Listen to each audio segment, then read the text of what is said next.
15 years ago, right in the heart of the city, many people were terrified when something appeared in the sky. Suddenly, an inverted castle manifested right above Tokyo. Dungeons simultaneously popped up all across Japan, and humans began to awaken mana. From then on, special individuals with talent known as mages began conquering these dungeons. They achieved fame and fortune, and a mage's talent is judged by the color of their mana. Usually, they only possess one color, but it is rare to see those who possess two.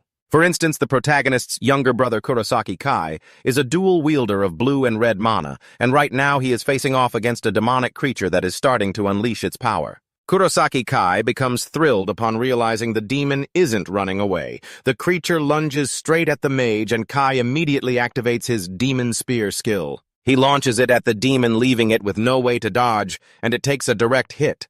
After the monster falls to the ground, Kurosaki Kai walks over and picks up the item dropped on his left.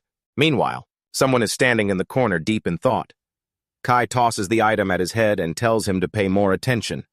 Then as he approaches, Kai orders him to pick up the loot quickly. Kurosaki Kai is known as the Death King, a level 89, one of the strongest mages around, and in the meantime, the person accompanying the mage thinks to himself that the Death King's older brother is a useless person with no talent, a completely colorless individual, which is extremely rare. That is Kuroshiki Rei, level 1. But he knows that even so. He cannot give up on becoming a mage, and that is why he has to work as a porter, because in his heart he still harbors hope that his younger brother will pity him and keep him on the team. Perhaps one day he will awaken his power, so he clings to that fragile ray of hope.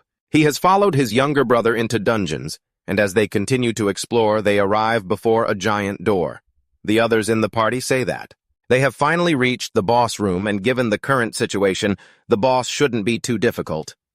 As soon as they step through the door, they quickly scan their surroundings, and soon realize an entity is standing ahead that is Kronos, the god of time and space with an unknown level. Kai doesn't care at all and is actually excited.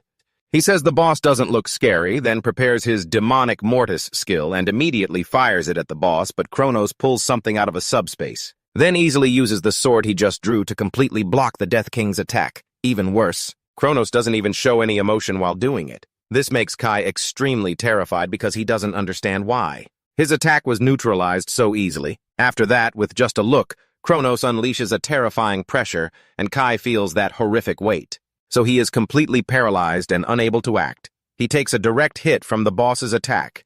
His friends are simultaneously horrified to see the mighty Death King defeated by just a single strike. Rei, seeing his younger brother being taken out, begins to panic, trying to understand what is happening. Then he turns his head, looking at Kronos, wondering if the Death King has truly been defeated. The others start fleeing the boss room in sheer terror, but they are also attacked and killed one by one. Kuroshiki Rei collapses to the ground. Unable to believe what is happening before his eyes, Kronos calls the protagonist over, then laughs and asks if he is a completely colorless one. Rei clenches his fists and thinks that everything isn't over yet, because he hasn't done anything. Then he grabs his sword and, while trembling as he stands up, thinks that he cannot die just yet. Kronos, with overwhelming presence, remarks that he finds it interesting that a nobody dares to confront him even if he is just a colorless one. Rei tries to stay calm and keeps telling himself that he cannot give up here. But the boss couldn't care less and begins preparing an attack. Then he says he will conduct a test but doesn't give Rei time to react. Instead, he launches a massive strike.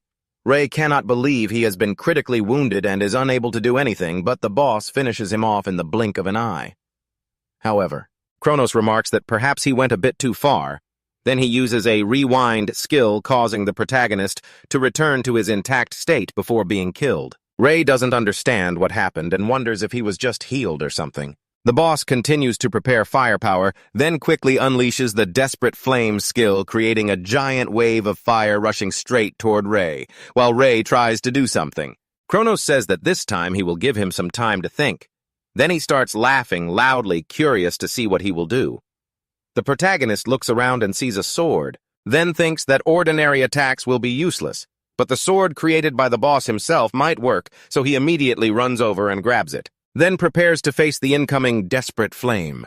Thanks to that, Rei realizes the blade can disperse the fire, and he immediately lunges straight at Kronos. However, as he advances, his body begins to be scorched by the intense heat of the flames. Rei tries to endure the pain while the boss just stands from afar watching, until he is surprised by one thing: the protagonist has stabbed the sword deep into the boss's chest. Ray, with most of his body burning, believes he has landed a hit on Kronos with that attack. But Kronos just laughs and once again activates the rewind skill. Ray is terrified to realize he has been brought back to the moment before he launched his attack at the boss. But while his wounds have been healed, Kronos remarks to the protagonist that it was decent entertainment. Ray drops the sword to the ground, then drops to his knees. And as he begins to panic, he thinks that everything he did was completely futile. Then he wonders if this is the end where he will be destroyed. Just at that moment, a system interface suddenly popped up right in front of him, leaving him completely stunned. It warned that the presence of the god of time and space had been confirmed, and the seal on the dark skill had been broken. Kronos realized something was wrong, but the system continued to notify him that the additional skill, Steal, had been acquired. At the same time, Boss Kronos' rewind skill had also been stolen. Ray couldn't believe the warnings and the skills his system was displaying while the boss began to grow suspicious. Without hesitation, the protagonist immediately used the stolen rewind skill, shattering the space and time where he stood, which sent the boss into a rage. Screaming and calling him an insolent brat, he demanded to know how a lowly human dared to steal his skill. Then the system announced that the regression process would be executed. Time began to flow backward, throwing Ray back to a moment of his choosing. As he woke up in bed, he thought he had desperately used the rewind skill, but he still didn't understand what had really happened afterward. He saw his own reflection in the mirror and realized something was strange. Moving closer to get a better look, he was utterly shocked and wondered if that was a younger version of himself. Then he questioned if it was all just a dream until he looked out the window and saw the floating inverted castle in the sky, wondering why it was still white. Because he knew that on the previous night, the castle had been stained black. He remembered that the castle had been completely white until 7 years ago, but then it had gradually been consumed by darkness. And when it was completely covered by darkness, the gate of the inverted castle would open, and from that gate, the god of time and space would appear. With that, Ray began to understand everything. He then remembered that during the battle with Kronos, he had stolen his rewind skill. He took out his phone, and the moment he saw the date, he concluded that everything was just as he thought. Looking at himself in the mirror, he realized he had returned to 7 years ago, which meant he had regressed to the past. Ray called up his skill window, and upon checking the list, it only had one single skill, Steal. But he knew that the rewind skill was no longer there.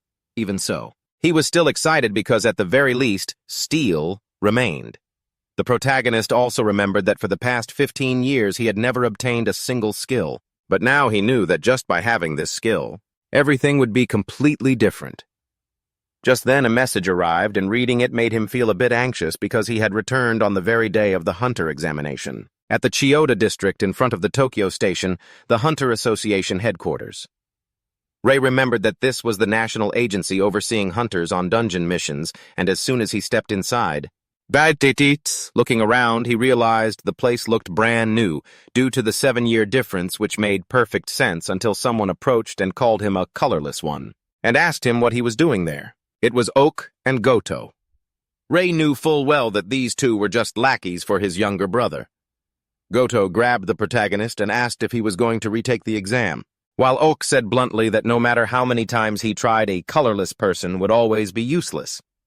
Ray admitted they were right because he knew this wasn't his first time taking the Hunter exam. And because he couldn't let go of his dream, he kept taking it over and over, despite knowing it might be futile.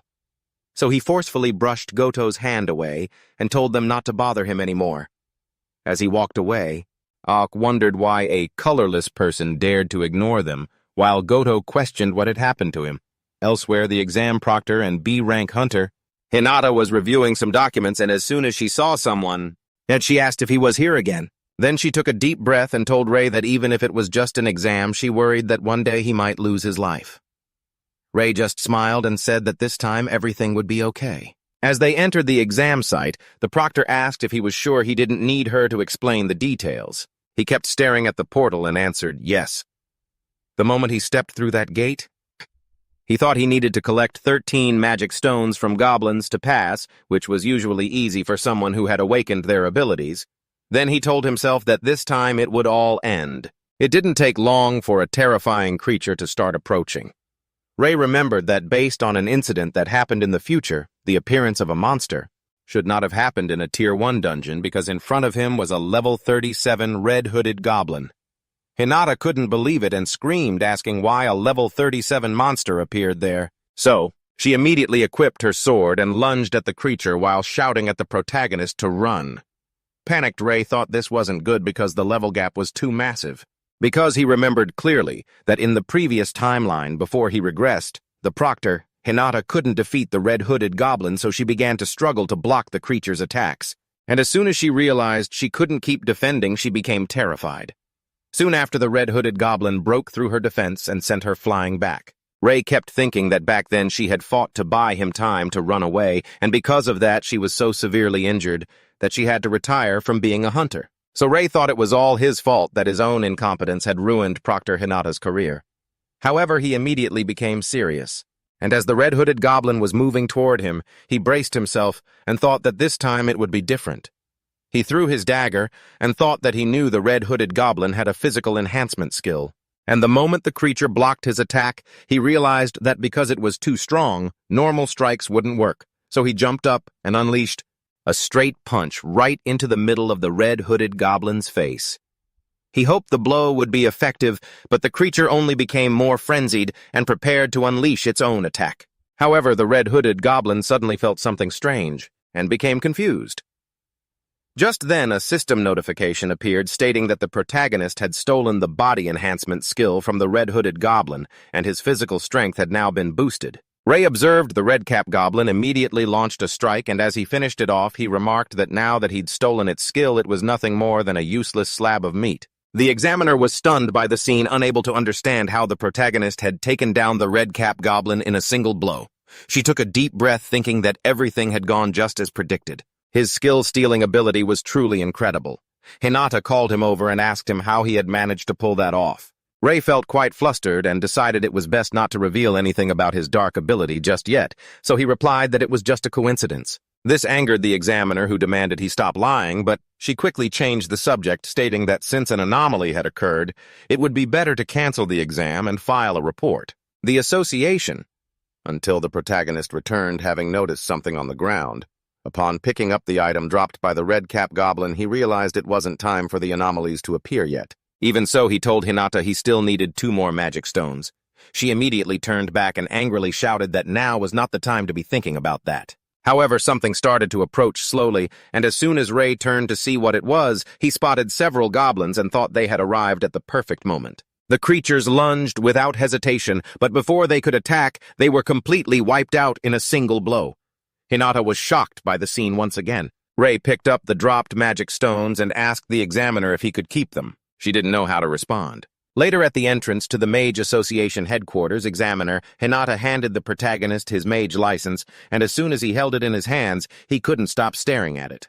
He started thinking about how this moment had finally arrived after such a long time, knowing he had never been able to give up his dream of becoming a mage. He also remembered how he had been nothing but a porter for 15 long years, but now, he believed he had finally become a mage right until he heard Hinata tell him to look at the information regarding the exchange of magic stones. Ray learned that magic stones dropped by monsters were also a precious carbon-neutral energy source that could be sold to the association. Upon reading the details, Ray thought that since he had defeated an A-rank monster, this would certainly be a huge source of income. However, when he realized the amount he would receive for taking down the red-cap goblin, his eyes widened and he shouted, asking if he was really getting 3 million won. Hinata replied that he was, since he had defeated a red-cap goblin after all. Ray still couldn't believe it, and said he never expected a mage could earn such a large sum of money. The examiner laughed and said that if it was him, she believed he would soon earn even more. While she was still laughing, the protagonist suddenly remembered something. He mentioned that he had one request to make. After arriving at a separate area in front of a teleportation gate, Ray raised his hand, realizing that this place had indeed been reserved for him. He then thought that in the past he wouldn't have even dared to dream of entering a dungeon alone, then recalled the image of the examiner being hospitalized after facing the red-cap goblin before his regression. But now she was safe and unharmed, so he felt relieved, believing he could change the future until suddenly someone used the mana hand skill. They grabbed the protagonist. A man approached and asked Ray what he thought he was doing there. It was Goto and Oak. They wanted to know how an incapable person like him had the qualification to enter a solo dungeon, and if he knew this was against the rules. Ray replied that he had passed the mage exam and thus had the right to enter the solo dungeon. Goto, hearing this, was extremely annoyed and told him to stop talking nonsense, but Oak grabbed Ray by the head in a fit of rage. He demanded that Ray prove his ability immediately. While gathering his strength, Ray realized that Oak's ability was to compress mana into a physical form, specifically the mana hand. He knew that just the body enhancement from the red-cap goblin wouldn't be enough to escape it. But he quickly came up with an idea, planted his feet firmly on the ground, and leaped up. He headbutted Ook straight in the face, causing severe injury to his nose, immediately after the system notified him that the protagonist had successfully stolen the mana hand skill, and thus, the opponent's mana hand was also neutralized.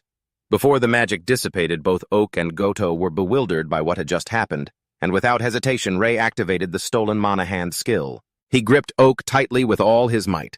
Ook started breaking into a cold sweat and couldn't believe it, asking if the protagonist had really awakened his ability. Goto took advantage of the moment while Ray was busy to lunge forward, saying not to get cocky just because of that, and as he approached, he prepared a fireball skill.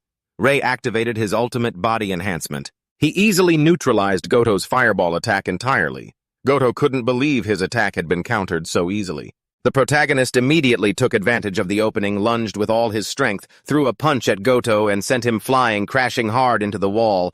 Ook was even more stunned to see the protagonist possessing body enhancement as well, so both of them could only watch Ray display his incredible strength and wonder if he was a two-colored mage. The protagonist took a deep breath and replied no. As he channeled a new source of power into his hand, the system notified him that he had stolen Goto's fireball skill.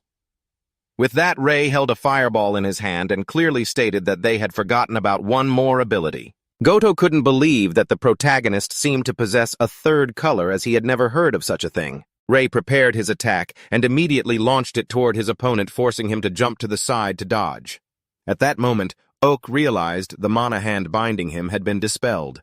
While preparing another fireball, the protagonist asked if they wanted to keep fighting. Ook and Goto looked at each other for a moment, and then immediately fled, screaming and begging the protagonist for mercy.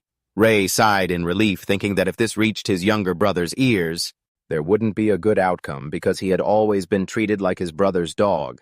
He then thought that if Kai discovered he had awakened his skills, he would definitely hunt him down, especially since his brother had reached level 50 and was one of the strongest of the era.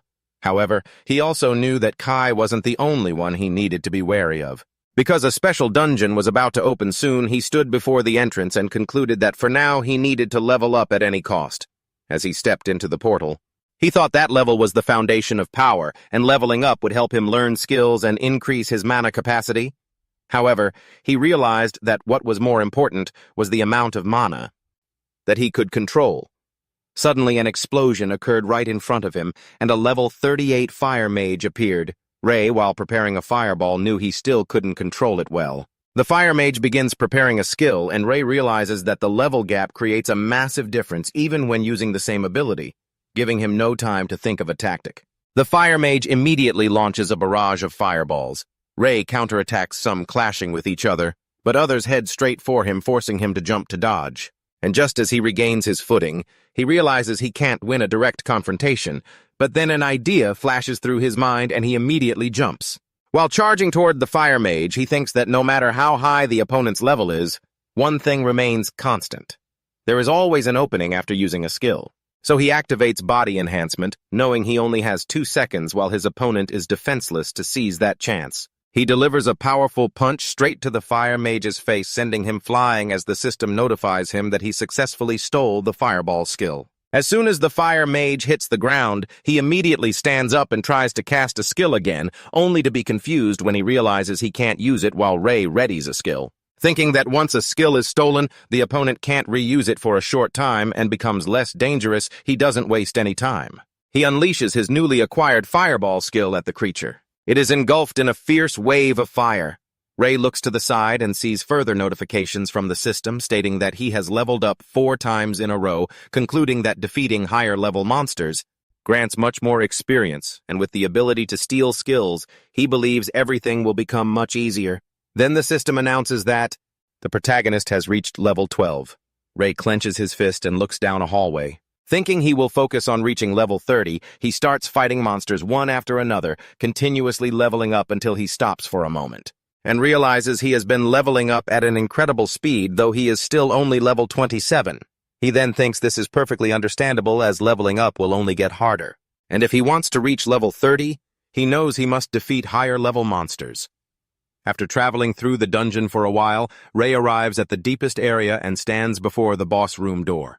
With that, he thinks the boss ahead is the perfect opponent for this goal. As soon as he opens the door and steps inside, he sees the boss waiting for him, a level 45 bone demon accompanied by level 30 imps. Ray gets into a fighting stance, thinking that even though all the monsters are higher level, if he can steal their skills, he still has a chance to win. Not wanting to waste time, he immediately dashes toward the boss, jumps, and prepares to punch with body enhancement, but as soon as he attacks the boss, blocks him with a barrier. Ray is extremely shocked and quickly backs away. He thinks this isn't too surprising because approaching the boss won't be easy, as he knows that the mana barrier is hindering him, and trying to steal a skill right now would be useless. However, the bone demon gets angry, emits a deafening roar, and then rushes at the protagonist with incredible speed, forcing him to dodge its attack by a hair's breadth. He thinks he has no choice but to follow the plan he is considering. Ray realizes the imps are also rushing at him, so he jumps up and delivers a punch to one of them, thereby activating Skill Steal and obtaining the Ice Spike skill. Ray prepares a fireball and launches it toward another imp. Just as he sees another one coming, he prepares an Ice Spike and throws it, piercing the imp completely. Ray lands back on the ground, but the bone demon uses its skill and summons more imps, making Ray realize the boss can call them at any time. Seeing another one approaching, he thinks this would normally be a troublesome situation, but this time it is extremely advantageous, so he confidently charges forward and quickly eliminates that imp. Right at that moment, the system notifies him that he has reached level 28, and Ray realizes that if the boss keeps doing this, he will have an infinite source of experience until he notices another system notification. It notifies him that his mana control has met the requirement, so the synthesis skill has been unlocked. Just then, the bone demon loses its cool and starts screaming violently. Ray prepares an ice spike while simultaneously creating a fireball. Then he activates the synthesis skill and begins fusing the two together, and with everything he has, he jumps and rushes toward the boss using the flame spear skill. As the bone demon puts up a mana barrier, the two skills collide, creating a massive explosion, but cracks begin to appear on the boss's mana barrier. And just after that, the protagonist breaks through it. He immediately activates body enhancement and delivers an extremely powerful punch straight to the bone demon's face while it is still stunned. Ray realizes the defensive enchantment protecting it has vanished, and without hesitation he follows up with a flame spear attack, incinerating the boss completely. Afterward, it drops a magic stone, and the system notifies the protagonist that he has gained many levels, reaching level 33. Ray lets out a sigh of relief and begins thinking about the synthesis skill. This is an advanced technique. It allows for combining skills to create more powerful ones, and is usually only usable upon reaching level 30. So after picking up the loot from the boss, he sits on the ground, and thinks that he had initially doubted whether he could defeat the opponent. So now he feels extremely relieved that everything finally went smoothly, until he unexpectedly sees another system notification informing him that he has reached the required level. The limit for storable skills has increased, and now the number of available skill slots has risen to 5. Ray is happy, thinking that from now on everything will be even more convenient. After a while, as soon as he leaves the dungeon and returns to the guild entrance, he submits the magic stone he collected. Hinata is extremely impressed and shouts, asking if the protagonist truly defeated the bone demon all by himself. She is even more shocked to learn that Ray reached level 33 in just one day. He is a bit embarrassed and says that perhaps it was just luck. Hinata looks skeptical and says that surpassing level 30 in just one day goes far beyond the limits of mere luck, while Ray can only laugh it off. The examiner also emphasizes that with his current level, he can definitely become a B-rank mage immediately until Kurosaki Kai appears and is surprised to see his brother there. Then, with an arrogant attitude, he asks if his brother really reached B-rank, because he didn't believe a mere runt like him could actually pull that off. Ray was incredibly annoyed when he heard that, then told the examiner that he couldn't use any skills. Since he was completely powerless, his brother wanted to know if she was really telling the truth about him reaching B-rank. Hinata answered not yet, but she insisted that he had defeated the red-capped goblin and the bone demon all by himself. Kai wasn't happy at all upon hearing this and immediately shot his brother a malicious look. With an icy stare, he asked if that was really true. Then he prepared to unleash a powerful punch, and an explosion erupted right at the entrance of the guild, terrifying everyone around, but Kai's punch was blocked by his own brother's mana barrier. Rei laughed and told him he should be more careful while Hinata shouted loudly demanding Kai stop causing a scene. Kai looked at Rei and said, "It seems it's true that you've awakened a skill," and he confirmed it. But Kai emphasized that just because he had a skill didn't mean he could get cocky. And then Kai began to gather his power, saying he would test it out himself, to see if his brother truly had any capability or not. Hinata began to panic and yelled, demanding to know if Mr. Kurosaki was really planning to fight right there. Kai said that if his useless younger brother had really reached B rank on his own, there wouldn't be a problem. So he turned to ask Rei if the skill that helped him reach B rank was just a lie or not. The protagonist clenched his fists, thinking that even if he refused his brother's demand, it would only delay the inevitable. So he steadied himself with newfound confidence and said, "I understand." Kai didn't like his brother's attitude and cursed at him for being a cheeky brat. Then both headed to the Mages Guild arena, and Rei thought that when facing someone stronger, one must always be cautious of the gap in mana control. Kai prepared for the fight against his brother while Rei kept reminding himself not to lose focus. Not even for a second, because he knew that at level 30 his combo chain was limited to only 3 basic skills, while Kai was already level 50 and could unleash about 5 skills in a row. In other words, if it came down to just those numbers, then defeat was certain, and because of that, he knew he had to find a way to close that gap. Therefore, he decided to launch a preemptive strike with his ice spears. Kai didn't hesitate, and immediately prepared fireballs, and both unleashed their skills at the same time, causing them to collide. Creating an explosion right in the middle of the arena, Kai stood waiting for the dust to clear. But he was extremely surprised to see his brother rushing straight at him using a body enhancement skill. He noted that based on the yellow color of the enhancement skill, his brother could only be a 2-attribute user. Rei guessed that after his brother unleashed his 4th skill, he probably only had enough mana for one more. So he began preparing his synthesis skill, creating a fire spear, and lunged straight at Kai while Kai observed the skill, and remarked that combining blue and red could make Rei a 3-attribute mage. However, he flashed a sinister smile and launched a fireball at his brother, knocking him hard to the ground. Rei panicked, not understanding why a fire spear synthesized from 2 skills could lose to a basic skill. When Kai saw his brother could use a 3-color skill, he said that now he understood why he was so excited. But he also asserted that the two of them were simply not in the same league.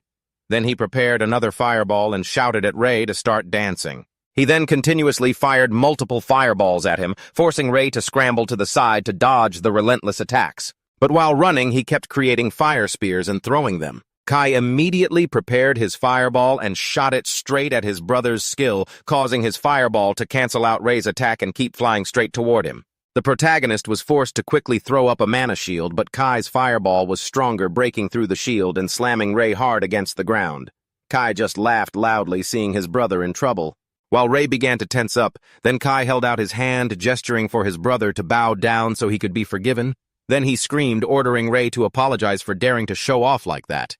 The protagonist broke into a cold sweat, thinking that he couldn't defeat his brother with his current limited skills and mana, and as he remembered the past, he wondered if he should just give up and continue living like his brother's dog. But then he stood up, and with overflowing confidence, he shouted that he wouldn't do it. Kai said he understood, and it seemed his brother wanted to learn the hard way, so he figured he had no other choice.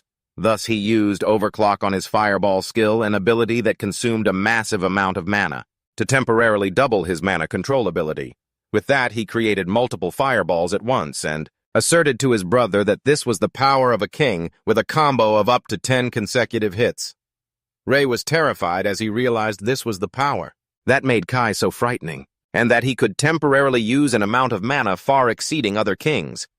However, he shouted a warning that he had actually been waiting for him to use this skill for a long time.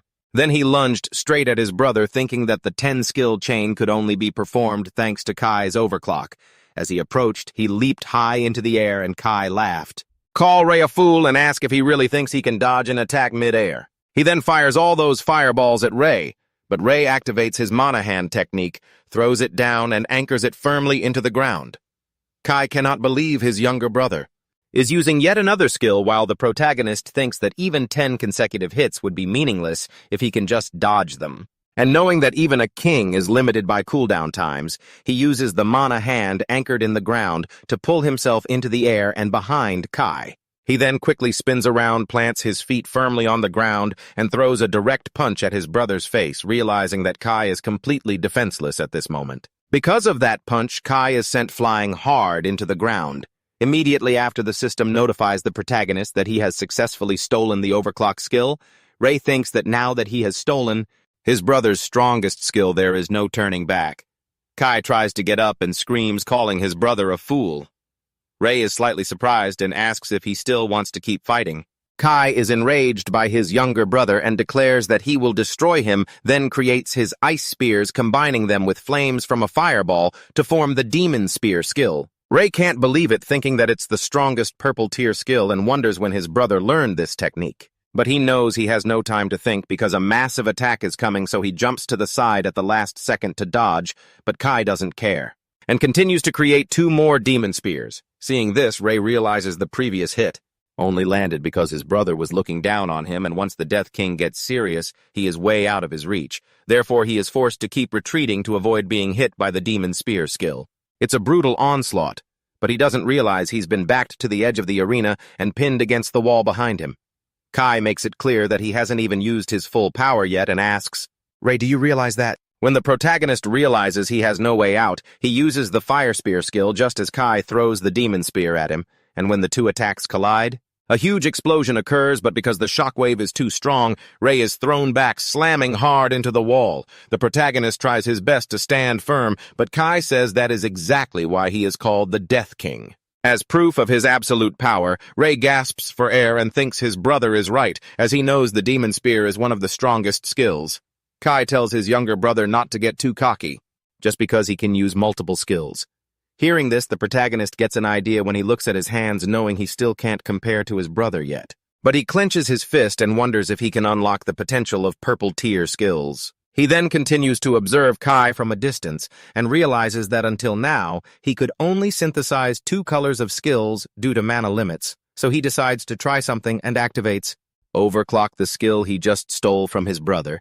Kai cannot believe his eyes when he sees Ray using his own skill and wonders if that's even possible. Ray sees a system window appear before him and realizes his mana capacity has doubled. The system notifies him that the protagonist's mana capacity has increased due to the overclock effect and the dark synthesis skill has been unlocked. Ray gets excited knowing he just unlocked a new skill just when he needed it most. While preparing a fireball, Kai keeps watching his younger brother, wondering what he is planning. Ray keeps staring at the power, gathering in his hands, thinking that this will be a 3-color synthesis that no one has ever achieved before. So he begins fusing the red skill, then the blue skill, and finally the yellow skill, creating a new source of dark power called Abyssal Fire Domain. Kai cannot believe his eyes as he witnesses the black mana power. Ray thinks about how the basic mana colors are blue, red, and yellow, and he had always been told he wasn't compatible with any of them. But he knows that isn't true because he has absorbed and used this type of mana himself. And then he realizes he is a dark mage. Kai starts to get worried, and while unleashing a skill, he yells at his brother to stay away, but Ray doesn't care and rushes straight into the attack. Waiting for the right moment to act, he uses his skill to completely erase his brother's attack, and while rushing toward Kai, he shouts that this is impossible. Ray keeps advancing relentlessly, making Kai even more panicked as he hastily tries to create a skill again, but before he can unleash it, Ray has already closed the distance, readying his Abyssal Fire Domain. And just as the 2 skills collide, Kai cannot believe that his attack is completely useless. Then a massive explosion occurs. Ray stands waiting for the dust to settle, and just as his vision clears, he sees his brother has collapsed on the ground, exhausted. He slumps down, thinking he has finally defeated him, until a system notification appears, stating that the Abyssal Fire Domain skill has been created through dark synthesis. Ray continues to think about its terrifying power until Inspector Hinata opens the arena room door and immediately asks if Ray is okay. A bit embarrassed, he replies that he is fine, but Hinata is still extremely shocked and wants to know what skill he just used. Ray understands that he can't keep hiding it anymore. So he holds out his hand, and while channeling the new power, he says that perhaps it is a black tier skill. Hinata is stunned and says that if that is true, then this could be the first case in the world. Ray asks if he is obligated to report this hack skill to the association, because he wants to keep it a secret if possible. Hinata seems confused by that request, but emphasizes that doing so would be like giving up a huge opportunity, and Rei doesn't understand, so he asks her to explain further. Hinata says that the strongest mage of each color receives the title of king, but in short. Because the protagonist is the only dark mage in the world, he will be considered the Dark King. Rei continues to think about that, but then says he isn't interested for now because becoming a king won't immediately increase his level until he looks to his side and sees his brother lying unconscious on the ground. So he asks if he is okay. Hinata says that because he is a king, he will recover soon despite his heavy injuries, but she also makes it clear that even so, she will still take him to the medical ward until both of their phones receive a message at the same time, and Rei cannot believe what he is seeing because it is a dungeon alert. Standing at the west gate of Ikabukuro Park with a recommended level of 70, Hinata couldn't believe it, but Jay knew the time had come because he instinctively realized this was a dungeon. The Ikabukuro dungeon level 70, where even though most monarchs were only around level 50, they realized within the first week just how weak they truly were. Consequently, the Ikabukuro dungeon was left unattended. However, that marked the beginning of a tragedy when the dungeon break phenomenon occurred. Jay knew that at that time. This concept was still unknown, and if a dungeon wasn't conquered within a certain time frame, monsters would pour out of the gate. Thus, the Ikabukuro dungeon became the first recorded case of a dungeon break. And because of that, Tokyo was overrun by monsters, causing many people to lose their lives. Jay knew he couldn't let that tragedy repeat itself and that he had to find a way to prevent the dungeon's collapse, so he told Hinata that he would conquer the Ikabukuro dungeon. She was incredibly surprised and said that even for him that would be extremely dangerous. She then explained that only mages who reached at least A rank were allowed to enter that dungeon. With a recommended level of over 50, Jay thought he still had time before the dungeon collapsed. So he asked if the next A-rank promotion exam was taking place next week. Hinata was a bit curious, but still answered yes. The protagonist then declared that he would reach A-rank in time for the exam. Hinata looked surprised and said that it made sense given his skills. She believed that passing the exam wouldn't be a problem. Jay asked if there were any obstacles. Hinata explained that to take the A-rank promotion exam, one must first conquer a B-rank dungeon as a group, meaning he needed to find a party within 1 week and complete the B-rank dungeon. Sometime later, the protagonist became desperate because he had completely forgotten the requirement to form a group. Hinata had mentioned it, and as soon as he opened the messages on his phone, he saw a series of people asking why they would join a colorless person like him. At that moment, he realized the news about him being colorless had spread. He also knew he only had 1 week to conquer an unexplored B-rank dungeon, and it was highly unlikely he could complete it alone. So he took a deep breath and wondered what to do until he heard someone calling out to others. It was a girl walking with 2 friends who were speaking to another person. She bet that she would make the other person work extremely hard. The protagonist observed the 3 people talking rudely and wondered what was happening. The woman made it clear that she allowed the girl to join because she heard she was a dual attribute user, but her fire skill was garbage. The girl immediately apologized. Jay stood up thinking he had just witnessed a very unpleasant scene, because he remembered that he himself had been treated exactly the same way not long ago. The woman continued to mockingly call the girl named Ichinose a burden. As soon as he heard that name, Jay immediately paid attention and wondered if that girl was Ichinose Aya, as he remembered that in the future she would be known as the Scarlet Queen. But currently she was still just a weak mage. However, he didn't expect her to be treated that way by her own teammates. Ichinose said that if she were kicked out of the group, she wouldn't be able to pay for her younger sister's medical bills, so she shouted that she would try her best next time. The woman told Ichinose to prove it in the upcoming raid, otherwise she would be kicked to the curb. Ichinose replied that she understood and would do her best. Then the group started to leave, and Jay was still wondering if everything would be okay. Later, the protagonist was on his way home, and, with curiosity, he thought that Ichinose would become the Scarlet Queen in a few years. But before achieving that, he knew she had to go through a lot of hardships because, according to his memory, she had an incident during this exact time, when she was severely injured in a battle with a boss and fell into a coma for many years. While thinking about that, he suddenly remembered another detail and wondered if that incident would happen in the very raid she was about to participate in.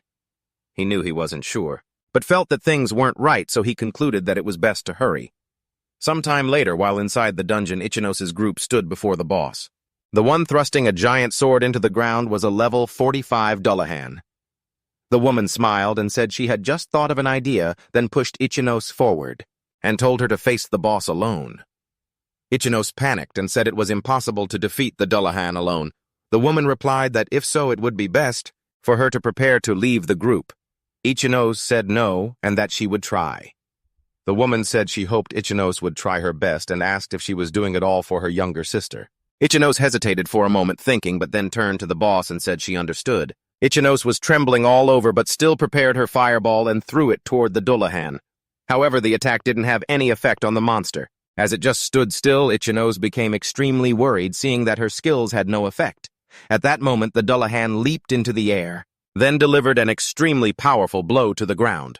The force of the impact was so terrifying that Ichinose was blown away. While lying on the ground, she saw the boss rushing toward her, and as the Dullahan prepared to deliver the finishing blow, Ichinose closed her eyes, thinking she was truly useless. However, right at that moment, someone rushed in shouting and activated his ultimate body enhancement skill. It was the protagonist who appeared and blocked the Dullahan's attack. Ichinose was incredibly shocked as he poured all his strength into it, then knocked the Dullahan, sending it crashing into the wall. Jay turned back and asked if she was okay. Ichinose's group watched the protagonist from afar, and their leader wanted to know who he was. She knew the Dullahan was a heavy-type monster, yet he could blow it away with just one hit. That made her start to panic and even more curious about his identity. At that moment, the Dullahan stood up and let out a deafening roar. Jay thought that this was within his expectations, because the previous blow wasn't enough to take it down. He then observed the Dullahan and realized its armor had the ability to reinforce itself, making normal attacks unable to penetrate it. So he rushed straight forward, and as soon as he dodged the Dullahan's strike, he thought he would steal that ability to neutralize it. He then used his absorption skill, but as soon as he focused on the Dullahan, he realized the skill had no effect and was immediately struck, causing him to be knocked backward. Ichinose worriedly asked if he was okay. Ray replied that he was fine and mentioned that he had blocked the blow with his sword. The protagonist thought for a moment, realized the problem, and concluded that the Dullahan's armor was just an outer shell. He needed to strike the core body inside. Meanwhile, the monster raised its massive sword and unleashed a devastating attack aimed directly at the protagonist. Ray shouted at Ichinose to back off and activated a magic shield to block the attack. The resulting shockwave was so powerful that it blew the two girls accompanying the leader far away. The leader then activated her skill and fired an ice pillar, but the Dullahan countered with a single slash, shattering the ice completely. The woman couldn't believe it. She was struck by the follow-up attack and slammed hard against the wall. Ray looked at the boss, wondering if her ice pillar truly had no effect. So he began preparing a composite skill, thinking he needed a blow strong enough to pierce the Dullahan's reinforced defense.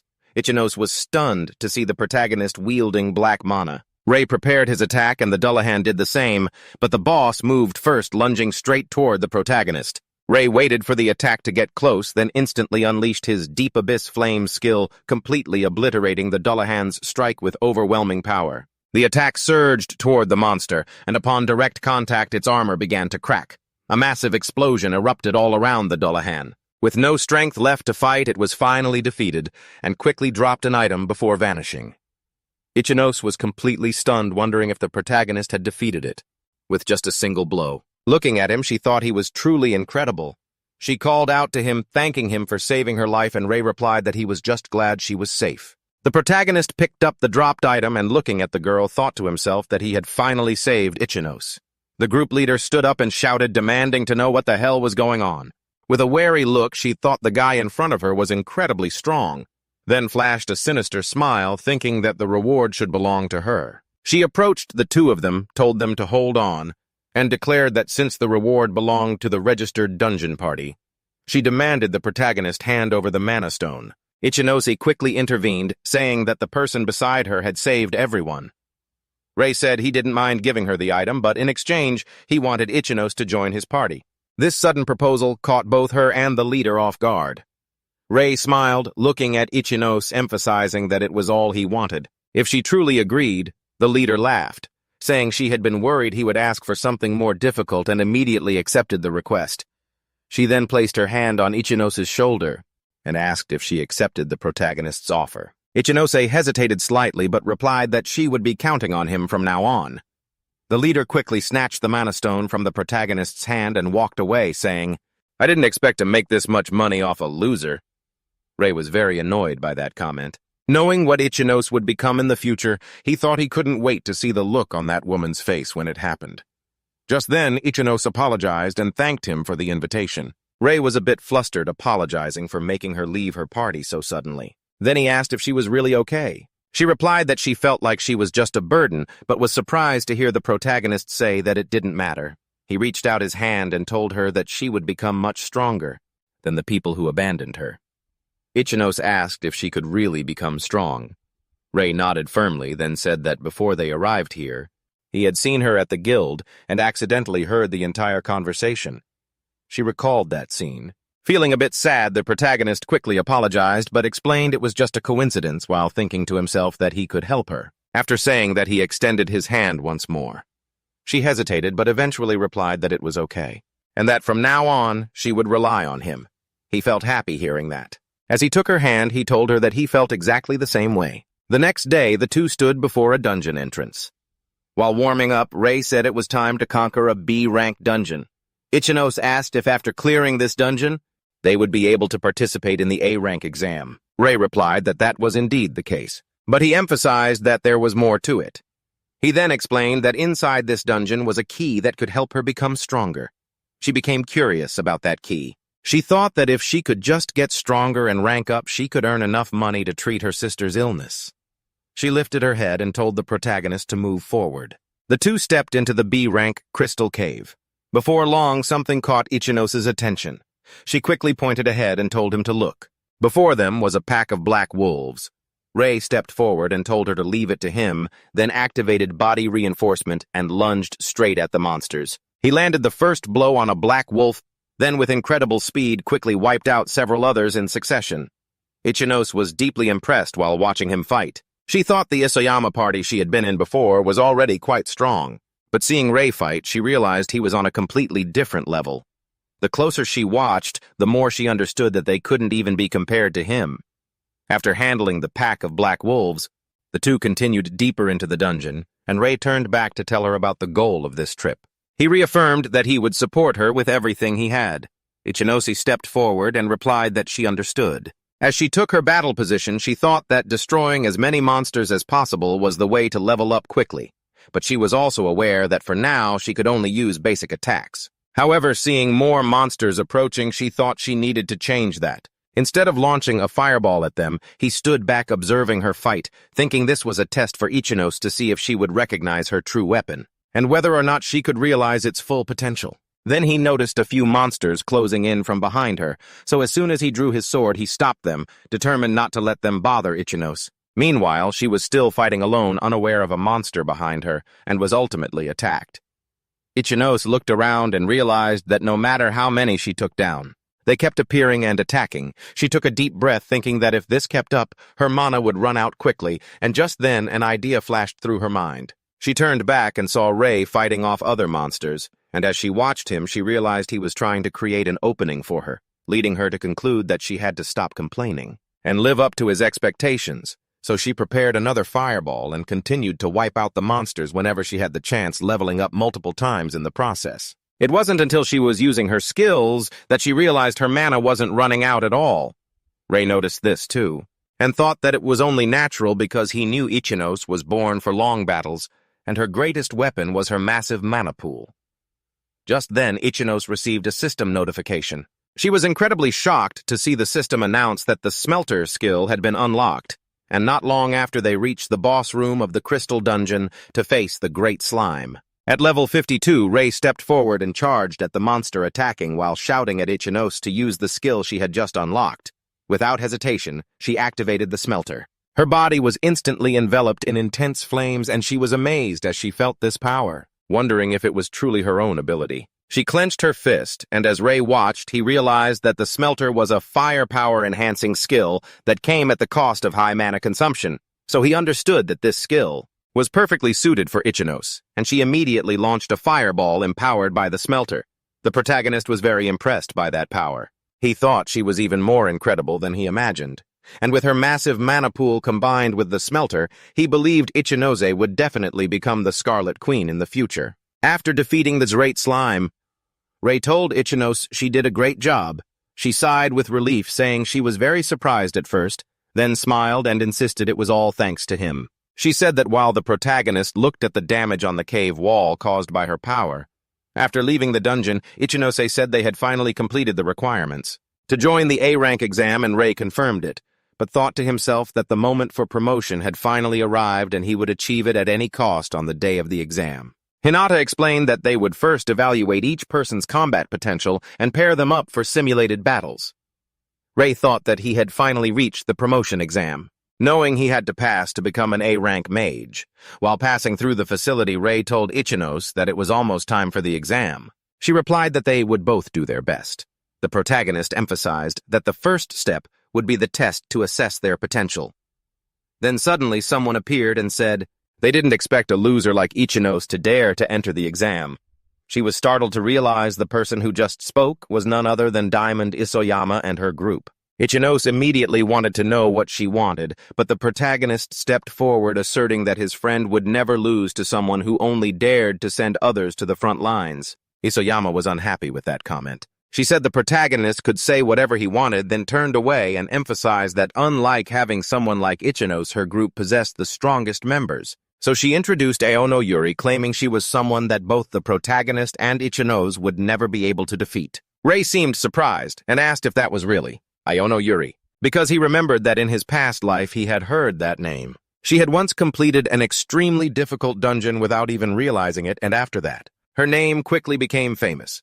While Rei was still thinking that her current strength was probably only around A rank, she suddenly approached and called out to the protagonist, remarking that he seemed like an interesting person. Rei was a bit surprised to hear that. Ichinose also noticed his reaction and immediately wanted to know if the protagonist saw something strange. Iono, upon hearing the protagonist's name, immediately became interested and wanted to know if he was the younger brother of Kurosaki Kai, because she had heard that the Death King had been defeated by someone. She then pointed at the protagonist and asked if he was the one who defeated the Death King. While Rei thought she knew quite a lot, Ichinose couldn't believe what she had just heard and asked her friend if that was true. But Iono turned away, saying she didn't care about that. She emphasized that the protagonist couldn't defeat her anyway, and then she left, saying there were rumors spreading about the Death King, and she thought perhaps he wasn't that formidable after all. Rei smiled, thinking Iono was indeed a very interesting person. Later, at the Mage Association's training ground, a man announced that they would evaluate each person's combat potential using the artificial golem beside him. He continued to explain that this golem was covered in a special type of stone that was much harder than regular rock, so everyone should give it their all without fear. After speaking, he called Kurosaki up first. As soon as the protagonist stepped closer, the golem immediately switched to combat mode and Rei began preparing his fireball. Some people around them laughed, wondering if he really intended to use fire magic to take on a golem. As he lunged toward the golem, Rei knew for sure that basic fire magic wouldn't be enough to take it down. Just as he dodged the golem's strike, he quickly prepared a composite skill, firing a flame spear that pierced straight through its head and blasted a massive hole right through it. The golem came crashing down and the judge shouted out that it had been destroyed. The people who had just been laughing couldn't believe their eyes. They were left wondering if that was actually a two-color combination attack. Iono explained that the protagonist had combined fire with blue mana to boost his fire magic's power, and then it was Ichinose's turn for the mana assessment. The judge told her to place her hand on the crystal to measure her mana levels. Isoyama sneered, telling her she should be ashamed, but as soon as Ichinose touched the device, she unleashed a massive surge of power. The energy rippled through the room, and Isoyama and the others stood there slack-jawed, unable to believe what they were seeing. Isoyama immediately started thinking that Ichinose must have cheated, because she just couldn't believe that Ichinose could possibly possess such an enormous amount of mana. Before long, the simulated combat test began, and the judge announced they would proceed with the matches, revealing the first fight would be between Ichinose and Isoyama. While Ichinose took a deep breath to focus on the fight, Isoyama thought to herself that she would expose Ichinose's fraud in front of everyone the moment the instructor yelled start. Isoyama didn't hesitate, immediately casting an ice stake spell. Ichinose waited for the attack to get a bit closer, and the second her own fireball was ready, she hurled it straight at the ice stakes, causing the two skills to collide and create a massive explosion that completely shattered the ice. Isoyama was in deep shock, admitting she hadn't expected that Ichinose possessed a skill with that much raw firepower. Wondering what on earth was going on, Ichinose didn't want to drag the match out and began preparing another fireball which started to make Isoyama panic. Right after that, Ichinose fired off her skill, but Isoyama threw up a defensive barrier to block it, screaming at Ichinose not to look down on her while she struggled to hold it. Isoyama thought Ichinose was a complete idiot for using such a simple attack, thinking she just needed to wait until she ran out of steam to counterattack, but the attacks kept coming in relentless waves, making Isoyama start to feel like something was off. She wondered why Ichinose wasn't stopping while Rei watched his friends match, realizing that once Ichinose and her massive mana pool started attacking, it wasn't something a simple magic shield could stop, so as Ichinose kept ramping up the intensity, Isoyama's magic shield started to crack in multiple places, and soon the shield shattered completely, forcing Isoyama to dodge to avoid a direct hit, but because of the shockwave from the blast, a piece of debris hit Isoyama in the head, knocking her unconscious right there on the spot. The judge loudly declared the winner is Ichinose. For her part, Ichinose was overjoyed to realize she had finally defeated Isoyama, and Rei stepped up to congratulate her on the excellent performance, telling her the result was almost beyond expectations. And as he wished her luck, someone else approached. Rei thanked her and looked to see who his next opponent would be. Immediately after the judge shouted for Kurosaki Rei and Iono Yuri to prepare, the protagonist remarked that it turned out his opponent for the simulation match was going to be her. Since he figured this match would definitely be interesting, Iono pointed at the protagonist and asked why he was even taking this exam. She asked the question because she felt he seemed much better prepared than everyone else. Rei replied that he had a goal more important than anything else, so he was dead serious and affirmed that was why he couldn't afford to lose here. Iono pondered that for a moment, then smiled, unleashed her power, and said she was quite strong, asking if he knew that. Rei gripped his sword tight and replied that he knew that very well, but he still intended to win. Iono said that she had guessed as much, and became even more convinced that he really was an interesting person. Right after that, the judge shouted for both of them to begin the match. Iono activated her skill, declaring she would attack first, and fired a blast at the protagonist. As he tried to defend by parrying the relentless attacks, he thought to himself that mana conversion was a rare skill that allowed the user to manipulate mana freely. Then, he realized something was coming down from above, so he quickly jumped to the side to avoid a direct hit from Iono's skill. She laughed, complimenting him on dodging that last one so well. But Rei didn't care and immediately lunged toward her. Iono stated that she couldn't let him get close that easily, so she kept launching more attacks, and she managed to use her magic shield to block his strikes and launch a counterattack, but she still managed to dodge it. The protagonist tried to take advantage of the moment she was in the air, so he used his composite skill and fired his flame spear. Iono created a shield using mana conversion and blocked the protagonist's skill. As soon as she landed, she remarked that was truly dangerous, and Rei thought to himself that her defensive capabilities were nearly perfect, just as he'd expected. She really was powerful. Ichinose was incredibly anxious watching the fierce battle between her friends, and then Iono prepared another skill. While firing it off, she asked the protagonist what he was thinking. Rei had to keep moving constantly to avoid the attacks, realizing that this situation was truly difficult. Iono asked if Rei really thought that just running back and forth was enough to beat her. Then she kept firing skills at him, screaming that this was checkmate, but he activated his limit-breaking body enhancement and swatted away every single incoming attack. She observed him closely and realized he was using body enhancement, which got her incredibly excited. She flashed a smile and remarked that this was a first for her. She noticed he possessed mana of 3 colors, but she also claimed she could use body enhancement herself. After activating her skill, she conjured a single scythe and made her declaration. She insisted that the two of them would settle things right here and now. With that, she lunged forward, appearing instantly behind the protagonist, ready to strike. But Rei managed to turn at the last second and parry the blow. Realizing her speed was extreme, Iono didn't hold back. She unleashed a barrage of relentless attacks with her scythe, forcing the protagonist to defend with everything he had. Finally, she launched a more powerful strike, forcing him to leap to the side to dodge. Rei realized her strength was truly absurd, but he quickly closed the distance. He grabbed her arm and she immediately told him that was a bad move. However, Iono suddenly felt something strange and became confused. The system announced that her extreme body enhancement had been absorbed, forcing her to jump back as she realized her power was waning. Rei immediately seized the opening and rushed in. He landed a direct hit. Iono gasped because the strike was so heavy. Before collapsing, she admitted that the protagonist had been hiding his true strength all along. As she fell to the ground, the referee shouted, announcing the winner of the simulation match is Kurosaki Rei. Later at the infirmary, Iono slowly regained consciousness, and Rei looked happy to see she had finally woken up. Iono admitted she had truly lost the fight, but Rei insisted he never expected her to be that strong. She asked him if she really was that strong, since she guessed he wasn't the type to boast about his high rank. Rei turned serious, saying he would tell her the truth, then asked what she thought about joining his party. Iono was completely taken aback by this sudden invitation. The protagonist explained that based on the results of the simulation match, she had been promoted to A rank, and to conquer the hardest dungeons he needed her power. However, Rei was totally confused when he saw Iono burst into laughter. Once she stopped, she noted that he was a truly interesting person, so she agreed. She said it would probably be more exciting if she followed him. As the two shook hands, she asserted that from now on she would be under his command. Just then, a violent tremor hit suddenly. Ichinose panicked and asked if it was an earthquake. Rei looked outside then with extreme anxiety, wondered if this was the very thing he had been thinking about. Meanwhile, Kronos, the god of time and space, was still completely sealed away, but he smiled, thinking that the final moment was finally drawing near. Back to the protagonist. As the shaking stopped, Ichinose asked if it was really all over.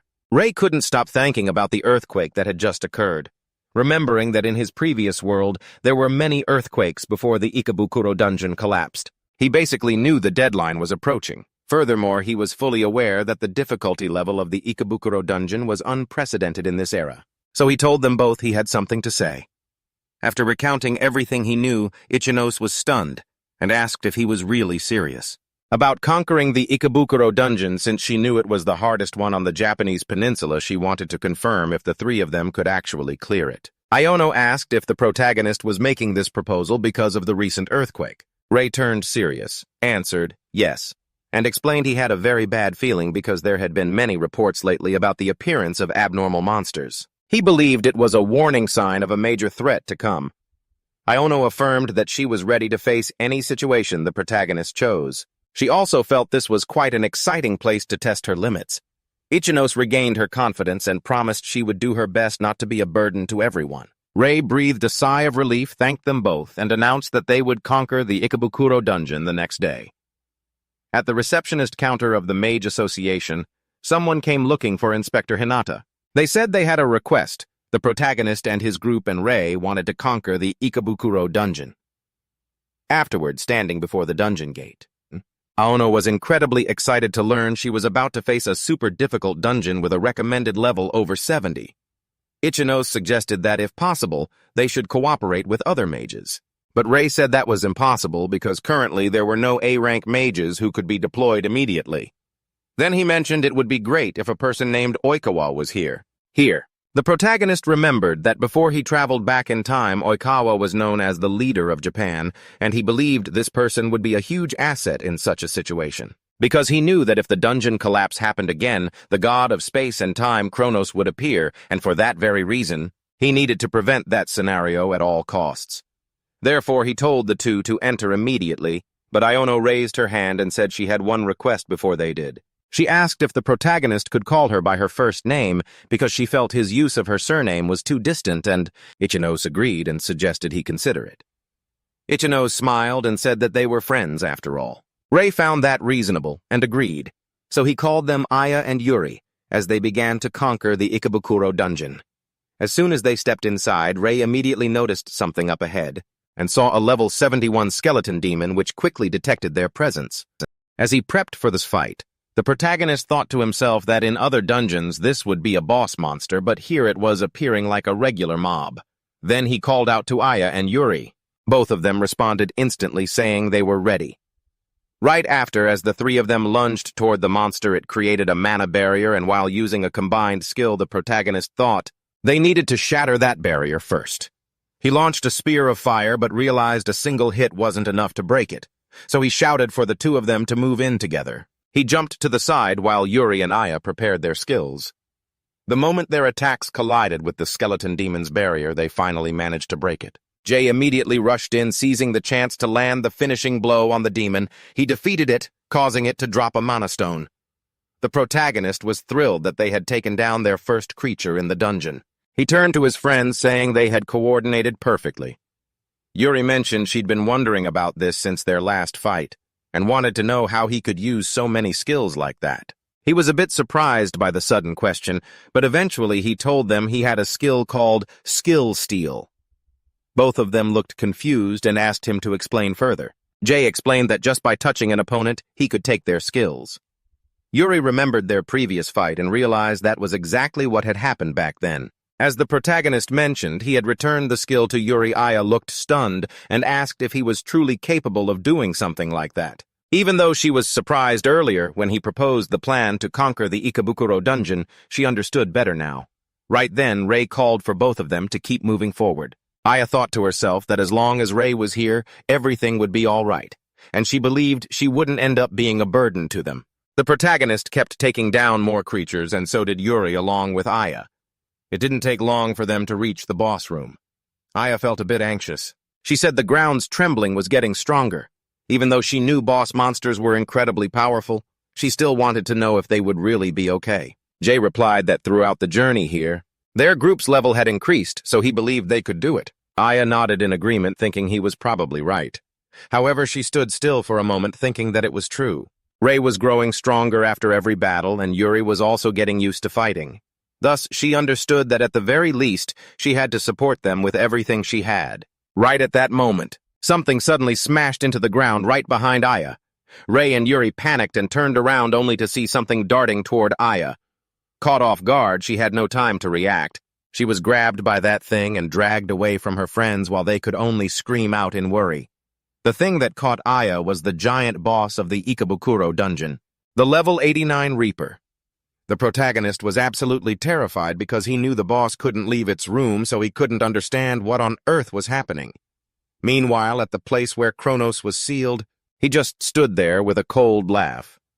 Yuri asked if Rei thought the situation was truly that critical. He replied that the situation was indeed dire, but he still shouted that no matter what they had to save Aya at any cost. At the same time, at the place where the god of time and space was imprisoned, Kronos said it seemed the monsters had been unleashed, and he knew this was the limit of what he could do with his current power. So he hoped the protagonist would become the first victim of this opening act. Jay shouted loudly, calling his friend's name, wanting to know if she was all right. While held captive, Aya tried to reply that she was doing okay somehow. But in her heart, she knew that even though she could defend herself, she couldn't break free, and she didn't want to be a burden to her friends. Jay realized she had managed to create a mana shield, protecting herself. But he knew that even though Aya had a large amount of mana, there was a limit. Observing from afar, he understood he needed to use Hellfire, but worried that Aya would get caught in it, so he was forced to find a way to save her safely. So the protagonist told Yuri he would draw the attention of the boss's tentacles so she would have a chance to save Aya. Yuri agreed, as she knew she had no other choice. After he finished speaking, the two of them immediately lunged toward the boss, but it quickly struck toward the protagonist, and he only just managed to dodge it by a hair. Jay was startled, realizing that even a regular attack from this creature had terrifying, destructive power, so he understood that he absolutely could not take a direct hit. After landing, he sensed something happening behind his back, and a tentacle suddenly erupted from the ground, shooting straight at him.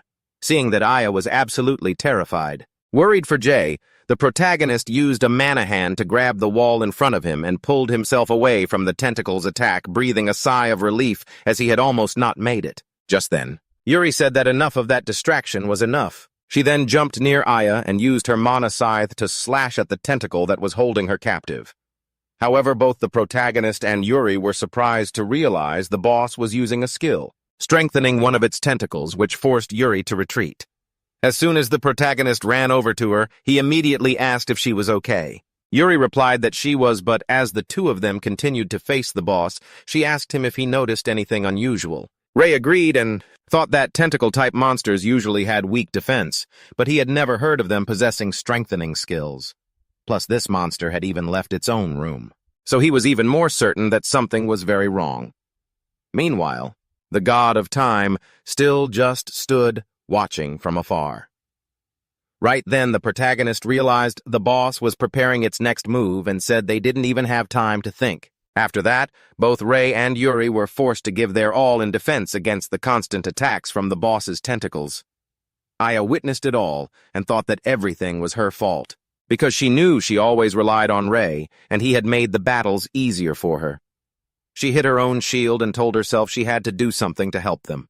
Yuri tried to boost the power of her attacks, but she ended up dropping her mana scythe and admitted that things were getting incredibly desperate. Jay grew anxious, thinking that both of their mana pools were nearly drained from the constant fighting. He looked at Aya and thought about how different things would be if they were at full capacity. Just then an idea hit him, and he immediately shouted for Aya to use mana fusion on them, leaving her a bit confused. Yuri asked if that skill wasn't completely useless, because it consumes an enormous amount of mana, while they were still struggling to fend off the boss's relentless attacks. But Ray remembered that in his past life, mana fusion was once considered useless, but thanks to one mage, its true value was proven, and the one who proved it was none other than Aya in his previous life. For her part, Aya thought about the mana fusion skill, realizing she had never used it, because she thought it was useless, but she believed that if Ray asked for it, she would put her full trust in him. So without hesitation, she immediately activated mana fusion, and energy quickly surged toward the protagonist and Yuri. Yuri was surprised to feel that her mana was actually being restored, and Jay was excited because he knew mana fusion had an energy-sharing effect that only mages with massive mana pools could master. But he also understood there was another key factor. Aya was amazed to realize she could share mana with her friends. But seeing that they were still only on the defensive, she understood that wasn't enough. So she concluded the problem was that she was still maintaining her protective barrier. After realizing that, she immediately deactivated her shield, an action that instantly drew everyone's attention. Ray panicked and asked why Aya had dropped her mana barrier. Moments later, she was immediately snatched up by the boss's tentacles, but while struggling to resist, she activated her furnace skill, which caused the power of the mana fusion being transferred to her friends to be amplified tremendously. Ray shouted in concern for his friend, but Aya, nearly exhausted, said to leave the rest to them, just as the tentacles wrapped tightly around her. Jay turned serious, called out to Yuri, and said nothing more. Both of them poured all their strength into charging at the monster. Yuri thought that since Aya had shown such determination, she had to respond in kind, while the protagonist secretly thanked his friend for giving them extra power, and together they headed straight for where Aya was being held. With their mana restored, they easily sliced through the boss's tentacles as if they were nothing. Jay shouted that now they could open their own path forward. He continued to clear the way toward Aya, thinking that thanks to her restoring everyone's mana, they could pierce the enemy's defenses using skill enhancement. After that, he called to Yuri and said they would save Aya with the next surge, though Aya was now nearly out of strength and still bound. Ray continued to push toward her but struggled because the boss's tentacles kept blocking him, forcing him to retreat temporarily. He realized that at their current speed, they might not reach her in time. Just then, Yuri unleashed her power, called out to Ray, and promised to open a path for him, then began shaping her skill, creating a staircase leading straight to Aya. Without hesitation, Ray lunged forward and thanked Yuri for that brilliant move. However, the boss didn't let him advance easily and kept lashing out with tentacles. This time, Jay activated body enhancement and dashed forward at high speed, slicing through the tentacles as if they didn't exist. Upon reaching Aya, he picked her up and leaped backward. Jay turned his head to see if the boss would make a move while he was still in the air. But seeing it didn't react, he landed safely and asked Aya if she was okay. Aya laughed and said she had expected this from him. Jay felt relieved to see she was all right. Yuri ran over to Aya and thanked her for saving everyone by restoring their mana. Yuri also remarked that Aya was truly brave, and Aya smiled in thanks but immediately turned toward the boss and said that the battle wasn't over yet. And Ray agreed as the boss's body was still there. Just then, something strange began to happen with the severed tentacles as they suddenly regenerated and lunged rapidly toward Ray's group, forcing them to jump back to dodge. Ray remarked that it would be very troublesome if the monster kept regenerating like that. Immediately after, a tentacle erupted from the ground to attack Yuri, but she dodged. Then she countered and shouted, asking for Ray's plan because if things continued like this, the situation would only get worse. Yuri was surprised when Ray called out and told her to trust him and leave everything to him. So even though she was a bit reluctant, Yuri agreed to leave it to him if he had a plan, because she knew they didn't have much time left to deal with the boss. Ray jammed his sword into the ground and confirmed it. Then he lunged forward at full speed, declaring that he would end this battle immediately. Yuri looked at the sword left behind and wondered if he intended to fight using only his body, without using a weapon. Just then another tentacle lunged to attack, but Jay dodged and thought that he knew the boss could still regenerate even after being hit by his abyssal fire. So he activated Overclock, and believed that if he doubled the firepower, the result might be different. Then he began to channel his power to create his abyssal fire. The boss didn't stand still but roared fiercely. Jay waited for the perfect opening, and as soon as he saw it, he blasted the abyssal fire straight at the monster, causing it to panic. Seeing the terrifying attack rushing toward it, the monster couldn't do anything and was hit head-on, its body blown through with a massive hole from the strike. The boss was defeated and collapsed to the ground. Jay breathed a sigh of relief, seeing that his attack had succeeded. Elsewhere, the god of time and space appeared extremely shocked to see his creature defeated. He could not have imagined that his reaper would be taken down. Immediately after that, he grew furious. While keeping a close watch, he decided that not one of them would leave this place alive, all while Aya was still celebrating. Since the protagonist had just taken down the monster, she didn't notice the strange phenomenon happening behind her as a bizarre surge of power began erupting from the boss's carcass. It quickly lunged toward Ray's group. Sensing something approaching, Ray shouted a warning for everyone to be careful, but the thing rushing at them suddenly stopped dead in its tracks. Ray noted that the strange entity was crawling out of the fallen boss's body, and almost instantly the entire corpse began releasing a wave of dark energy. The atmosphere turned eerie. The MC screamed for everyone to run, telling them he didn't know what that thing was, but they had to get out of there as fast as they could. While the group ran and was pursued by that strange thing, the MC thought about needing to stop the dungeon from collapsing, then nervously glanced back. He told himself there was no way he was going to die here. They finally saw the light at the end of the tunnel and shouted that it was the exit, but the wave of dark energy quickly caught up to them, and Aya and Yuri, as well as Ray, all became terrified when they realized they couldn't escape.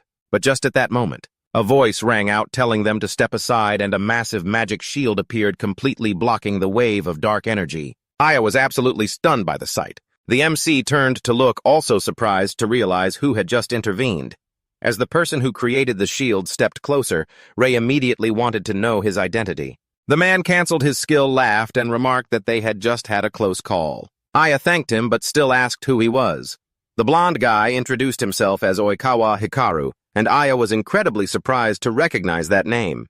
Oikawa kept smiling and asked if she knew him. Aya told the MC that he had mentioned Oikawa before entering the dungeon. Ray confirmed this, emphasizing that Oikawa was the exact person he wanted to ask for help. Ray thought that Oikawa was currently stronger than all of them, because he was an S-rank mage. He also recalled that in his previous life, Oikawa was known as the Golden Emperor. Then he reflected on Oikawa's barrier skill, and thought it was truly powerful. Without it, the situation might have spiraled out of control. The blonde guy said that when he entered the dungeon, things looked pretty bad, but luckily he arrived just in time. He also explained that he had just come from another dungeon at the government's request, and someone there had informed him of the situation. Ray felt curious and wondered who could have tipped him off, but immediately remembered Hinata scolding him for being too reckless and concluded it must have been her. Oikawa suddenly turned serious and asked if the MC was the younger brother of the Violet Emperor. Ray was surprised that he knew his brother, so he immediately asked Oikawa if he knew him. And Oikawa replied that he had heard the name many times but didn't really care, adding that the MC didn't need to worry about that. Ray said he understood, and thanked him for his help. Oikawa laughed and said it was nothing, because there wasn't much he could do. He then emphasized that the MC had done a great job defeating the dungeon boss. Just then, the loot dropped by the boss began to glow intensely. A black stone fell to the ground. Oikawa walked over, picked it up, and said that for a mana stone to be this large, the boss must have been incredibly strong. Having said that, he threw the stone to the MC and congratulated him. Ray was surprised and immediately asked if he could really keep the item. Then Oikawa said that no matter what it was the MC who had conquered the dungeon, before leaving, he said he was looking forward to the MC's future achievements and was sure he would cause even bigger surprises in the coming time. After Oikawa left, the MC's entire group was stunned by the sequence of events.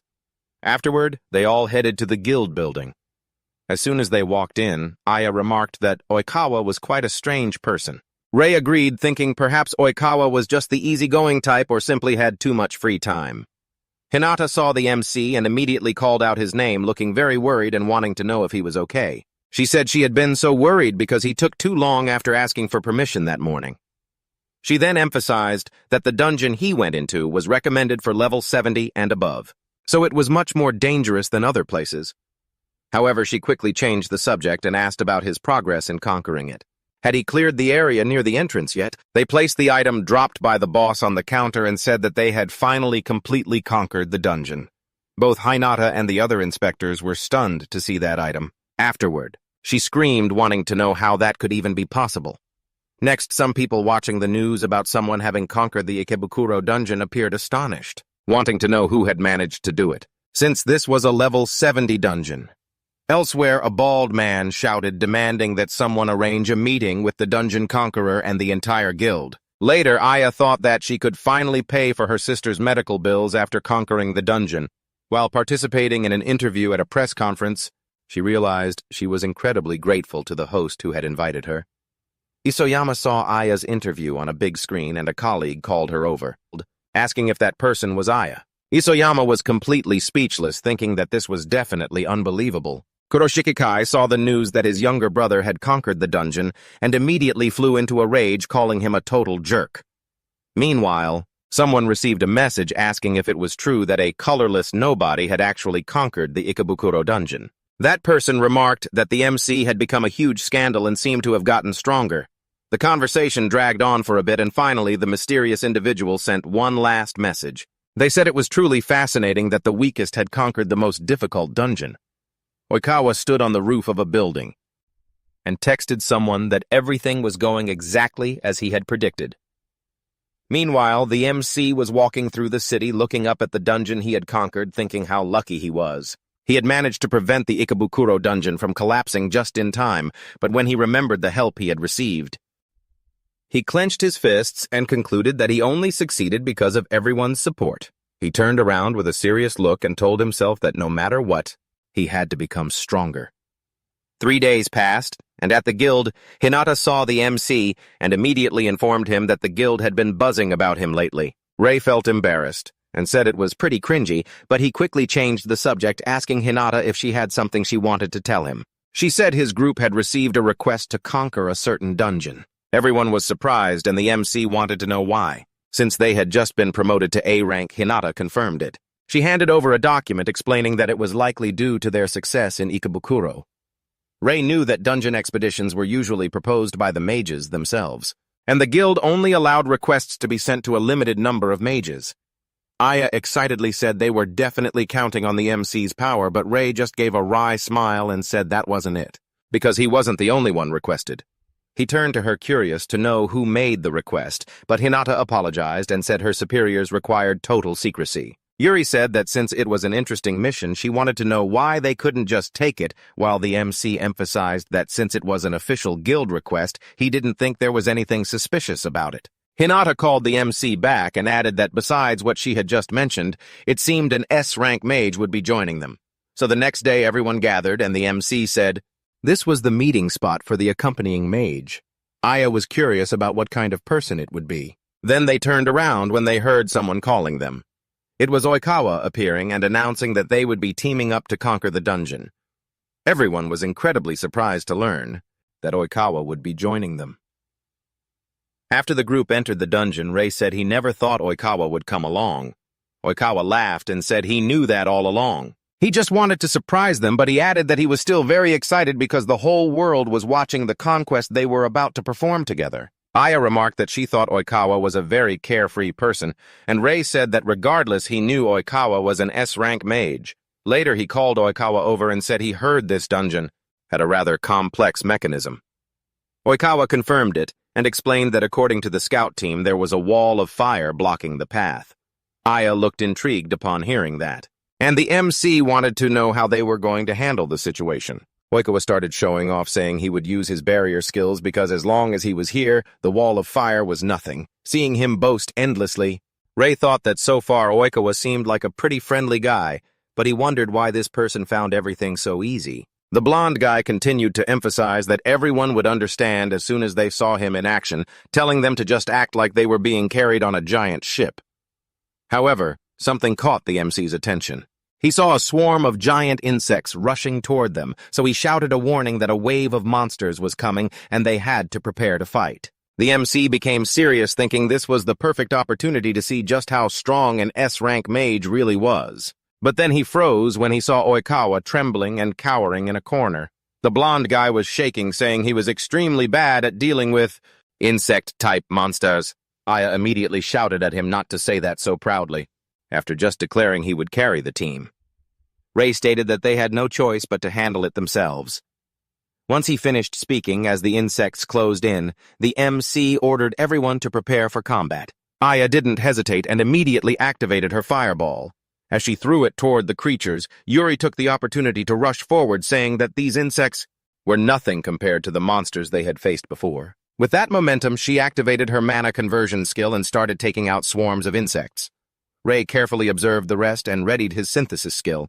He created a fire spear and threw it, piercing multiple insects at once.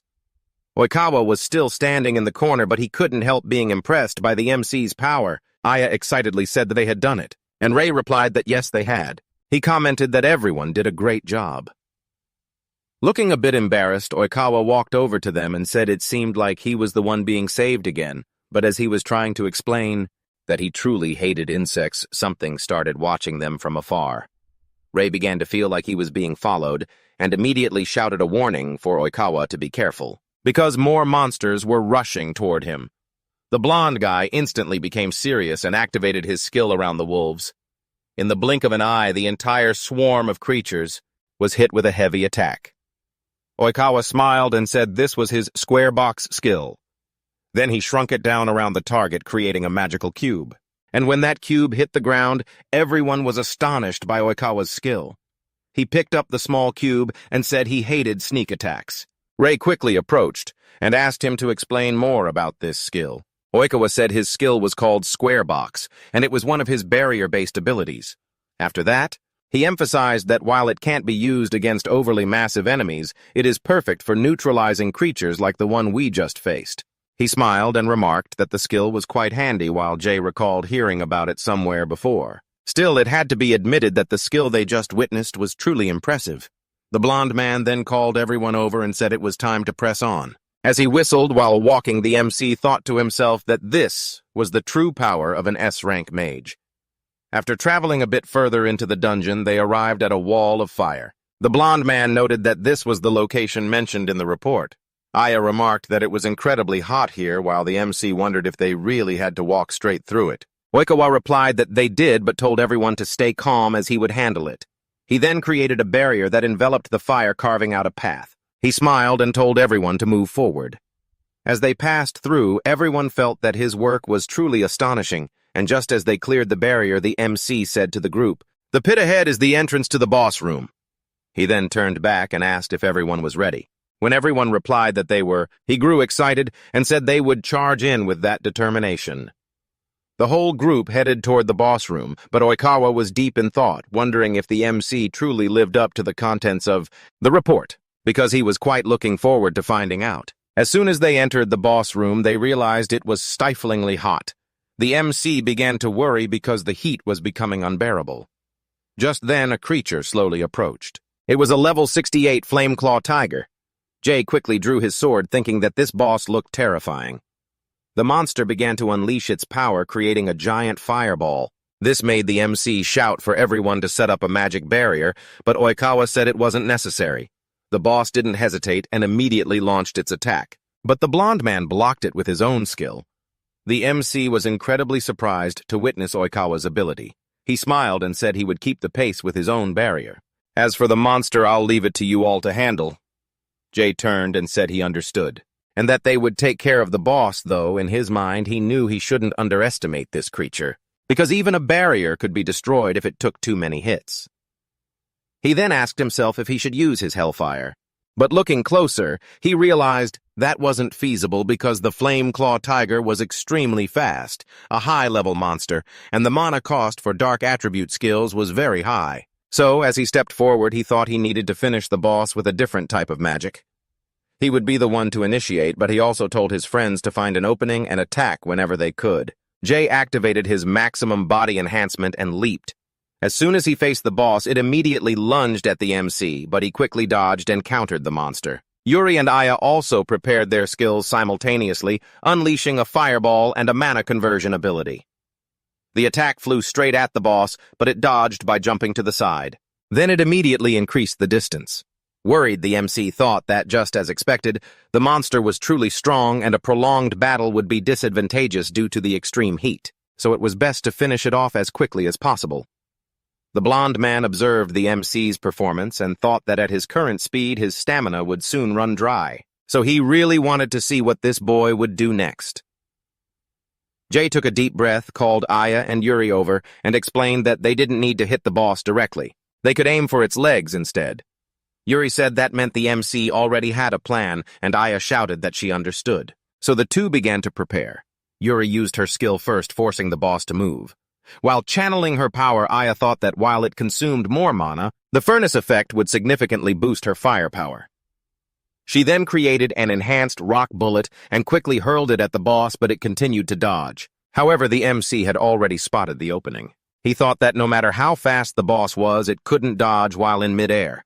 Not wanting to waste any more time, he jumped toward it and channeled his skill into his sword. Oikawa looked surprised to see the MC coating his blade in ice.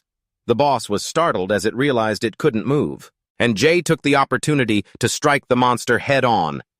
The Flame-Claw Tiger didn't have time to react and was sent crashing heavily to the ground.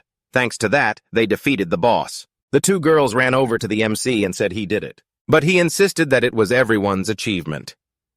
Oikawa smiled and thought that it was a fantastic coordination, and the MC was indeed a talented mage, just as the report said. However, he also thought that perhaps the MC hadn't shown his full power yet. Jay called everyone together and said they would return to the association to report, but Oikawa activated a spell and asked everyone to wait a moment. The MC realized it was the same ability as before, and the blond man confirmed it, saying he wanted to test the MC. Jay looked confused and asked him to explain clearly. Oikawa explained that his square box could be used to capture monsters and also serve as a training method. He then asked to be blunt and said he wanted to see Jay's true power, so he wanted him to defeat the monsters sealed inside that skill. Oikawa made it clear that if things became dangerous, he would seal the monsters away again, but the decision to accept or not rested with the MC. Jay clenched his fists, thinking he still didn't understand Oikawa's motive. But even so, he wanted to gain more experience, so he said he accepted the challenge. The blond man placed his skill right in front of the MC, and then said he would begin. As he opened the box, a wave of dark energy spilled out and quickly condensed into a physical form. Jay looked curious when he saw a black shadow. Oikawa knew that the monster inside would change its shape depending on the opponent's fears, so he wondered what would appear this time. After the creature fully took shape and unleashed its power, the MC was immediately terrified to realize that the monster before him was none other than the god of time and space, Kronos. Oikawa looked impressed and remarked, "This is the first time I've ever seen a monster like that." Meanwhile, he suspects that the main character is definitely hiding something. As for Jay, he's paralyzed with fear, realizing he's facing an opponent he never expected to encounter here again. Aya watches with curiosity, remarking that the shadow has taken on a human shape, while Yuri insists that it's no ordinary monster. Oikawa starts to think, knowing that this training monster typically mimics the opponent's deepest fear. Yet he wonders what on earth is standing before them. Seeing the panic on the main character's face, he also questions if the protagonist has fought this monster before. Jay thinks to himself that this creature isn't the real Kronos, but the aura it radiates is still terrifying. He vividly remembers that feeling of being completely overwhelmed, right before he regressed. However, despite everything he knows, he can't just stand there doing nothing. He charges straight at the creature without a moment's hesitation. The Kronos clone easily blocks the protagonist's attack, and as their blades clash, the main character realizes that currently, he no longer feels overwhelmed. He puts more force into his sword, forcing the Kronos clone back. The creature lifts its head, and the protagonist is instantly struck with fear, because the Kronos clone is about to unleash its ability. An attack strikes immediately, forcing the protagonist to dodge to avoid a direct hit. Aya watches the battle, dying to know what that attack was. Yuri guesses it might be an invisible shockwave. The main character remembers seeing this power before his regression, and it seems he can still dodge it. Next, he channels power into his sword and declares that it's his turn. With that, he charges at the Kronos clone, shouting that this time he's going to finish it off for good. But the creature just lets out a faint smile, which makes the protagonist even more panicked as he sees the clone. Kronos has completely blocked his attack and even nullified his ability. The creature doesn't miss the chance to counterattack, sending the protagonist flying. Aya, worried about her friend, she screams and asks if he's okay. The protagonist struggles to get back up, wondering if his attack just now was actually nullified, and what kind of ability that really is. Aya asks Oikawa if he realizes the situation is becoming dangerous. He agrees that everything has exceeded the scope of a simple test. He raises his hand, saying he will recall the shadow back into the box, but then he's suddenly stunned by something. Yuri approaches and asks what's going on, since he should have been able to recall the shadow immediately. Oikawa replies that he is trying to do just that, but he points out that for some reason, the shadow fighting the protagonist is resisting. Everyone panics when they hear this, and the blonde young man starts to worry because something like this has never happened before. As he observes the creature the protagonist is fighting, he truly wants to know what it is, because this is clearly not the time for an experiment. Having said that, they call out to the main character, saying they will support him in the fight. The protagonist shouts for them to wait a moment, but Aya has already activated her high-grade furnace ability, and Yuri uses mana conversion. So when Yuri charges in with her giant scythe toward the Kronos shadow, Aya also boosts her teammates' power. Yuri tries to land an attack, but all of her strength is completely nullified. It leaves her completely bewildered about what is happening. The Kronos shadow doesn't hesitate to counter, swatting Yuri away and slamming her into Aya. The impact is so strong that both are thrown against the cliff wall. This makes Jay scream in concern. Oikawa calls out to the protagonist because things have gone too far, and while exerting his power, he insists he will try to stop this thing at all costs. After saying that, he activates a sealing ability called Resistance Inhibition on the Kronos shadow. The blonde young man says he has it under control, but the creature just wears a bizarre, eerie smile, and immediately shatters the resistance inhibition completely. Both the protagonist and Oikawa are shocked to see the skill broken so easily. As the Kronos shadow approaches, the blonde young man remarks that if it continues like this, then all of them will be wiped out. The protagonist also starts to worry, thinking that the Kronos shadow is definitely using some kind of power. But he wonders if it's recreating the appearance and strength of Kronos from his own memories, until he gets an idea after questioning himself. So he calls out to Oikawa and says to leave the Kronos shadow to him, because he will handle it himself now that he's figured out a way. Next, as he sheathes his sword, the protagonist thinks that in his past life he only knew how to run away from Kronos, but he understands that if he hesitates now, he will never be able to move forward. He then charges straight at the Kronos shadow, thinking that its change in form must be due to some kind of ability. The creature swings its sword at the main character, but he dodges at the very last second and yells that he will directly steal the power of the Kronos shadow.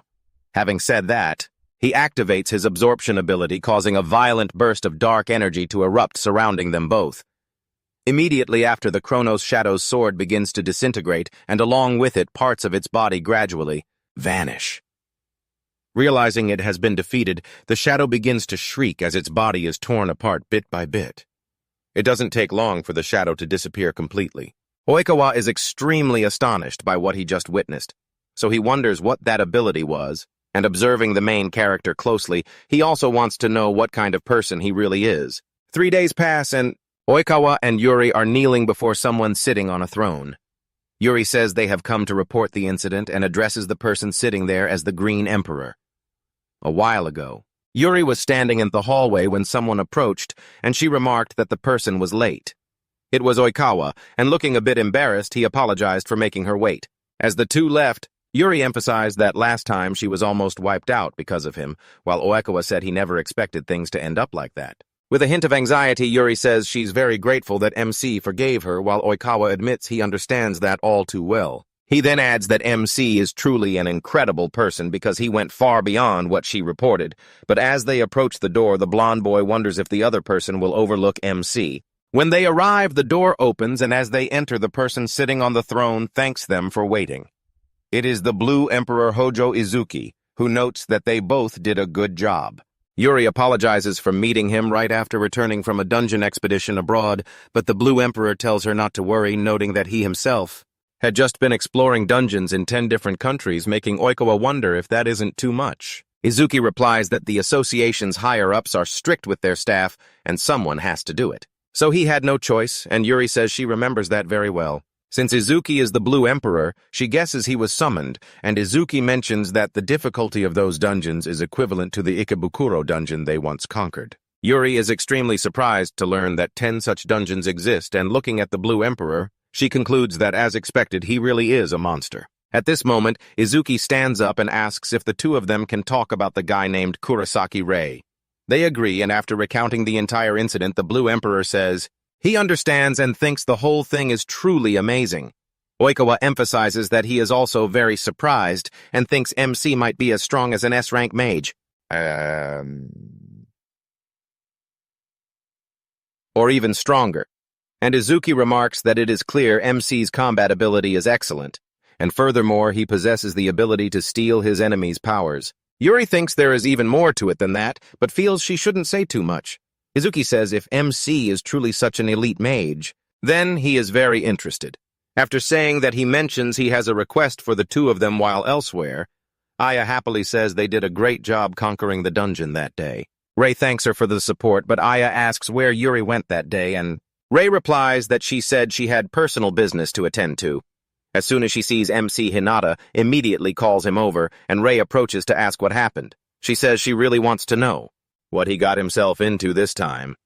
Rei looks confused and asks what the problem is.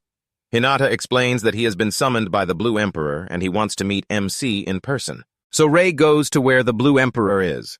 After he arrives, Izuki thanks MC for taking the time to see him.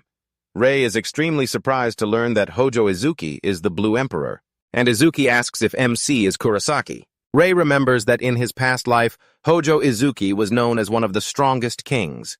And not only that, he also admired him immensely because there were many reports of the Blue Emperor's great feats, and his saying that the strong should lead the weak had deeply influenced him. That is why he once wanted to become a great person, like Hojo Izuki.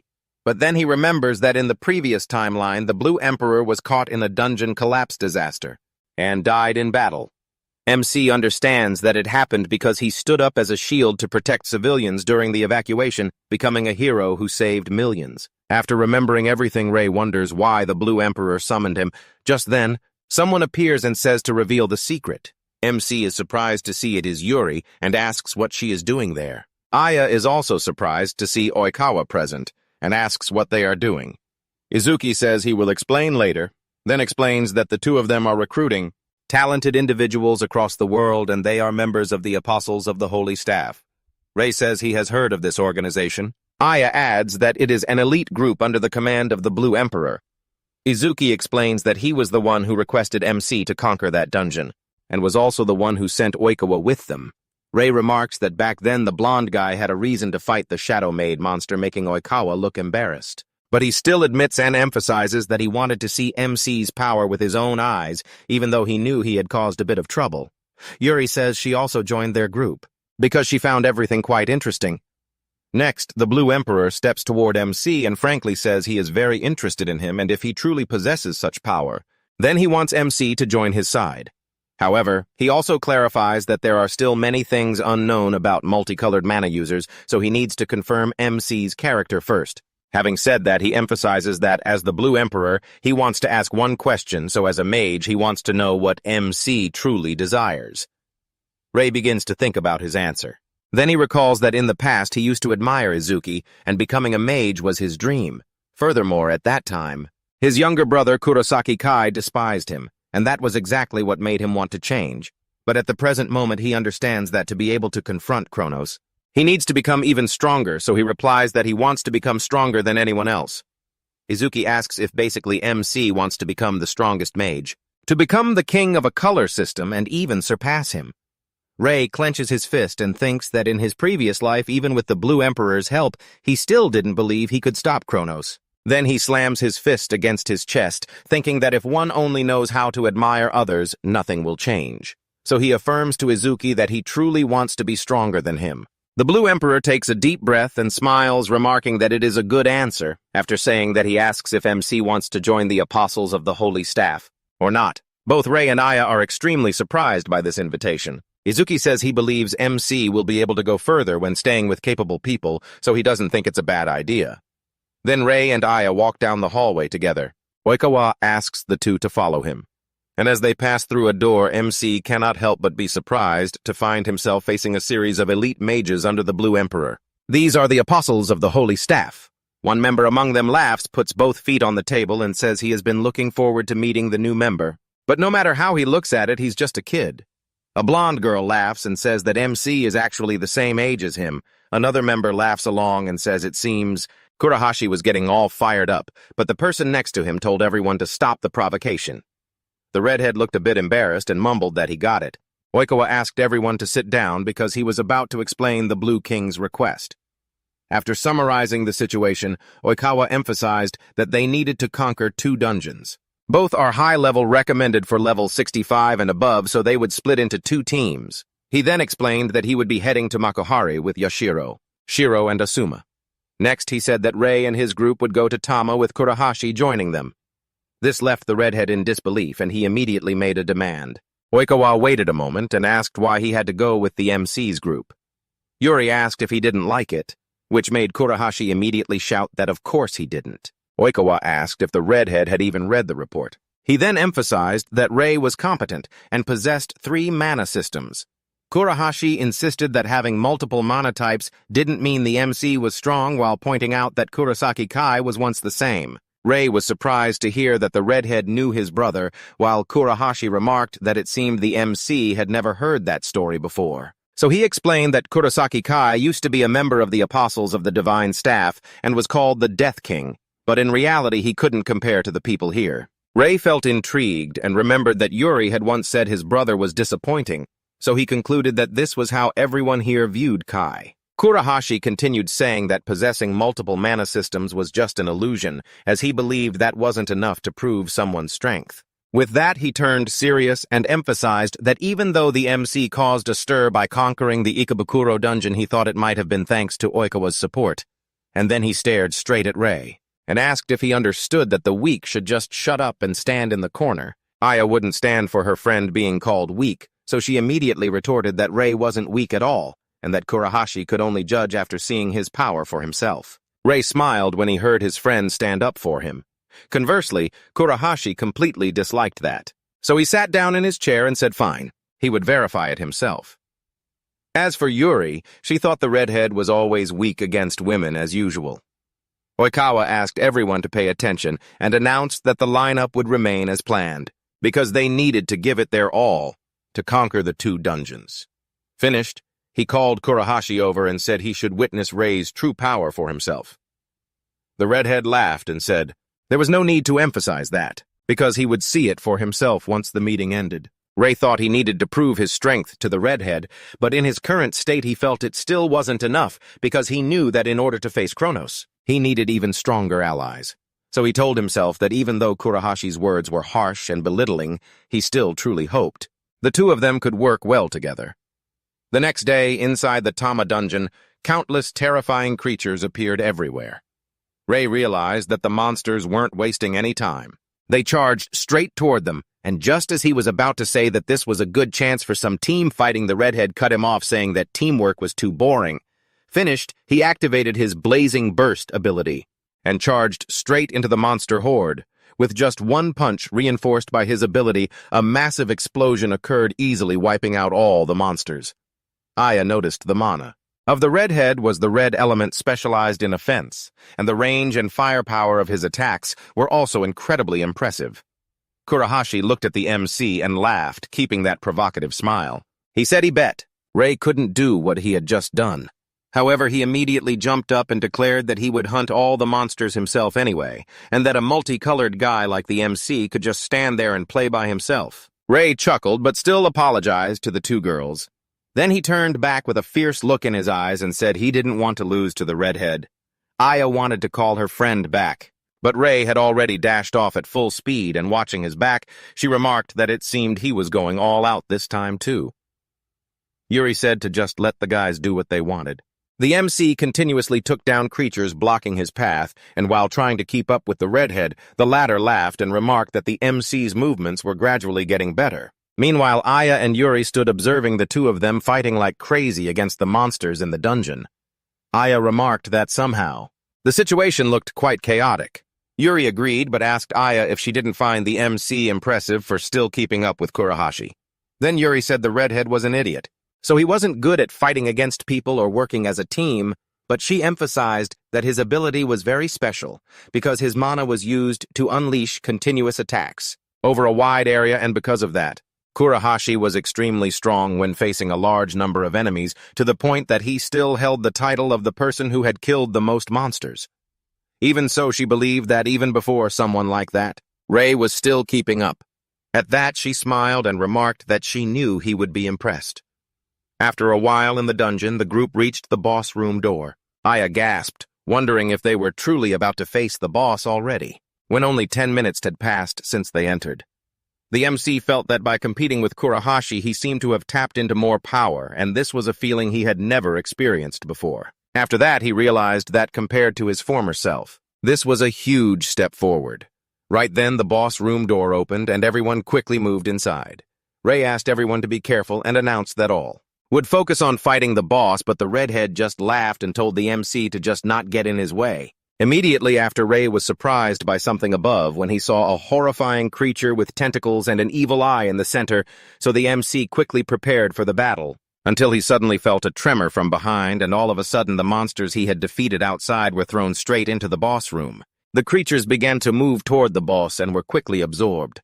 After absorbing a series of monsters at once, the Tama dungeon boss transformed into a chimera. With its level unknown, the creature's eyes snap open, locking onto the MC's group before it charges straight at them. Aya panics, asking if the boss just absorbed the other monsters. Rei guesses that the chimera is growing stronger by absorbing other monsters, but as he takes a closer look, he realizes he's never seen this kind of monster before, not even in all his time here. So he tells the redhead that they need to be careful, but the guy brushes it off, powering up and claiming he won't be intimidated by some small fry. With that, he charges ahead, declaring that whoever strikes first will be the winner. He unleashes a massive punch, triggering a giant explosion on impact. Aya is shocked, wondering if the redhead can take down the chimera all by himself. However, Kurahashi is stunned to see the boss block his powerful attack with just one arm, and even worse, the other arm is already striking back. In the split second before he gets hit, he realizes he can't dodge it. Rei doesn't waste a second. He activates his mana hands, darts toward the redhead, and pulls him out of the way just in time. After retreating, the MC asks if he's okay. Kurahashi replies with a haughty tone that he won't lose to a mixed blood like the MC because that would be the biggest mistake of his life. Right then, Rei realizes the chimera is up to something. The monster suddenly tears off its own arm, the very one the redhead had just hit, leaving Rei completely confused. Then the severed spot begins to shift. A new arm rapidly regenerates. Kurahashi looks absolutely disgusted seeing the chimera's regenerative ability, and right after that, the monster begins to charge up a focused attack. Rei tenses up, sensing that something major is about to happen, and as the chimera continues to gather energy, the MC screams at everyone to dodge immediately. The boss fires a concentrated blast of massive energy. Everyone jumps to the sides to avoid it, but the impact is so powerful that a huge explosion occurs, and the shockwave is strong enough to knock Aya back. She struggles to get up, staring at the sheer level of destruction from the boss's attack. The redhead asks Yuri what kind of firepower they just witnessed. She replies that it seems like the creature can't fire another shot right at this moment. Once she says that, she shouts that they have to seize this chance. She activates her ability and launches an attack at the chimera. The boss folds its arms and wings, shielding itself from the blow. Yuri realizes the chimera has incredibly high durability, and she finds it truly amazing that Kurahashi was actually able to burn something like that. Rei concludes that they are in a terrible situation because if they just keep defending, the boss is going to fire that beam again. He watches the chimera calculating. Maybe he needs to strike the main body, but its arms keep getting in the way. If he doesn't use his full power, it'll just use its other arm to protect itself. So he shouts for Aya. He asks if she can use mana fusion on Kurahashi. Aya is shocked, asking if the MC really wants her to use that ability on the redhead. Rei immediately answers yes, and Aya says, got it. She quickly begins focusing her power, and then activates mana fusion on the redhead, who is left completely stunned as he feels a surge of strength coursing through his entire body. Next, Kurahashi unleashes his enhanced power, yelling to ask what the hell kind of mana this is. Rei warns him that they don't have much time. He orders the redhead to attack the boss's main body. Without hesitation, he launches his attack, shouting that he understands. The chimera swings its arm to try and block, but Kurahashi pushes his power even further, unleashing a blazing explosive force that causes massive destruction. Aya is stunned by the redhead's terrifying firepower while he, the moment the smoke from the explosion clears, goes completely silent because he sees that the chimera didn't just survive the hit. It's actually still gathering energy to fire another beam. Yuri screams for the redhead to be careful. He tenses up, admitting that even an enhanced attack couldn't take the boss down. But the MC zips past him and says that's not the case. He says the redhead actually paved the way perfectly. With that, Rei prepares to unleash his black flame. Kurahashi is shocked, and as he observes the MC's power, he wonders if this is dark mana. Rei rushes in to land the finishing blow just as the chimera fires its energy beam. The MC uses his abyssal fire ability, hitting the chimera head-on as the creature collapses to the ground. The redhead still doesn't understand what just happened, or what kind of power that was. Looking at the MC's back, he realizes that even he couldn't have destroyed that monster with his own power. Moreover, he can sense the MC's sheer will to break through in that situation. Then he starts laughing, excited, wondering if the person standing in front of him is even real. The next day, as Kurosaki Kai walks through the city center, he sees a news report on a building saying that his younger brother has conquered the Tama dungeon, and he's already moving on to conquer another high-difficulty dungeon. The people around are amazed that the MC just cleared yet another high-level dungeon. Kai hears them saying that his younger brother is truly incredible. That is until he hears someone remark that Kai's own situation just keeps getting worse. Kai quietly walks away alone, but it's obvious he absolutely hates that. Meanwhile, at the Divine Staff Apostles organization, Izuki remarks that everyone did a good job conquering the dungeons, but points out that the Tama dungeon seemed to have more problems than usual. Rei confirms this, and announces that they encountered a new type of monster. Azuma laughs, saying he heard it was a very powerful monster, while Shirai feels regret for not being able to see it with his own eyes, until Oikawa calls out to Kurahashi and asks him what his assessment of Rei is. After a moment of hesitation, the redhead remarked that the MC wasn't bad at all, even suggesting a great strategy, which left Rei surprised. But Shiro noted that the redhead had always looked down on him, so he wanted to know if the guy was taking back what he said. Kurahashi immediately told her to be quiet. Then he took a deep breath, pointed at the MC, and apologized for underestimating him and calling him names while also acknowledging his strength. Rei chuckled and replied that it wasn't necessary. He made it clear that the redhead had actually helped him a lot, so no apology was needed, leaving Kurahashi stunned. Then turning away, he muttered that he wasn't happy about being praised, since he only did it for himself, so the MC shouldn't misunderstand the older members of the Apostles. The Divine Staff laughed, thinking the redhead was indeed cold and calculating. The Blue King remarked that he was glad the two were now friends, confident that no one would complain about the MC anymore, after saying that he handed Rei an object prompting a curious and surprised look. Izuki explained that it was the symbol of the Apostles' Divine Staff, and then, as the Blue King, he officially welcomed Kurosaki Rei. He then emphasized that the MC could still work with his group as usual, as he trusted that Yuri would agree, but besides that, he really hoped they could fight together. Rei clenched his fist, and as he took the Blue King's hand, he replied that he agreed, and it would be a great honor for him. Aya was surprised by this turn of events. She thought to herself that she knew her friend was excellent, especially since he was now being recognized by one of the strongest mages. At that moment, Kurahashi laughed and said that he would train the MC well since they were now teammates. However, Yuri immediately chimed in, saying that it seemed like the redhead was the one who needed some lessons, causing him to tell her not to interfere and to stop being annoying. Izuki thought that Rei had clearly built a bond with the others, and that putting the two of them on the same team had been the right decision. Oikawa looked at Izuki and thought that if he had recognized Rei from the very beginning, Kurahashi surely would have objected, so he thought the Blue King was as wise as ever. The Blue King remarked that it was good, that everything was going according to plan, but he still wanted to make an offer. Rei was curious and asked what it was.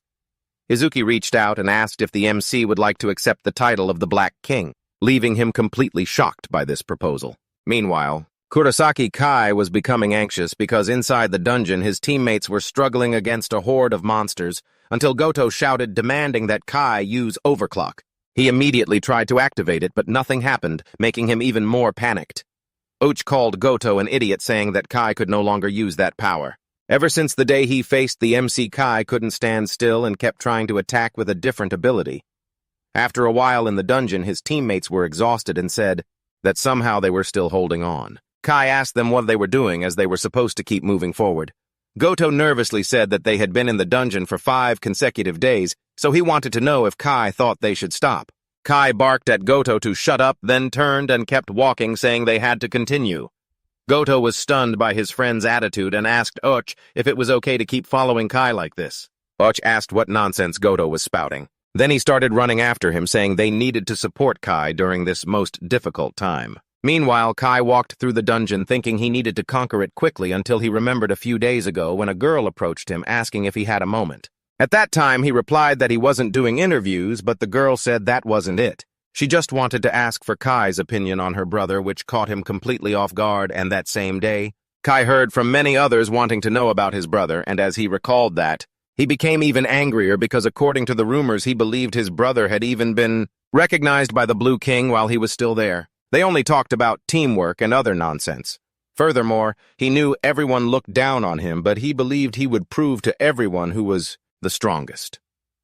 Meanwhile, in his own dimension, Kronos, the god of time and space, was observing the brother of the MC's rage and smiled faintly.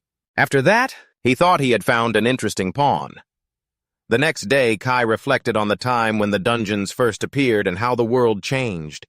It became an era where powerful mages gained social status, and that became a turning point for him as well, because the probability of someone possessing 2 mana systems was only 1 in a million, and he knew he was one of them. He even had a special ability that satisfied him so much that he even kept his distance from his teachers because they would become cautious once they realized who he was. And that was exactly what made him enjoy this social status. Just like the people at school who were always surrounding and flattering him.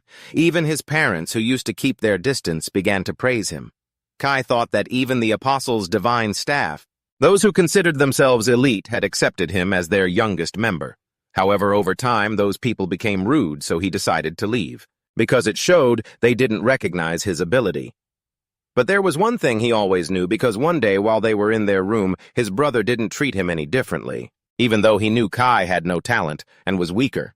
His brother's eyes seemed to say that one day he would catch up to him, and that made him hate him because as someone chosen by the world, my brother has no right to look at me like we're equals, and I understand now that's exactly why I need to prove to that idiot that I'm the strongest one here. I truly want him to understand that we live in 2 different worlds, but I was shocked when the unthinkable happened.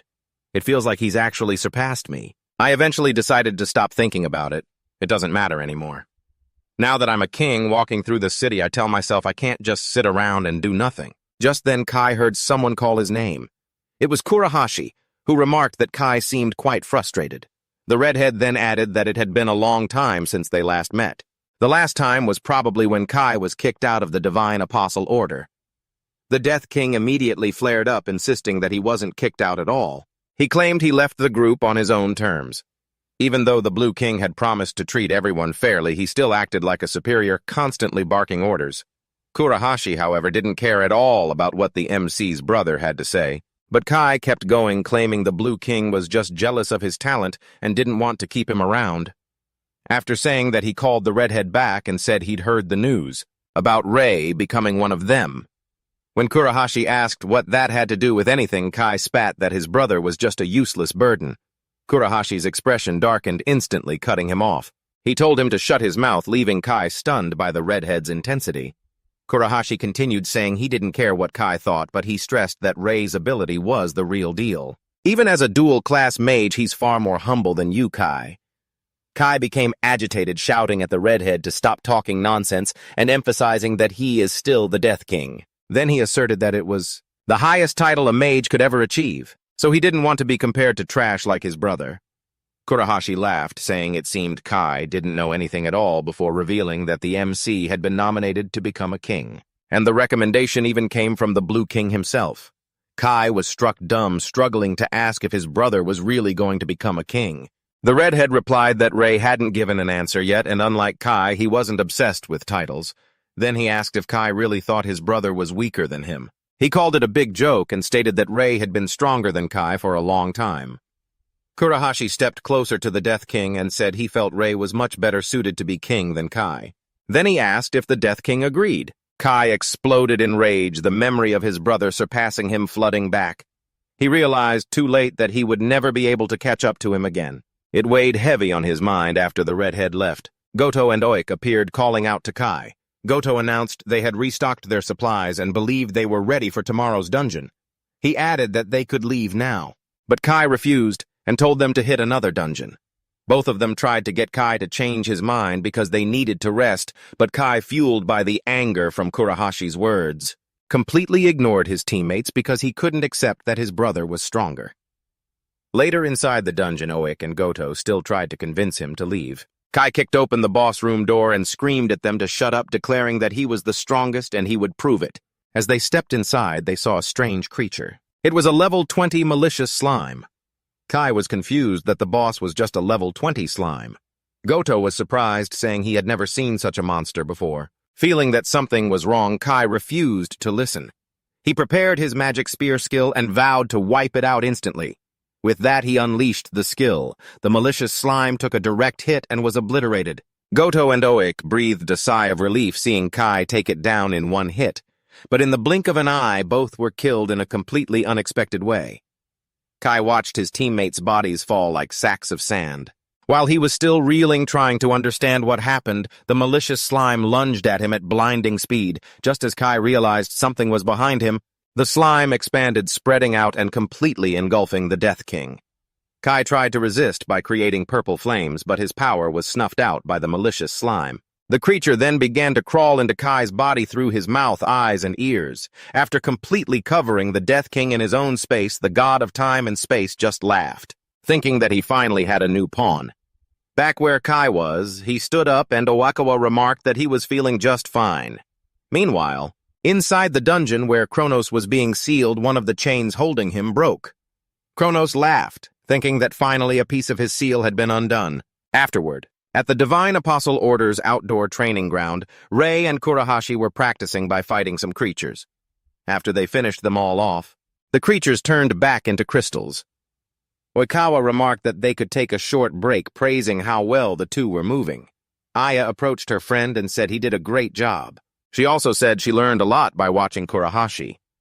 The redhead felt a bit shy and said it was nothing special, then suddenly mentioned to the MC that he had met his younger brother in the city earlier. He then remarked that the idiot Kai still thought he was stronger than the MC, adding that he had told him everything.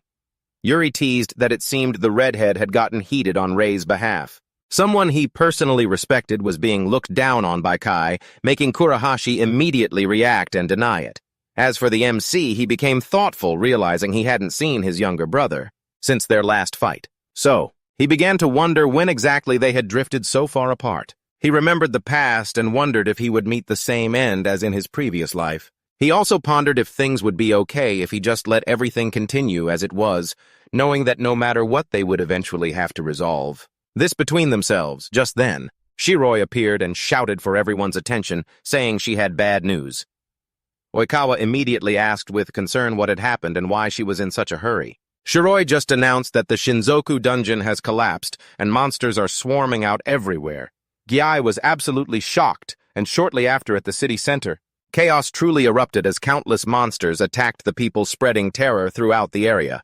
The Holy Staff Apostles immediately rushed to the scene. Shirai couldn't help but be stunned at the sight, while Yashiro wondered why the monsters were flooding out of the dungeon, and Asuma deemed the situation extremely grave, because there were just too many civilians there.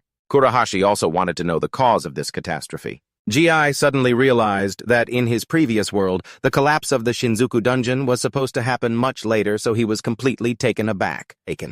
And he couldn't understand why it was all happening so early. Ohikawa called everyone together and stressed that now wasn't the time to overthink things. Since the Blue King was on the way from very far away, and it would take time, they had to handle the situation themselves. He then emphasized that their top priority was to evacuate the civilians at all costs, and everyone replied that they understood. They immediately scattered to take action. Nearby, a giant shadow wolf lunged at a woman and her child, but Juri appeared and used her scythe to take the monster down. Aya ran straight over to the woman and the child, asking them if they were all right. The mother replied that she was fine and thanked her, while nearby Kurahashi seemed absolutely thrilled to be fighting the monsters. Shirai immediately reminded the redhead to be careful and avoid endangering the people being evacuated elsewhere. Oikawa used his ability and loudly announced that inside his barrier was a safe zone. Ray fought while realizing that the elite team under the Blue King was truly formidable as they didn't flinch at all. Facing the massive number of monsters, he then recalled that back in the world before the first dungeon collapse there were many casualties, but this time, he believed they could overcome it together. Until suddenly a giant stone hand erupted from the ground, and an evil creature appeared amidst the chaos. Yuri concluded that the monster that had just appeared was likely the dungeon boss. The redhead looked at the giant monster and said that even so, it was just a target. It was too easy to hit, and he was incredibly excited to face it. However, the protagonist didn't bother at all and lunged straight at the boss with his dark power. He unleashed Abyss Flame, striking directly and completely, destroying the giant monster in a single hit. Shirai and Oikawa were both stunned witnessing the protagonist's strength. As for him, he thought everything seemed to be going very smoothly, until he was stunned to hear a familiar voice telling everyone not to get excited just yet. Ray immediately turned around to see who it was and realized it was his younger brother radiating a terrifying dark power. Kai approached Ray with a twisted smile and malicious eyes, saying that he had finally found his brother. The protagonist was completely bewildered and asked Kai why he had become like this. Kai laughed and asked if he was talking about his current state or the fact that he was here to crush him. Right after that, he suddenly appeared behind the protagonist to launch an attack. Ray barely dodged his brother's incredibly powerful blow in the nick of time. Kai remarked that Ray dodged well but wanted to know how long he could hold out. Finishing that, he continued to lunge forward to attack and asked if Ray thought he would be allowed to escape. Ray tried to block Kai's attacks, and while continuously defending, he realized his brother was clearly no longer himself after taking a hit to the face. The protagonist continued to question his brother's current state because looking at him from up close, Kai even looked like a terrifying monster. Kai continued to unleash an even stronger blow, but Ray managed to step back to avoid it. Kai appeared disappointed and stared at Ray, then said that his expression looked like he was denying the truth. Then he slowly approached and said that all of this was Ray's fault because the reason he became like this was specifically to destroy him. Ray became confused by those words and asked if his brother really wanted to kill him, and why that was. Then Kai suddenly vanished without a trace and appeared right in front of the protagonist, ready to strike. But Kurahashi suddenly appeared and kicked Kai away, sending him far back and reminding the protagonist that in an emergency, he shouldn't just stand there motionless. After that, he shouted loudly for Kai to stop this nonsense, because he would never let him have his way.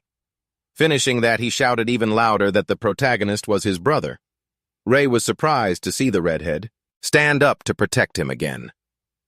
However, Kai asserted that he didn't care about so-called brotherhood because he was here to make his brother realize once and for all who was stronger. Finishing that, he began to charge up and fired his power toward both of them, but the volume of attacks caused them to spread to the area near the people being evacuated. Kurahashi and Ray realized the terrifying destructive range of the attacks grazing them and began to get worried, until Oikawa stepped up to shield the people and created a barrier to protect them.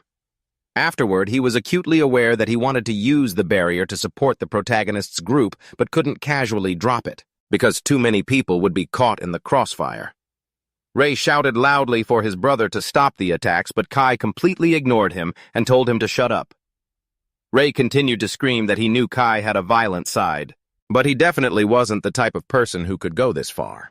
The Death King smiled and emphasized that his brother was still saying nonsensical things even in battle, truly too naive a person.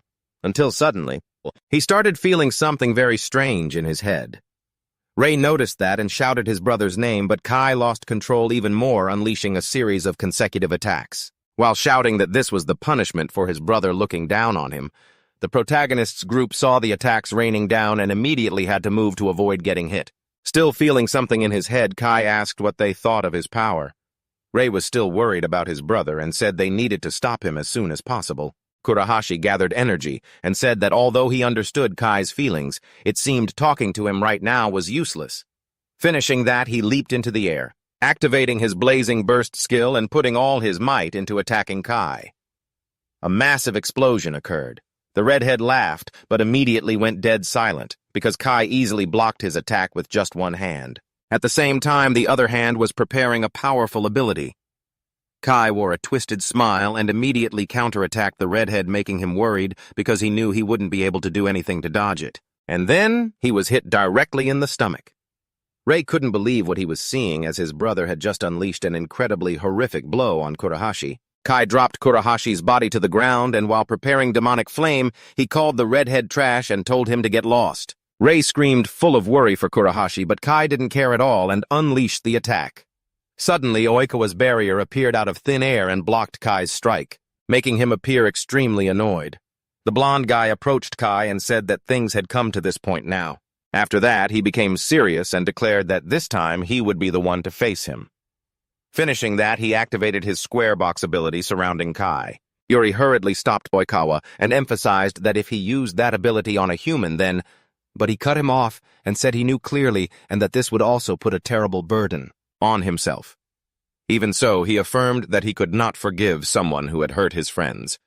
However, Kai frantically used pure strength to break Oikawa's ability, and the blonde guy was startled as his own body suffered damage just from trying to maintain the ability on Kai. Rei realized how much Oikawa was suffering and shouted his name in worry. Oikawa told himself that this was harder than he thought, as he didn't expect the burden to be so great. But no matter what, he was still determined to seal Kurosaki Kai at all costs. The fallen king muttered to Oikawa to go to hell, then completely shattered the blonde boy's power. While Oikawa was exhausted from his own power, Kai began to approach, saying he wouldn't let things go their way. However, Kai suddenly felt his left arm trembling violently. He remarked that his body didn't seem to be in perfect condition. This made Yuri extremely worried because she knew Oikawa hadn't held back yet. Kai still claimed he wasn't at his full state. Kai turned his back and said he was leaving. But before that, he called out to Rei with a terrifying look in his eyes and swore that next time he would definitely kill him. With that said, he flew away. And as he left, he shouted for his brother to just wait for that moment. The next day, a news report was broadcasting from above, capturing the scene near the Shinjuku dungeon, where just like the day before, monsters had appeared abnormally. A woman being interviewed said in a panic that there were so many monsters. Even though mages had rescued them, everything was in total chaos. People watching the news were discussing that they knew this day would come, but they didn't expect the monsters to appear in such a way. Until someone in the crowd shouted that it was all meaningless and they needed to evacuate immediately to places with fewer dungeons. From afar, Oikawa just silently observed the chaos. Then he thought that society was starting to panic due to the appearance of monsters, but in his mind, the real problem right now was the fallen king. He wondered what they should do next. As the situation seemed to be getting worse, not long before someone had reported to the Blue King that they would leave the whole matter to him, and Izuki replied that was correct. At the same time, he affirmed that he would certainly resolve this issue properly. Meanwhile, at the emergency room, Rei was sitting and waiting outside. Aya called out to him, but he didn't react because in his head he was thinking that everything that happened was his fault, as it was he who had caused Kurahashi to end up in such a state. Furthermore, he couldn't convince his younger brother, let alone stop him. Just then, Yuri appeared, called out to Rei, and informed him that they needed to go immediately, because the Blue King was summoning everyone. Rei took a deep breath, and even though he felt a heavy burden on his heart, he still replied that he understood. After everyone was present, the Blue King stated that the current situation was extremely serious, because even though they had destroyed the monsters outside, the fallen king had still escaped, and they could not let him remain free like that. Yashiro and Azuma believed that the transformation of Kurosaki Kai was not normal, and not only Kurahashi, but also civilians were severely injured. Shirai then asked what they planned to do next. Izuki said that he had discussed it with the other Origin Kings. This made Aya extremely surprised, while Yuri explained that they were the ones with the authority to issue orders in this situation. However, she still felt confused because this was a matter involving a king who had lost control, a situation where even top-tier mages felt threatened. Izuki stood up from the throne, approached the protagonist, and said that Kai was his younger brother. Even though the next words might sound very cold, they would proceed to eliminate Kurosaki Kai. Rei was completely stunned by that decision. Shirai explained that this was a term they used for monsters. Oikawa immediately retorted and emphasized that the Blue King's words were absolutely correct, adding that Kai's reckless actions that were no different from a monster, and both the Red King and the Yellow King had reached the same conclusion. After speaking, he emphasized that before there were more victims, they had to end this once and for all. Then he announced that they had identified Kurosaki's hiding place, and this time he would also participate, causing Rei to shout in a panic, asking the Blue King to wait a moment. Rei asked if there was any other way. because he believed they could imprison his younger brother instead of eliminating him. Izuki became serious and replied that there was no other way, emphasizing that even Oikawa's powers couldn't control Kai, so they couldn't let this happen again. Therefore, the elimination would take place tomorrow afternoon as the final decision. But Rei was completely shocked by the Blue King's decision. He thought to himself that it was true that Kai had many negative traits, and as he watched them discuss, he also knew his younger brother had a habit of looking down on others. But when remembering his childhood, he realized Kai also had good sides. Rei couldn't help but wonder if there really wasn't any other choice. Just then, Oikawa received a message on his phone, and after checking it, he happily announced that Kurahashi had woken up. Rei immediately felt relieved when hearing this news. The blonde boy also said that Kurahashi had left a message for the protagonist asking Rei not to worry about him and to quickly bring his younger brother back to his senses. Rei stood frozen upon hearing that, then clenched his fists. Thinking of Kurahashi, he understood that he couldn't give up because he was Kai's older brother. Then he called to the Blue King and asked for one chance, because he knew Kai was in danger and he had seen how much his younger brother was suffering when he called him yesterday. After speaking, he asserted that there was definitely still a chance and desperately begged the Blue King to let him try once. Izuki just said that the elimination of Kurosaki Kai would begin tomorrow afternoon. That was the final decision of the Origin Kings. Rei was not satisfied with this answer, because he truly hoped for a chance. However, the Blue King added that the other kings did not forbid them from doing anything before that time. This made the protagonist extremely surprised, and he quickly thanked the Blue King for giving him a chance. Just then, Yuri and Aya looked at each other and nodded, and Yuri said that she had something to say about the elimination. And Aya asked if this order applied to the Holy Staff Apostles as well. Then she emphasized that in the past, they had been in the same group. Yuri continued that if Rei wanted to do that, they would accompany him. The protagonist immediately turned back, surprised by their decision.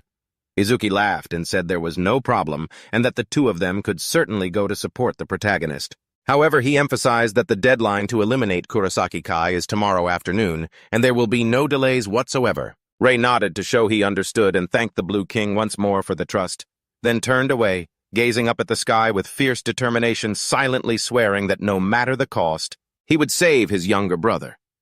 Meanwhile, on a remote island surrounded by violent waves, Kurosaki Kai sat beneath a colossal tree. The next day, the protagonist's group arrived by motorboat near an isolated island south of Tokyo. Rei insisted he was certain his brother was somewhere on this island. That was until he suddenly realized Oikawa was there too. He smiled and greeted everyone. Aya wondered why the blonde-haired man had also appeared on the island. Rei said he understood, assuming Oikawa had come to monitor the situation. Oikawa smiled in confirmation and said it was an order from the Blue King. He explained that his mission was to survey the island and participate in the elimination as an apostle of the sacred staff, and as he spoke, he activated his power. He stated he wouldn't be able to join the protagonist's private plan.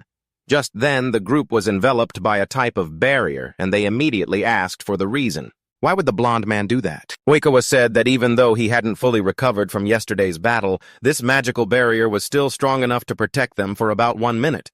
Rei thought to himself that they had arrived on the island at the exact right moment, just as predicted. Izuki spoke, then wondered if that was the real reason. So Rei thanked Oikawa and declared with full confidence that he would definitely bring Kurosaki Kai back. Suddenly, the blonde man remembered something. He called out for the protagonist to wait a moment, saying that while Kurosaki Kai's power was real, he wasn't sure the boy would be willing to listen. With that, he asked the protagonist for permission to intervene one more time. Meanwhile, somewhere on the island, in the middle of a gloomy forest, Kai lay on the ground, muttering to himself. Then he began to feel a splitting headache, thinking about how much he truly despised his brother.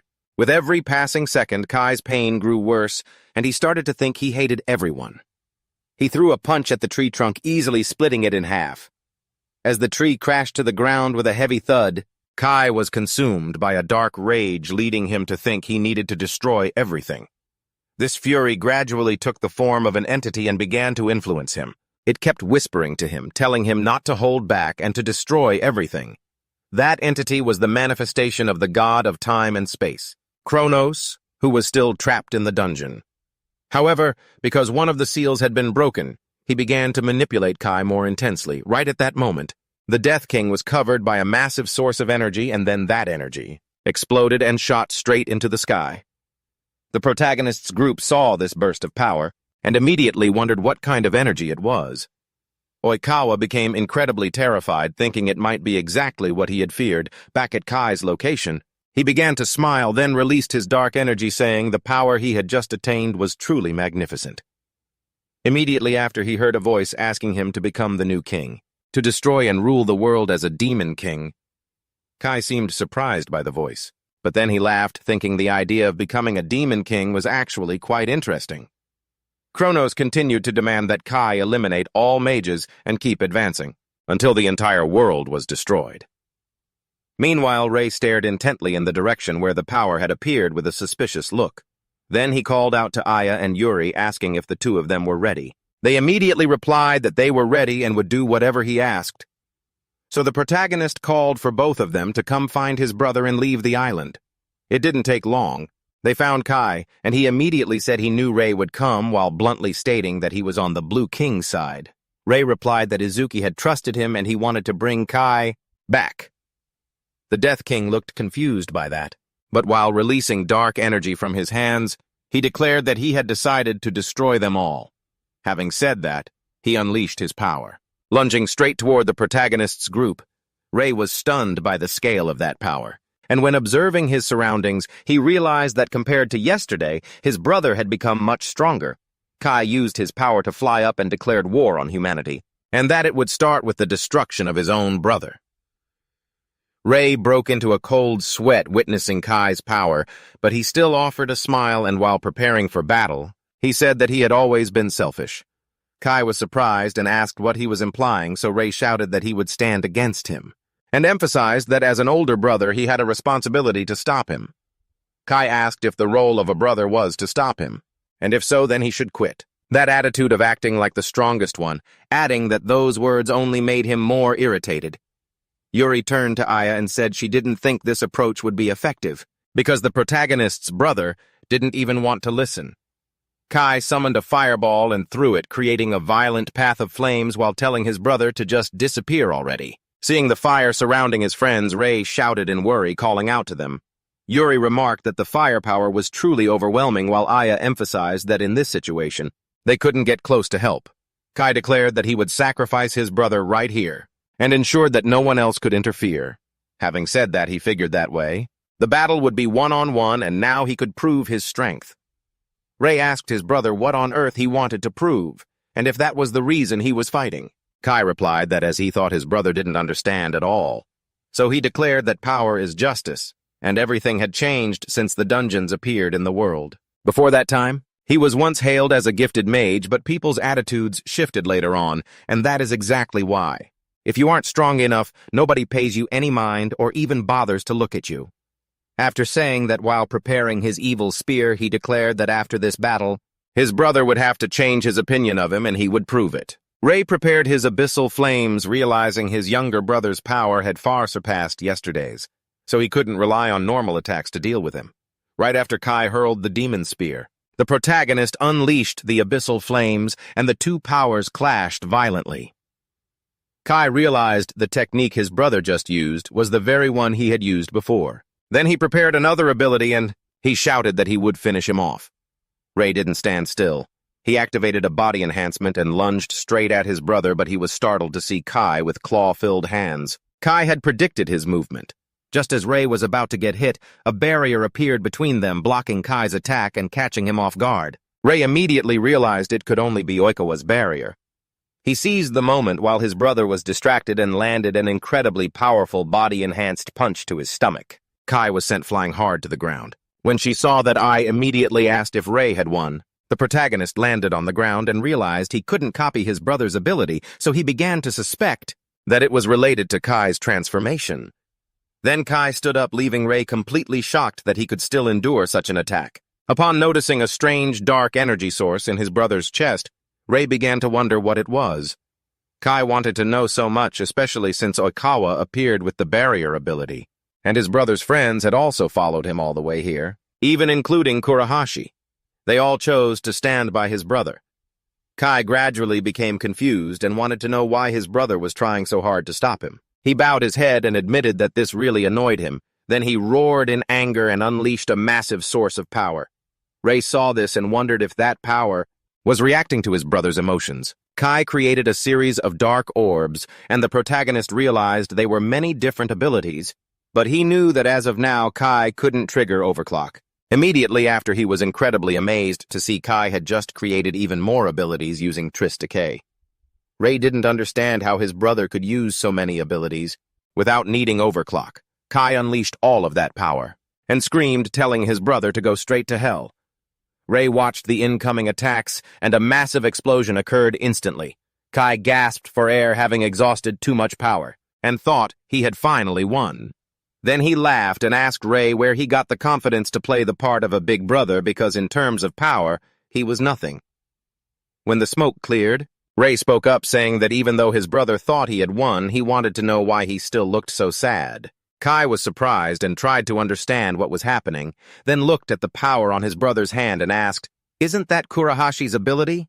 Ray channeled the power he took from the red-haired guy into his fist and asserted to Kai that he wouldn't let him destroy everything like that, and he would bring him back at any cost. Kai said he knew Kurahashi's blazing eruption technique had a wide range, so he assumed his brother used it to block his evil spear. Ray closed his eyes and thought about the red-haired guy, remembering their conversation in the hospital when Kurahashi asked if he would really take his power. Kurahashi answered yes, because in his current state he couldn't fight, so he asked Ray to use his absorption ability. Then he held out his fist and told the protagonist to do it for him. After recalling that conversation, Ray called out to his brother and said, "Let's end this right here," saying that he activated the blazing eruption skill. Kai was forced to fly up to avoid getting caught in the blast, but immediately after he saw his brother use mana conversion and launched it instantly. Kai dodged while realizing this time his brother was using Yuri's ability. Ray focused his power and created a giant fireball. Kai blocked the final attack and screamed that this was getting more and more annoying, until he was stunned once again to see his brother preparing the explosive furnace just as he was hit by the fireball. While struggling to hold on, he thought this was impossible because the power was too great for a normal fireball, and a massive explosion erupted in the air. Ray gasped for air, having used too many abilities in succession. When the smoke cleared, Kai smiled, then laughed like a madman. Ray was confused by his brother's attitude, and Kai said that now he understood why he couldn't use overclock. Then he said he understood that his brother could steal other people's abilities, saying that he emphasized that he wasn't impressed that Ray could use many abilities, because that was only because other people gave them to him. He continued that if those abilities became his brother's strength, it meant he accepted sacrificing others. Ray shouted that Kai misunderstood everything, but Kai cut him off and said he wasn't wrong, then declared something. He said his two teammates had been eliminated, and that what happened to them was because Ray took their overclock abilities, causing the whole group to weaken. So Kai screamed that this was the consequence of his brother stealing other people's powers because it was his fault that his friends were killed. He assumed that was no different from Ray being willing to sacrifice others to get stronger, and because of that, they were essentially no different. Ray intended to shout back to explain, but then he stopped. He clenched his fists and realized he couldn't think of anything to refute, because he had never thought things would lead to this outcome. Just because he had taken away his brother's power, but he knew that in the future he would need to change how he used that power. If not, humanity will be defeated by Kronos and face extinction, yet he still wonders if he can truly accept that kind of power. Kai prepares to strike, shouting that it is too late for his brother to regret anything, but still insists he will give him a hand. With that, he lunges straight at Ray. Immediately after, he unleashes a series of strikes forward, then accelerates to close the distance. Kai begins a barrage of attacks and asks his brother how he feels about that power. Just before delivering the next blow, he screams that in the end they both think exactly the same way, and then he throws an incredibly powerful punch, but something unexpected happens, leaving Kai completely stunned by what just occurred because his punch landed directly on Ray, and he immediately asks why he didn't dodge or do anything to avoid the blow. Ray calls out to his brother, touches his hand, and apologizes while returning the overclock ability to him, saying he knows full well it is a stolen power from others, but even so, power is meant to protect people. After that, while releasing energy throughout his body, he asserts that he needs power too.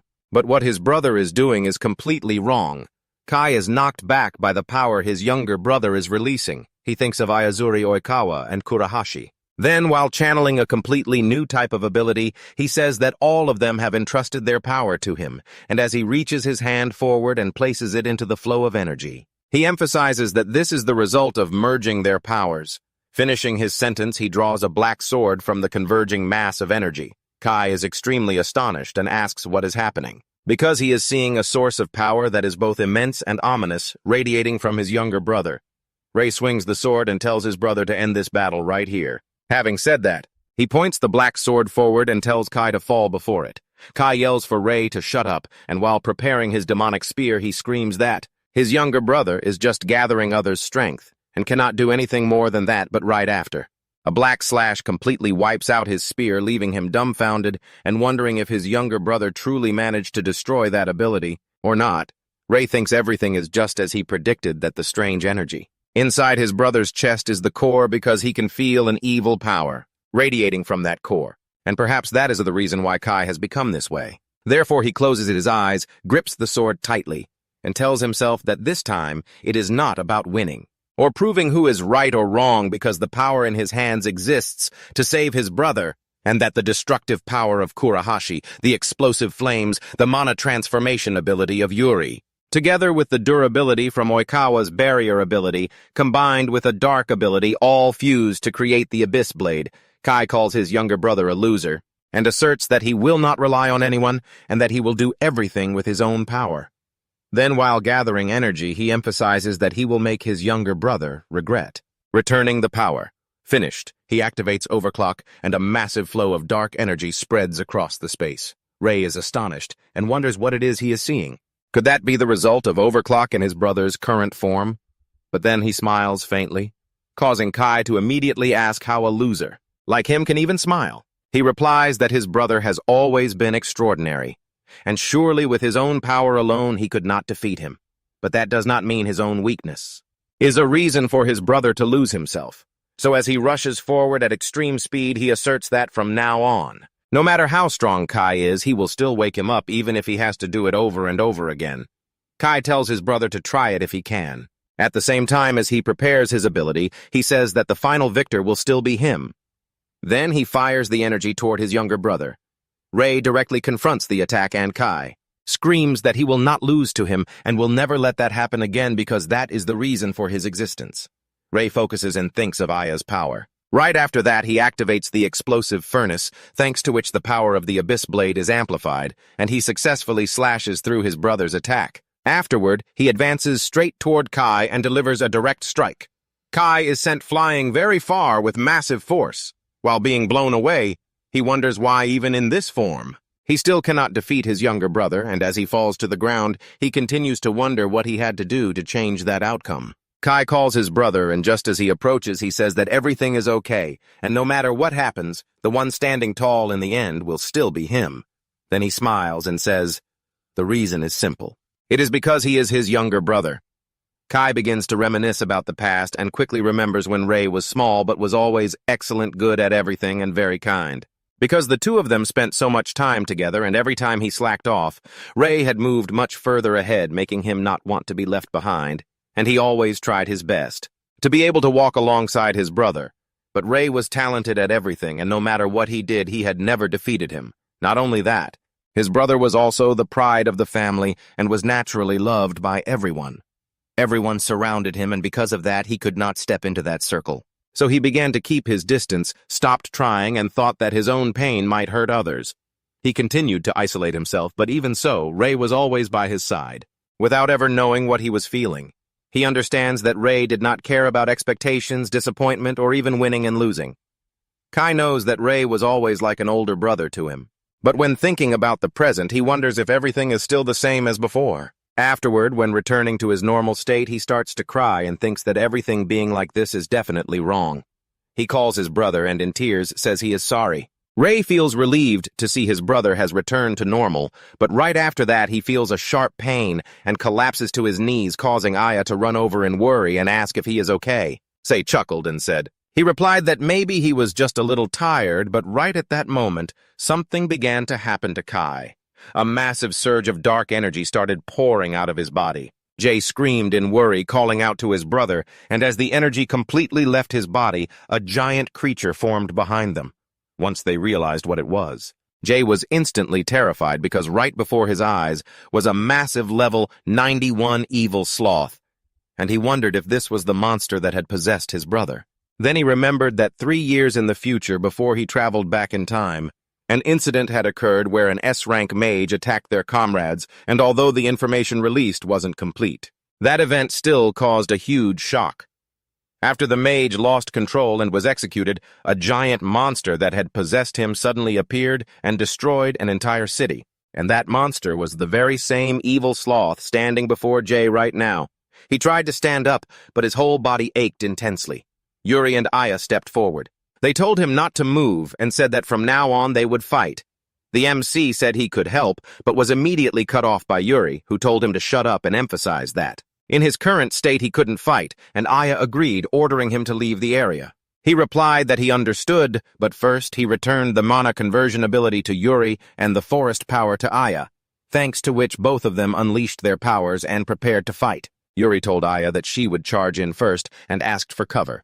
Just then someone appeared and told them to wait, asking if they were forgetting someone. It was Oikawa, who said he would support them. Then he smiled and said to Jay that it seemed he really had pulled his brother back. Jay replied that he had. Then he returned the barrier ability to the blonde guy. Oikawa looked at the monster and said they needed to exercise it as quickly as possible.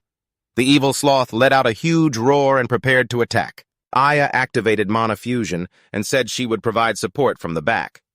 Yuri told Oikawa it had been a long time since she had fought alongside him, and the blonde guy replied that she should just act freely, because he would keep up with her tempo, saying that she lunged straight at the monster and asked Oikawa for good cover. He prepared his power and reassured her to stay calm. Yuri used mana conversion to create a staircase to reach the evil sloth. But just as she approached, the monster prepared to strike. However, Oikawa immediately used a magic barrier to block it, asserting that he wouldn't let the monster do as it pleased. Yuri realized that if Oikawa could block the giant sloth's attacks, she only needed to focus on striking. Then she leaped into the air, and thought that no matter how big the monster was, as long as she crushed its head, it would be over. So she continued to activate mana conversion and created a giant hammer. Then she brought the blow straight down onto the evil sloth's head. Aya happily thought they had taken the monster down, but Yuri was stunned to see that her attack had absolutely no effect on the evil sloth, and the monster immediately countered. Yuri panicked, realizing that if not for Oikawa's barrier, she would have been hit directly. However, with its monster strength, it still shattered Oikawa's barrier and hit Yuri, sending her crashing to the ground. The blonde guy screamed out, calling for his friend in a panic. Then he said that although he knew this was a side effect of the battle from the day before, he didn't expect the monster to be able to break his barrier with a simple physical strike. Jay, while tending to his brother, thought that during the investigation in the previous timeline before he regressed, it was discovered that the evil sloth absorbs the host's mana, so he understood why the destruction caused by the evil sloth in the future was so terrifying. It was because it had parasitized the body of an S-rank mage. Therefore, since the monster had absorbed his brother's mana, he figured the current power limit of the evil sloth was immeasurable, and right after that, the monster prepared to unleash its next attack, making Oikawa scream a warning that if they were hit by an attack with that much power, then it would all be over. The evil sloth lunged forward, but a beam of light appeared from far away, and someone rushed in at extreme speed, then landed a direct blow on the giant monster. Everyone was utterly stunned, not understanding what had just happened. Jay turned to the side and saw a man land heavily on the ground until they realized it was Azuma. He was greeting everyone. Then he smiled and said to Shirai that even though her throw was very accurate, she had thrown him way too hard. Aya asked why Azuma was here, and Yuri took a deep breath and replied that it seemed he didn't come alone. Shirai and Oshiro appeared, saying they had arrived just in time. Shirai looked at Yuri's condition and remarked that she looked pretty beat up, which immediately made Yuri tell her to shut up and stop bothering her. Azuma laughed and said it was true that Shirai had no tact, while Oshiro sighed and told Azuma that he wasn't much better. The MC thought there was supposed to be more time before the campaign started, so he asked Oikawa if he was the one who called the others to come, and the blonde guy replied that luckily they had arrived just in time. Right then, the evil sloth started to get up again, and Azuma remarked that it seemed this monster was the main culprit. That caused all the chaos, so he called on Shirai and Yashiro to avenge their friends together, because since they arrived late, they had to perform well now. After that, the evil sloth lunged to attack Azuma. But he blocked the giant creature's attack, then laughed and asserted that he wouldn't lose in a test of strength. Shirai immediately moved to the side, then created claws and rushed at the evil sloth. She jumped up and unleashed a series of consecutive slashes until she realized the monster was staring straight at her. Shirai immediately backed off and said that she couldn't even leave a scratch on its body. Yashiro replied that wasn't the case, because she had drawn the evil sloth's attention very well, saying that he activated his ice power and froze half of the monster's body from a distance. Jay thought they were truly amazing, and it looked like they were just playing with the evil sloth. However, he knew the monster still hadn't suffered any damage, so he wondered how they would handle that. Right now, Oikawa stretched and declared that the battle was over. The host was confused and asked for clarification. Oikawa turned to his side, smiled, and asked the Blue King if he agreed. Izuki appeared behind the host, channeling his power. He turned around instantly, looking shocked, and Izuki confirmed that yes, the battle was indeed over. With that, he unleashed his power toward the Evo slot. The monster was hit head-on and completely annihilated. Rai and Aya were both stunned to see the giant creature taken down, just like that, with one strike from the Blue King. The MC turned back, and observing Hojo Izuki closely, he realized this was the true power of an Origin King. The scene shifted to the hospital the next day. Kai woke up and immediately asked where he was. Kurahashi remarked that he had finally come to, adding that Kai didn't seem as arrogant as before, but that was understandable considering he had been unconscious for a full day. Kai was shocked to hear that. He immediately remembered being possessed and attacking Kurahashi brutally, then began to wonder why he had done such a thing. Kurahashi said that he had been defeated by his own self and couldn't deny it. However, he emphasized that from what he heard, a monster had taken over Kai's body, so it wasn't all his own doing, though. Kai seemed dissatisfied with that explanation. Kurahashi continued saying the monster had been destroyed by the Blue King, and he didn't care whether Kai felt regret or not, because it was all over now. Kai got out of his hospital bed, and as he reached the door, he asked Kurahashi if he really thought he could just calmly accept all of this. Kurahashi asked where he was going. Kai replied that it was his right to go wherever he pleased. Kurahashi sighed, and while using his phone muttered that he really was a pain. Meanwhile, at the secret bastion's headquarters, the Blue King told everyone they had done a great job handling the difficult situation. And although it might sound like a platitude, he said the incident was resolved through everyone's effort, but especially the MC's since he did such a great job. Jay replied that it wasn't like that. But Izuki told him not to be humble because he was the one who helped resolve the incident without any casualties. He had even saved this Purple King, his own brother, so he believed Jay should be proud of what he had achieved. The MC felt happy hearing that and immediately thanked the Blue King, but as he asked about his brother's condition, his phone suddenly rang, so he excused himself, saying it was Kurahashi. But then he was surprised by the content of the message.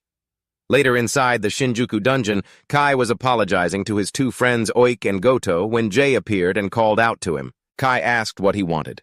Jay said he was worried about him and heard that he had left the hospital as soon as he woke up. Right after that, he suddenly realized something. Seeing a bouquet of flowers in his brother's hand, Kai asked if it looked pathetic, because this was the outcome for someone who only knew how to chase power and left his younger brother to clean up the mess. He then burst into tears, saying he truly was a pathetic person. At the same time, he realized why his friends were eliminated. It was all his fault. He began to remember the past on his way home from school. Oike and Goto were being beaten up by a group of thugs, but he quickly defeated them. Immediately after, Oik and Goto wanted to become his subordinates.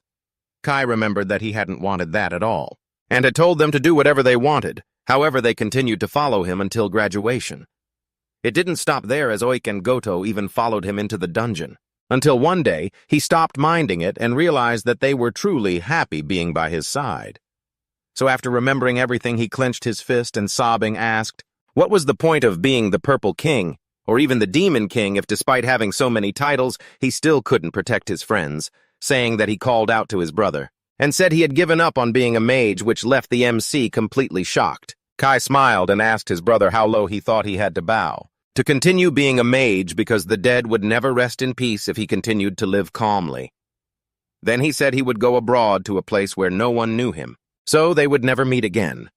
Jay shouted that he absolutely would not let that happen, but Kai asked if his brother understood that a mage, or even a king, would not be easily forgiven by society.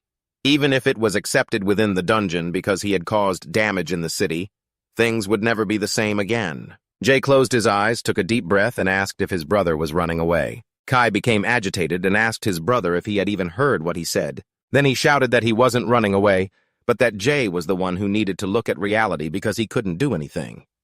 The MC shouted back, asking if an Evo slot-like monster appeared next time. Then who would fight it? Since only a few mages were capable of facing it, wasn't his brother the Purple King? Kai screamed that he had been possessed and had failed. So if someone like him continued to be a mage, it would be even more dangerous. Jay got angry too and kept shouting that just because he failed once was he going to tuck his tail and run. Because he had already said it, what he was doing was just escaping. If he truly wanted to atone, he had to face it until the end and overcome it. Otherwise, the departed would never rest in peace. Kai said his younger brother was talking as if he understood everything, so he asked what he really knew. Jay froze at that question. But he still shouted that he didn't know everything, but what he did know was that the two of them had never truly argued so. If they didn't talk, there was no way to understand him. After that, he tried to calm down and emphasized that what happened wasn't just his brother's fault, because he also had responsibility for having taken his brother's power. So he believed that he too had to atone for his own sins so that such a thing would never happen again in the future, but he emphasized that doing it alone was not enough, because you don't have enough power to do that. And if you run into this kind of trouble again, you definitely won't be able to handle it on your own. That's why you called your brother to see if he'd face this with you, since you need his power to make up for your mistakes. Kai was stunned, realizing there was no turning back, understanding that his brother's words were just logic. And as for that recent incident, it was just the result of his own recklessness when trying to conquer the dungeon, leading him to go insane. It had nothing to do with Ray, just the monster. But the destruction caused by the Purple King would definitely be exposed by the media, so he thought it would be better for his brother's future if he cut ties with him completely. Yet even so, you still came here to say those words, making him wonder if you truly wanted to share the burden of his sins. And when you remembered your friends, you laughed and called them all idiots, so he grabbed your hand and said he hoped you wouldn't regret it, if he became a burden once again. Then Kai said there were still many things he needed to say, and this would likely be the last time he'd say them, so he wanted you to listen carefully. After he finished a bit embarrassed, he said that he was only alive because of you, and he was truly grateful. Then Ray and Kai returned to the hospital to meet Kurahashi. Kai felt a bit awkward, even more so when he saw the red-haired guy showing him the scar he had caused himself. Meanwhile, the Blue King Yashiro Shirai and Azuma were observing the whole situation. Shirai remarked that it seemed like everything had finally been resolved. Izuki agreed, but he asked everyone to leave the rest to him. Then, the Blue King met with the other elemental kings and said he wanted to keep Kurosaki Kai under his supervision. The Red Queen said she had no objection to that decision, and the Golden King agreed as well. Izuki thanked them for their understanding, but emphasized that there was still one topic he wanted to discuss, which was the tournament between the factions. After the discussion ended, with the elemental kings, Izuki gathered everyone in the organization and announced the magician tournament, then explained that there were 3 organizations under the elemental kings. And this is the event where the magicians from those organizations compete to reach the top. The Blue King said that these apostles are all talented individuals, and this is a great opportunity for them to test their own abilities.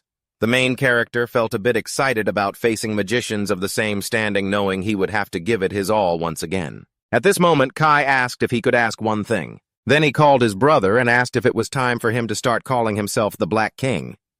Ray was a bit shy and said that maybe things weren't exactly like that. But Kai immediately told him not to play dumb anymore, then stressed that he had defeated him, the Purple King, twice, and that alone was enough. Furthermore, if you don't see yourself as a king, then his loss to you would become extremely embarrassing. Yuri and Oikawa laughed when they heard Kai say that. And Kurahashi, Azusa, Yashiro, and Shirai couldn't help but laugh along. On the contrary, Kai looked annoyed and asked what they were laughing at while. Ray started thinking about calling himself the Black King, because until now that title had been too heavy, so he had never seriously considered it. But then he concluded that his brother was right, because after everything he'd said to him, he couldn't keep going like this without becoming a role model. So he called the Blue King and said he had made his decision. After some time, the day of the event where the elite magicians gather finally arrived, and although this event had been kept secret until last year, this time it would be held publicly, attracting a lot of attention. And as soon as the contestants began to enter, they received countless rounds of applause from the audience because the elemental kings were appearing along with their apostles, and finally, the Blue King, along with the apostles of Secret Bastion, the ones who resolved the recent dungeon incident, made the atmosphere reach its peak. Additionally, there was one person who particularly attracted a lot of attention. More than anyone among these outstanding magicians, it was the promising magician who had just been chosen as the new king Kurosaki Rei, the Black King. As soon as he approached his brother, he told him not to be tense and to keep his head held high. Once finished, he emphasized that even a carriage driver needs a uniform. Besides, he thought his brother looked even better than last year. Rei told Kai to stop teasing him, because he still wasn't used to this. Kai replied that he didn't care, because as a king, his brother shouldn't show a pathetic appearance in front of the crowd, while the main character said he understood and would try. At this moment, some girls in the audience started screaming Sheena's name and asking her to look at them, and as expected, the person who received the most applause was Sheena Mio, the Red Queen. Someone in the audience looked around and asked their friend if the Red Queen had a lot of female fans, and the other replied that her fan ratio seemed to be 1 male to 9 females. The introductions continued as they announced that even though there were no E-rank magicians last year, the Apostles of Dawn still took second place. Then the attention shifted to Kirimya Kusei, the Yellow King, who kept a calm gaze directed toward the throne, radiating the aura of an absolute champion while leading the Apostles of Moonlight to victory. Some audience members were amazed when they saw the Yellow King for the first time, as they had heard he was the mentor of the Blue King and the Red Queen. As soon as the three kings approached each other, Sheena greeted her teacher and asserted that she would surpass him. He sighed and said she was as aggressive as always, but emphasized that it wasn't they who were fighting, so it seemed she still didn't understand anything. He said this while turning his back, meanwhile affirming that he understood her very well, so the result this year wouldn't change either. As he left, the Red Queen angrily called the Yellow King a useless old man, while the Blue King asked her to calm down. Sheena said that Izuki was acting like this had nothing to do with him, when in reality it had everything to do with him. Then she emphasized that as the veteran disciple of that old man. She won't lose to the Blue King because her team won't hold back, Izuki said with a smile, asserting that they wouldn't lose either, and if she kept falling behind, their teacher would be disappointed. Meanwhile, the MC observed the Yellow King, thinking that he must be the one who mentored Izuki simply because just looking at him, one could feel the overwhelming pressure radiating from him. Right at that moment, Oikawa appeared behind the Yellow King, but remained silent. A few minutes later, it was announced that the opening ceremony was about to begin. Hinata announced that the Red Queen would say a few words first. Sheena stated that before explaining the rules, she had an important announcement to make. As everyone knew, many dangerous high-difficulty dungeons had appeared recently, requiring powerful individuals to conquer them. She then emphasized that the tournament winner would receive a special reward, the exclusive right to conquer the next dungeon. She clarified that the losers would only be considered reserves, but if they won, they would lead the army. And if you fail, you'll be humiliated. Having said that, she became excited and declared that this tournament was essentially where mages staked their pride. The audience erupted as soon as the Red Queen finished speaking. Rei started to get worried because if they lost, it would be the end for them. Sheena held a piece of paper calling it proof of their pride, as it was the letter authorizing the conquest of the first dungeon. The moment they opened the box, that letter would belong to them, but to do that, they needed to possess something, and so she explained that the main prize today would be the lockbreaker. The Red Queen, along with the other primary colored kings, began to channel their power, and she said that the space which would become the main stage today would be created by them. A series of magic circles from the kings moved toward an island.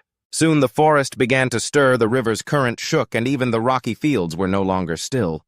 Then a massive tower rose up, and a key appeared at the top of the tower.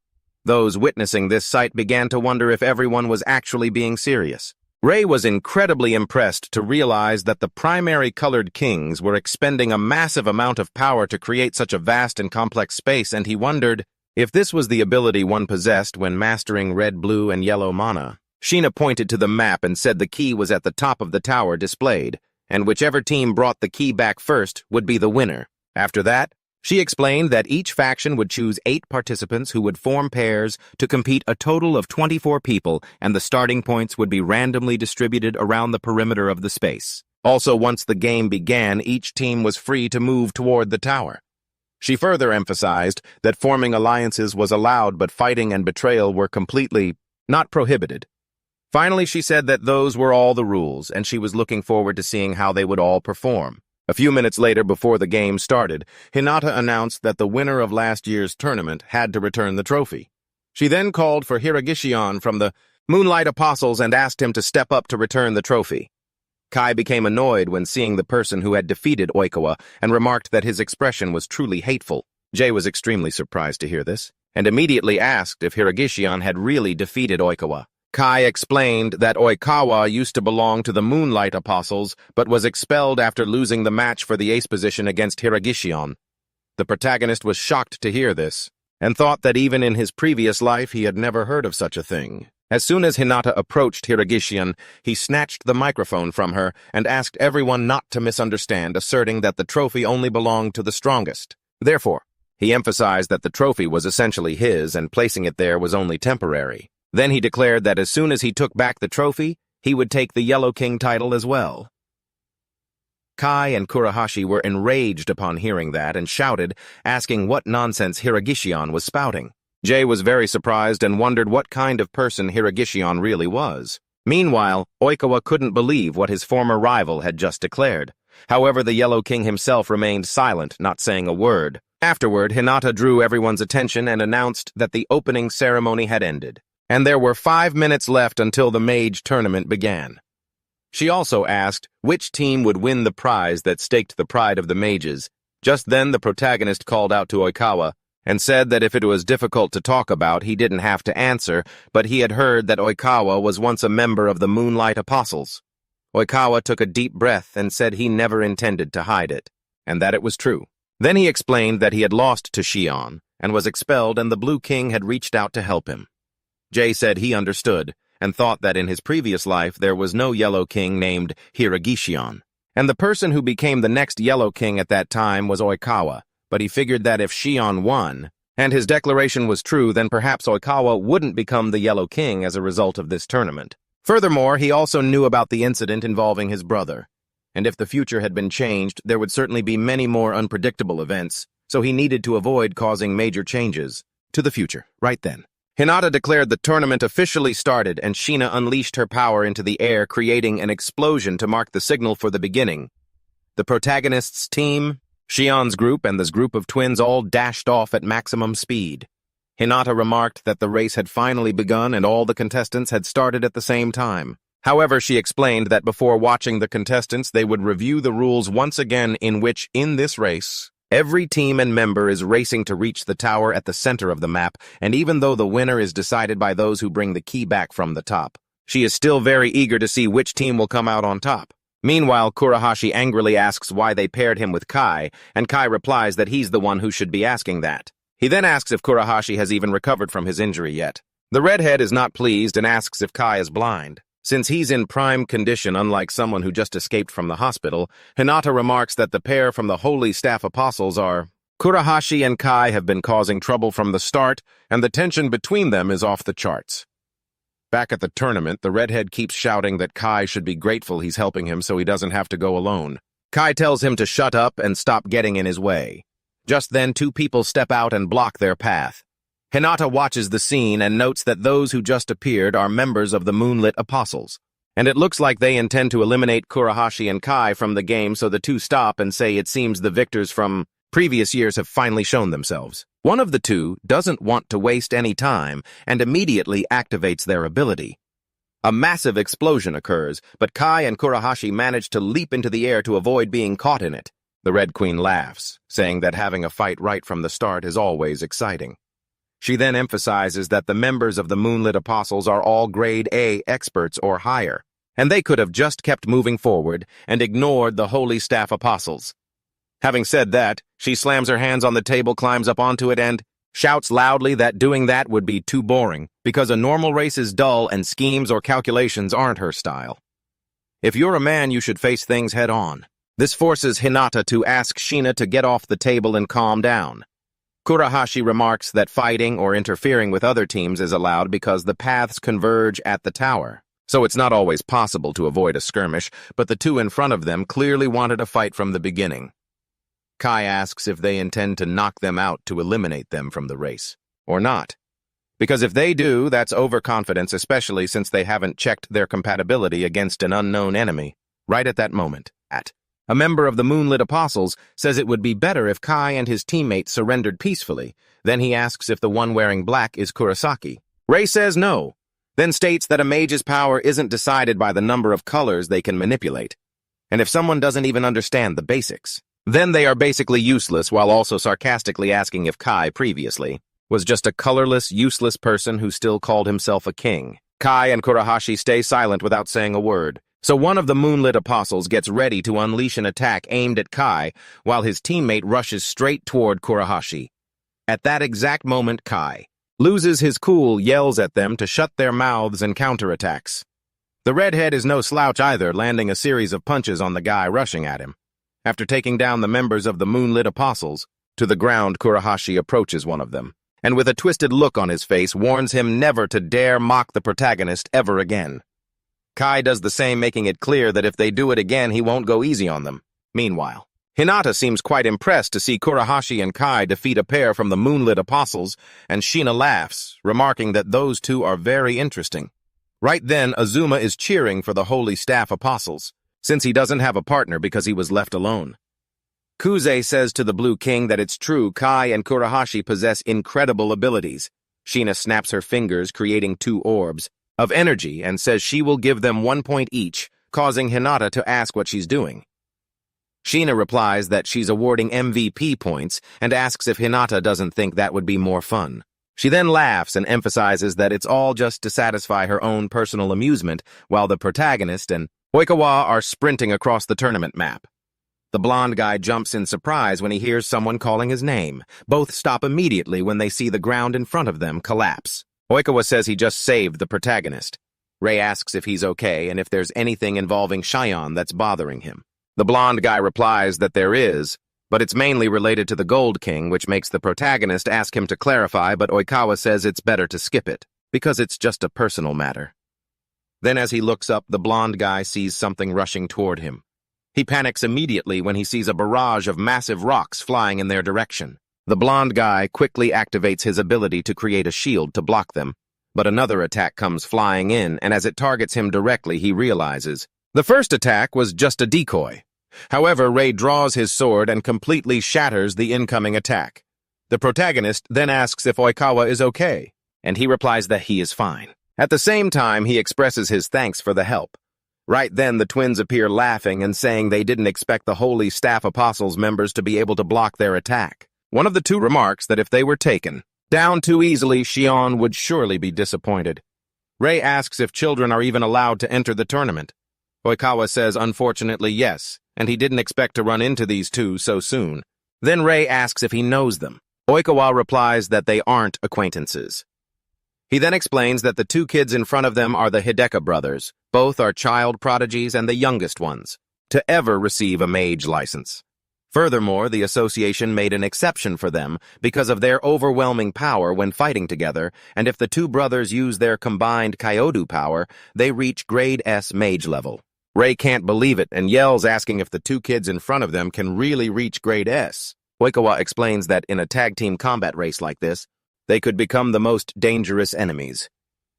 Hinata remarks that a dramatic battle is about to unfold as the subordinates of the Red Queen, the Dawn Apostles, the Hidaka brothers, are attacking the Holy Staff Apostles.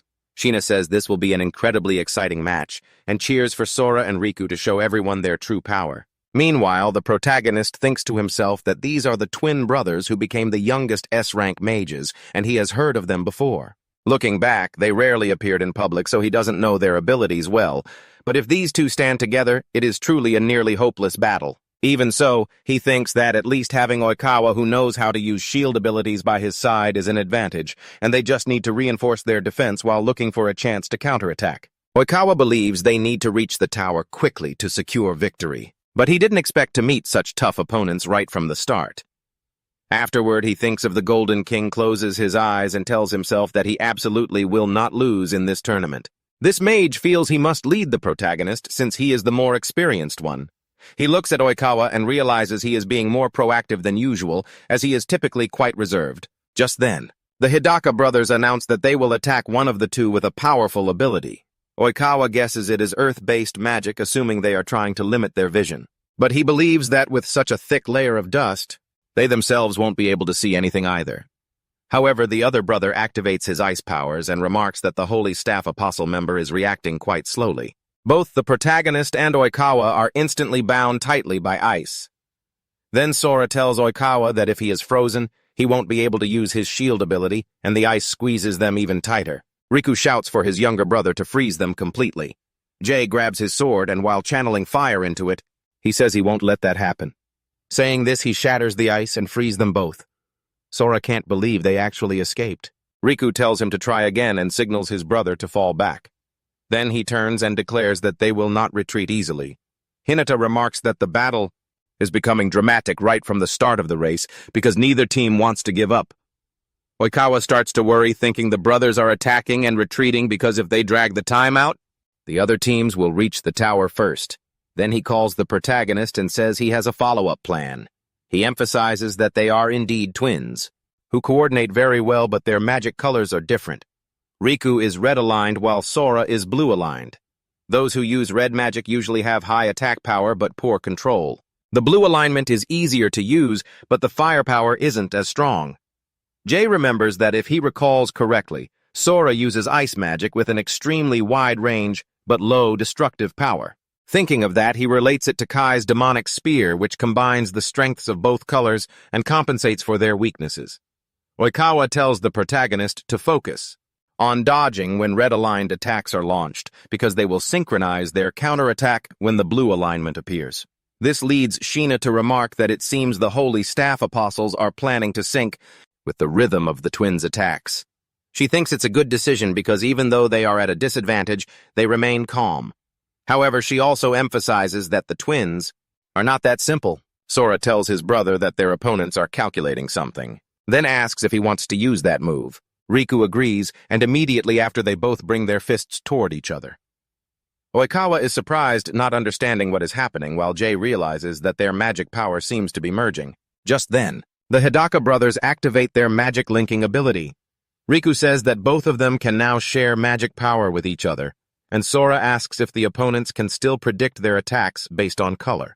After saying that, they both rush forward simultaneously. Sora prepares to attack Oikawa, while Oikawa gets ready to defend, thinking Sora will use a red-aligned ability, so he puts up a shield to block the attack. Then he realizes the next move will be blue-aligned. However, Riku prepares a red-aligned move and hits Oikawa directly, making him realize the next move was still red, and not blue as predicted. The Golden King remarks that because they tried to predict the attacks based on color, their reactions were slowed, and as a result, they lost their chance to win. At the same time, he confirms that the Hidaka brothers are indeed formidable. Jay quickly runs over to Oikawa and asks if he is okay. The blonde guy replies that he is fine, and that from now on, he will lead the battle, but then he hesitates, wondering what to do next, whether he should keep his distance or not. Then he thinks it is better to avoid this fight, and heads straight for the tower. Just then, the protagonist shouts for Oikawa to stop. Oikawa is startled by that shout, and the twins seem confused by this sudden action. Jay asks Oikawa if he wants to win the mage tournament, and although confused, he still answers yes. The protagonist says that if so, he also needs to trust him, and that while it is true that he has helped him a lot and he finds him very reliable, he shouldn't shoulder everything alone because he wants them to fight together. The blonde guy is surprised by those words, and realizes that he is right, because for so long he has been carrying everything on his own.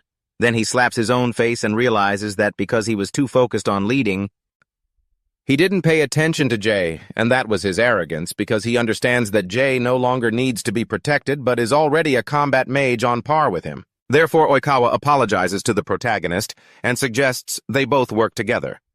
Having said that, he smiles and affirms that he will count on him. Jay is slightly confused by the blonde guy's sudden change, but then he just burst out laughing, saying he'd give it his all. Oikawa gathered his energy and declared that it was time for a counterattack, all while a drone buzzed above the battlefield. Hinata remarked that the Hidaka brothers' attacks were completely overwhelming, and it looked like the Holy Staff Apostle team was plotting something.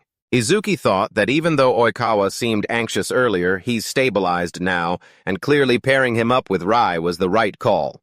Shina emphasized that defeating a team, when you can't even focus on your own goal, is just plain boring, and she's sure that Sora and Riku feel the same way. Oikawa told the Hidaka brothers that it was their turn to counterattack. The blonde-haired guy thought to himself that he'd regained his composure thanks to the protagonist, and he was certain that, if they fought together, they could win this. So he tells Ray to stick to the plan.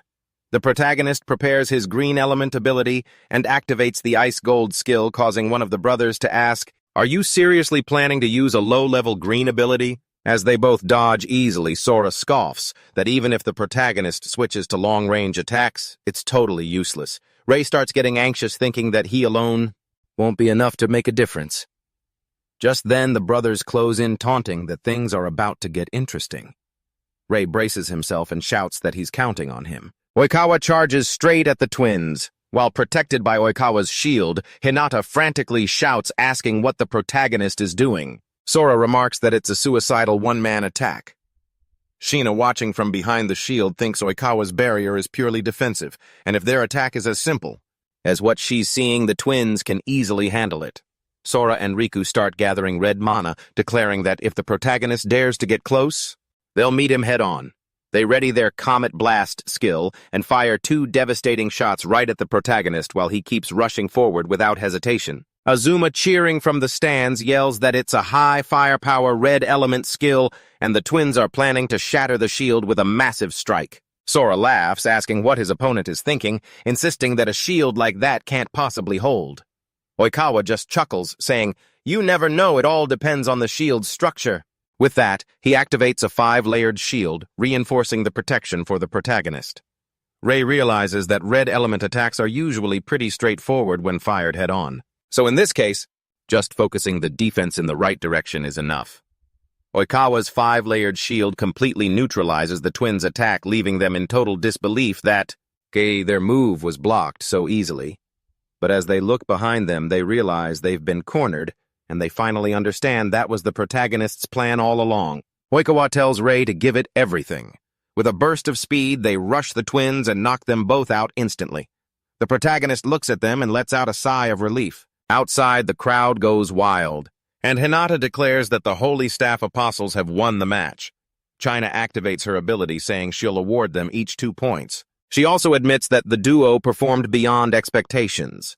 Oikawa reflects that keeping things simple was the key since he had been too focused on dealing with the twins' coordination earlier. He thinks he's truly grateful to the protagonist for opening his eyes.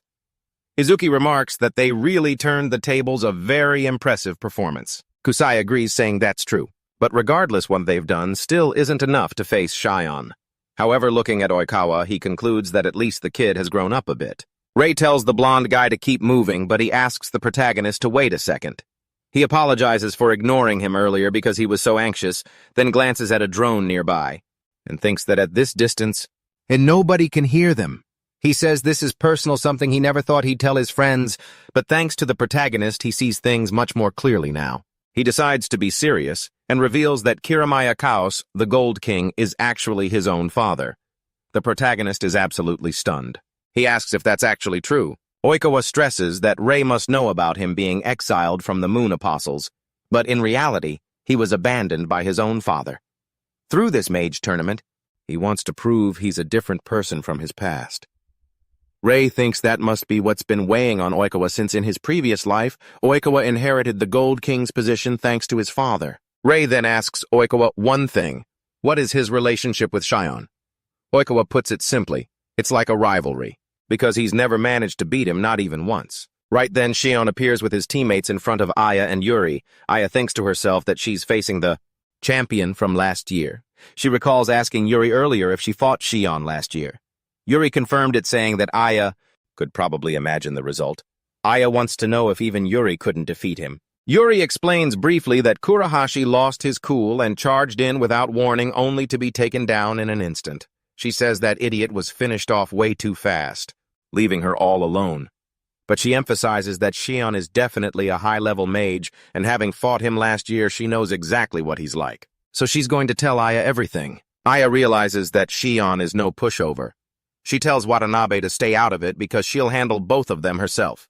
Watanabe thinks Shion is unbelievable, especially after the scene he caused at the opening ceremony, and now he's at it again. He figures the guy is just getting more and more aggressive, but even so, he knows there's no way he'd lose to those two. He laughs and says he'll take orders from him, deciding to save his energy and letting Shion handle them while he sits back and enjoys a drink. Aya thinks to herself that Shion is going to fight alone while his teammate relaxes. Izuki asks if that's even allowed, and Yuri replies that as long as there are results, it doesn't matter, adding that Shion doesn't need any half-hearted support. Watanabe understands that better than anyone. Yuri braces herself and reminds Aya to stay focused on the fight. Shion gathers his power and activates his malicious mind ability, yellow energy, starts appearing all over the battlefield. Aya realizes that Shion is going to make the first move. Yuri shouts for Aya to focus while Shion doesn't look the least bit interested in the fight. And as he triggered the explosive phase of his ability, a massive blast erupted, and he calmly waited for the dust to settle. Then Aya and Yuri appeared unscathed, saying they barely made it in time. Hinata grew excited and shouted that even though the explosion was huge, the Holy Staff Apostles still managed to see it. Aya thought that if Yuri hadn't warned her, she would have been finished, but luckily they managed to dodge. Yuri deduced that his malicious mind magic turns Shion's own magical power into bombs, and if he detonated them at close range, it would be game over. However, luckily, she had seen this type of magic before. When facing him last year, Watanabe thought so too, that the blue-haired girl had witnessed Shion's magic before, and it seemed they had prepared a counter-strategy, but she knew that alone would not be enough to defeat Shion, who at that moment continued to unleash overwhelming power, causing energy to rapidly spread across the battlefield once again. A series of explosions followed one after another. Aya and Yuri were thrown back, and Yuri realized that Shion was increasing the number of mines, wondering if he had been holding back his strength last year. Shion asked Yuri if she intended to counterattack, but he dismissed it, saying it didn't matter because she still hadn't reached his level. Yuri called out to Aya, saying the situation was worse than she thought because this was a dangerous gamble, and they needed to retreat. Aya struggled to stand up and said it wasn't time yet. She said that if they gave up, nothing would change, and she hadn't even shown the results of her training yet. She remembered when Yuri asked her if she wanted to become stronger. And Aya had answered yes, because the battle on the island had made her realize something. Because in the end, she had always relied on the protagonist, so she wanted to be stronger and needed Yuri's help. Yuri was surprised by that request, but she quickly smiled and said she understood, so the two of them trained very hard, and Aya focused on controlling her magical power to improve all her abilities. Yuri told Aya that she was right, because they hadn't even tested it yet, so there was no reason to give up. Aya unleashed her power, and Yuri thought she never imagined. Aya would refuse her suggestion to retreat, and it seemed she had truly changed since the day they met.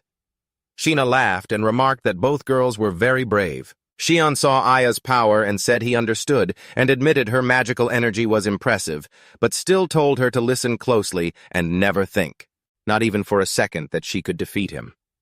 Aya thought to herself that she knew she wasn't usually his match, but even so, she had trained for situations just like this. Watanabe looked to the side and couldn't believe his eyes. Aya was creating a giant fireball that she had never been able to do before. Watanabe wondered if it was high-level magic. But even so, the scale of it was terrifying.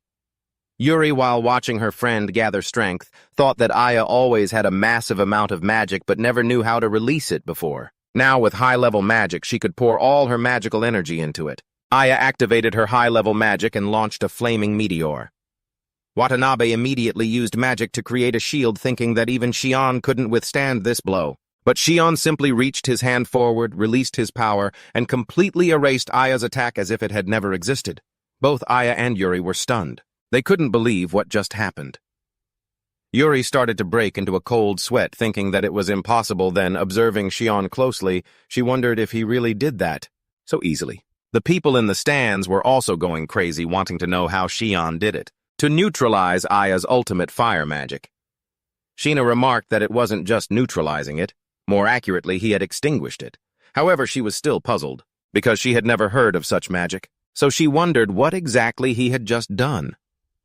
Yuri mused that Shion didn't use explosive magic to counter it, and also remembered he didn't use anything like he did during their last fight. Watanabe was also surprised by his teammate because he had never seen him use this type of magic before. Yuri noticed Watanabe's astonishment and wondered if even he didn't know what had just happened.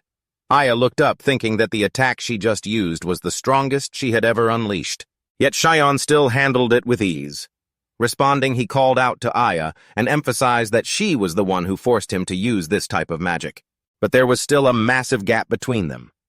After saying that while activating his ability, he asserted that no matter how hard she tried to fight, the final outcome would not change. Aya became terrified when she saw Shion's power appear right next to her body. Shion activated his evil heart ability, and a close-range explosion immediately occurred right beside Aya. She felt intense pain spreading throughout her body and realized that her legs were severely injured. Sheena thought that the girl had fought very well against Shion, but wondered if this was the end. For his part, Shion coldly remarked that to him, Aya was no different from pebbles on the side of the road, and that hierarchy would never change. Yuri ran to her teammate and said that Aya wouldn't be able to continue fighting, but then was extremely surprised by what she was witnessing. Aya struggled to stand up and declared that she would not give up here, because if she did, she would never become stronger. After saying that she unleashed her power and asserted that she could still keep fighting, Sheena was surprised by Aya's willpower and wondered if she was truly planning to keep on fighting. But just then, he showed excitement, admitting that he admired that spirit. Shion prepared to launch his attack, making it clear he had warned Aya already. However, at that exact moment, someone else launched an attack that struck the rocks near the two girls, blowing them away. Watanabe apologized to Shion for interfering, but stressed that he was taking far too long to deal with this situation. Aya fell into a stream and surfaced coughing, while Yuri used magical energy conversion to cling to a rock, noting that Aya was no longer in any condition to keep fighting. And just as she climbed out of the water, she said that Aya had pushed herself too hard.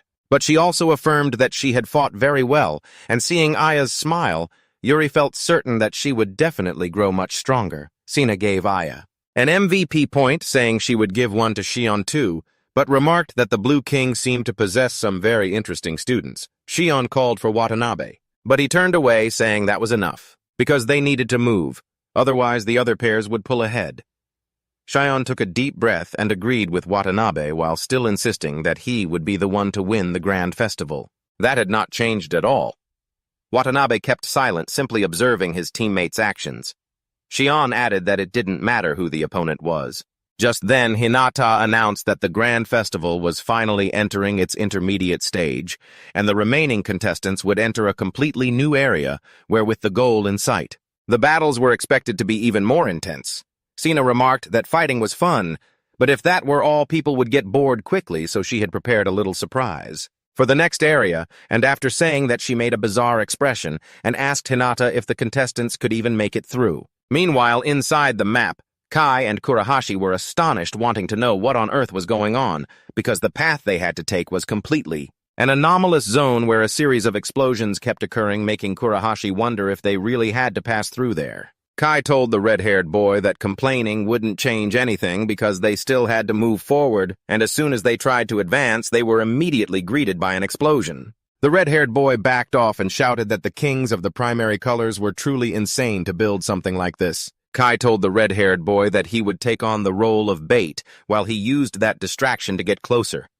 However, Kurahashi got angry and shouted, asking who Kai thought he was. To dare call him bait and treat him like a shield, which made Kai lose his cool and yell at him to shut up. Just then, another pair of members from the Holy Staff Apostles passed by and saw Kai and Kurahashi acting like idiots. Yashiro remarked that it would be better if they focused on themselves since they were struggling as well. Hinata observed the situation in the arena and noticed explosions happening everywhere, so she wondered if a mass elimination was about to take place. Watanabe asked Shion if he could handle this, and Shion replied by asking Watanabe who he thought he was talking to. Then he continuously activated his evil heart ability, and with the explosions from that power, he neutralized the other explosions occurring throughout the area. Hinata noted that the pair of Shion and Watanabe were unaffected by the falling magma bombs, so she wondered if they would be the first to head straight for the tower.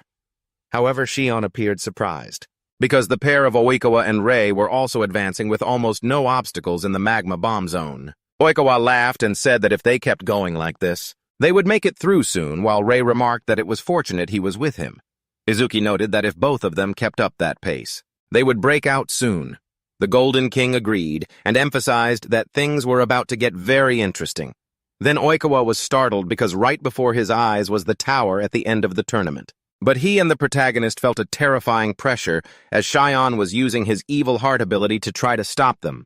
Shion noted that Oikawa had blocked the explosions with a barrier, but made it clear that that was all he could do. The blond man said he had been waiting for the chance to fight him once more, and as he saw Shion preparing an attack, he asserted that this time he would definitely reach him because he knew they would meet again sooner or later. He just didn't expect it to be in a place like this. After saying that, he emphasized that the promise they had made a year ago when he lost in their duel was the reason for deciding the winner this time. Shion looked momentarily surprised, then smiled until he began to laugh uncontrollably. Oikawa became confused by his attitude. Shion said he had told him to try and prove him wrong, and that he couldn't believe he was still clinging to that meaningless promise. Oikawa couldn't believe that Shion considered it meaningless. Shion made it clear that he had no interest in the promise at all, and it was unfortunate for Oikawa that he was no longer worthy of his time anymore because he wasn't even on his radar, and he would prove his power at the festival to succeed the Golden King. Oikawa said that everything else was just trivial distraction. So he figured Shion wasn't wrong, but then recalled that they had once sworn to become stronger together. They had encouraged each other and competed every step of the way. However, at some point, Shion started to drift away, and the gap between them only grew larger while Shion moved forward at such a fast pace that he began to think he had simply lost his nerve. And even their joint training sessions gradually became meaningless. When he slammed his hand down and realized he had stopped progressing, he had let Shion climb that mountain alone, because he thought he couldn't bear to watch him slowly rot away. And it was precisely for that reason that Shion had challenged the Golden King and eventually crushed him, then was forced to leave the Moon Apostles. Shion says that is indeed the case, and Oikawa can't even touch his shadow yet. He wants to know why he showed up now, and what he wants since that business ended long ago, and he has no more patience to get entangled with him. Oikawa says Shion must be joking, and he thinks it's a good thing that he's confident. He also asserts that he will be the tournament winner and the main character, then adds that if Shion is truly disappointed in him, then this time, he will force him to witness it all over again. Shion says Oikawa doesn't have what it takes to do that. Rei listens to the conversation between the two and thinks that just as he heard on the way there, Oikawa and Shion are truly bitter rivals, right at that moment. Watanabe laughs and says it looks like Oikawa has finally moved past his issues. Then he calls to the main character and asks if he can let him handle it first. This catches Rei off guard with the sudden request, but he agrees. Oikawa emphasizes that this time he isn't being reckless like before, because he has fought Shion countless times. So he knows every one of his movements, and because of that he thinks he should take the initiative to attack. Finishing that, he explains that the key to victory will be the main character's skill-stealing ability. Rei shouts that using skill-stealing on a human is very dangerous. Oikawa replies that he knows he's hesitating because of what happened to Kai, but he emphasizes that Shion isn't someone who can be defeated if they hold anything back. He then says he knows the main character can return the powers he took. So he asks him not to see it as stealing, but just as a temporary seal, saying that he smiles and affirms that everything will be fine because he trusts the other guy will use this power for the right purpose. Rei looks surprised, but tries to calm down and says he understands.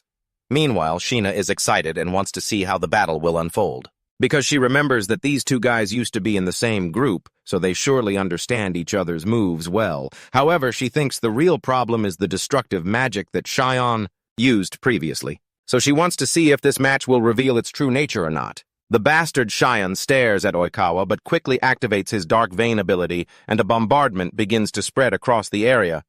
Watanabe laughs and thinks that the bastard Shion really doesn't want to waste any time, but Oikawa, standing inside a barrier he created, declares that he won't give up easily, because he has spent every waking second perfecting a skill specifically designed to counter Shion's dark veins, and he says that while shrouded by a massive barrier. Rei is amazed while observing the scale of Oikawa's power and realizes that the series of explosions didn't even leave a single scratch on the barrier. Shion remarks that it seems Oikawa has created pillars with decent durability. While preparing his power, he emphasizes that hiding behind a shield won't help him win. However, he is caught off guard when a stone pillar launches straight at him. Oikawa thinks he has found the perfect opening and the attack will surely hit, but Shion takes a deep breath. He swings his arm toward the incoming pillar and completely makes it vanish, leaving Oikawa unable to believe what he is seeing. Shion says he warned him, and with a more serious expression he emphasizes that Oikawa will never be able to touch him but right at that moment. The main character appears out of thin air and tells Shion not to be so arrogant, then activates his skill-stealing ability and lunges straight at him. Shion immediately becomes wary of the attack. It's a surprise, but Watanabe also appears and tells the main character not to be too hasty, then launches his own attack. Rei dodges at the very last second and quickly backs away. Watanabe looks surprised and remarks that he didn't expect the main character to be able to dodge from that distance. But he also thinks it's worthy of the title of a king. However, he wants to see what the next move will be because he would be very disappointed if his opponent had already played all his cards. Oikawa starts to worry and thinks that with his consistently calm demeanor and skilled techniques, Watanabe is truly a formidable close-quarters expert, and while observing the two working together, he realizes Shion's new magic is something beyond his predictions, and Watanabe's magic is much sharper than what he remembers, not to mention the coordination between direct attacks, and strikes from behind, making the situation extremely difficult. They could even launch a surprise counterattack by using his own new technique as bait. So he wants to avoid a direct confrontation and find a way to regroup, but he knows they won't let him retreat so easily. The Golden King, witnessing the climax of the battle, remarks that it is finally time. Right then, Shion unleashes his overwhelming power, making the main character panic as he feels the entire ground shake violently. Then the ground begins to collapse. Oikawa shouts for Rei to prepare for the fall, but in his head, he thinks that if the battle is forced to reset, perhaps they still have a chance. Shion asserts that even if they fight again, the result will be the same because Oikawa will never reach his level even in 1,000,000 years, and no matter how much he struggles, everything will eventually be in vain. Finishing that, he emphasizes that they are simply on two completely different levels. Right at that moment, both the main character and Oikawa fall through a hole that just opened in the ground. Izuki asks if this trap was created by the Golden King, and he confirms it is true, explaining that, like Shina, he had taken the liberty of arranging some obstacles, because one of the goals of the tournament is to develop mages, so he adjusted it to increase the difficulty of the test. However, he thinks it seems the outcome of the match has been temporarily postponed. Hinata observes as both pairs fall, and wonders if that was a collapse trap, especially when the two pairs fell into separate holes, and it seems they won't be able to return to their original positions. Meanwhile, both teams seem to have decided to continue. Moving through the tunnels on the side, Shina shows dissatisfaction and complains that it's unfortunate they won't be able to watch anything through the screen, all because of that old man and his unnecessary traps. Watanabe tells Shion that what just happened was a real shame, because he believes that if they had continued, they would have won. Shion calls out to Watanabe and says he surely mentioned in the previous match that he doesn't need his interference. He then emphasizes that if that happens again, he won't hold back even if it's his own teammate. Watanabe warns Shion to watch his tone, saying that even an old man like him has feelings, and besides, Shion wasn't like this before. After saying that, he emphasizes that Shion has completely cast him aside, despite them always being together. And now Shion is using a type of magic he's never seen before, and lately, he looks like a completely different person. Shion thinks that's ridiculous, and claims he's always been himself. Watanabe sighs and wonders if this is what they call the rebellious phase. Meanwhile, in the tunnel, the protagonist says he hopes there's a path leading back to the surface. Oikawa remains silent, but in his head he thinks it's not that he underestimated Shion's group. On the contrary, he had accounted for their growth and formulated a strategy believing they could win. Yet the gap between him and Shion only seems to be widening. He becomes restless, calls the protagonist over, and says he has something to discuss. Then he suggests, "Why don't we just drop out of the tournament right here?" The protagonist is caught completely off guard by this sudden question. Oikawa argues that there's no need to rush. They just need to avoid dangerous battles and prioritize their objective. If they sense enemies, they should immediately detour before being spotted. So he wants the protagonist to reconsider, noting that the victory condition for the tournament is to obtain the prize, not to win every single fight. He points out that the tournament's original purpose was meant to be a friendly exhibition, so there's no need to risk injury by trying to confront other mages. Oikawa continues, saying that if they get hurt in a sparring match and can't perform when it truly matters, that's putting the cart before the horse. And since they are both mages, their real enemies aren't people but the dungeons. Jay takes a deep breath and asks why Oikawa is lying to him like that. Oikawa looks momentarily flustered while the protagonist apologizes for the question. He says he isn't even sure why he asked it himself. He just hopes he's overthinking things. However, he wants to know if Oikawa is truly trying, and if deep down he is actually thinking about giving up. Oikawa replies that isn't the case, and that he wasn't lying, just offering a logical proposal for the benefit of them both. Jay asks why he looks so pained, then suddenly realizes something. Observing the blonde-haired man, he thinks that his attitude just now bothered him because it was too familiar because he looks exactly like his former self. Oikawa laughs and says it's true that nothing can be hidden from the protagonist. He admits that what he said before was just a facade. The truth is he just doesn't want to fight anymore. Because the strategies he spent a whole year preparing are useless, and Shion has become far stronger than imagined. If anything has changed, it's just that the distance between them has grown ever wider. His father didn't stop him because he probably knew this would happen. He emphasizes that he will never be able to reach Shion. And challenging someone when you know for sure you'll lose is just a foolish act. He is then surprised to hear the protagonist say, "That's another lie." Because he knows that deep down Oikawa has never accepted defeat.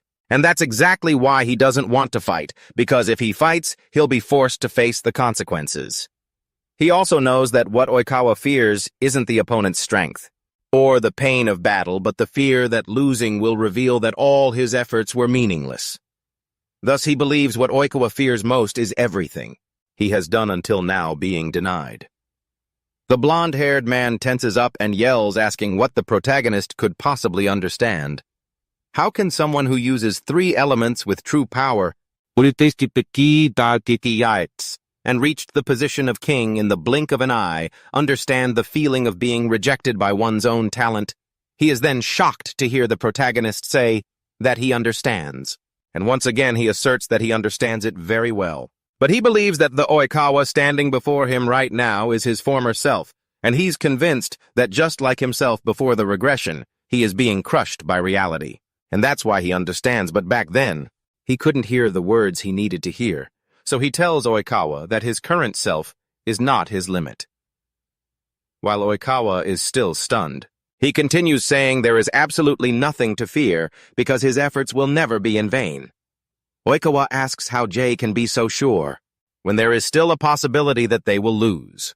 The protagonist replies that he isn't denying that, but he emphasizes that things like that cannot be measured by logic alone. After saying this, he points out that they could fight and fail. They might even have to suffer more than they are now, but they aren't the type of people who can easily give up just because of that. The blonde man remarks that the protagonist speaks as if he knows him very well. Jay laughs and replies that he doesn't know anything at all. It's just his own selfish hope. Because of that, he believes Oikawa can truly win. Oikawa is surprised by those words. Then he smiles and says it seems he's finally been persuaded. Jay tells him not to worry, saying if they lose, they'll lose together. Oikawa says no matter what, he can't give up, but thanks the protagonist for truly putting his mind at ease. After saying that they both start running, and Oikawa emphasizes that if they lose, they'll just have to accept it.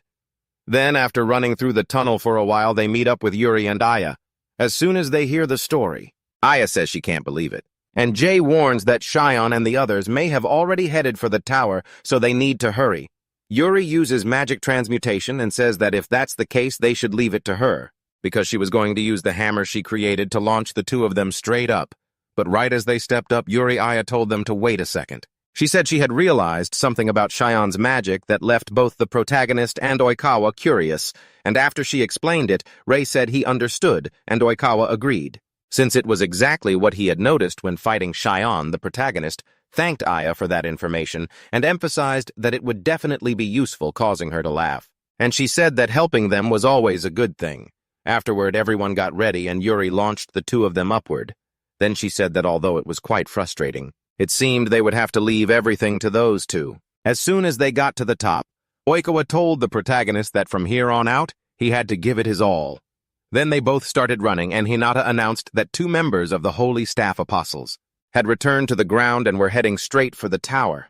Sina laughed and said this was the final stage while also being curious about how everything would turn out, because she hoped there would be a battle to settle the score. Oikawa told the protagonist that the current atmosphere was really intense, and it seemed like no other pair was approaching, saying that he figured most of the others had probably been eliminated in the volcanic area, but Shion and his teammate might have found a way up. Ray asked if the match would end when the key to the tower was taken, because even if the opponents took it first, they would still have a chance to take it back.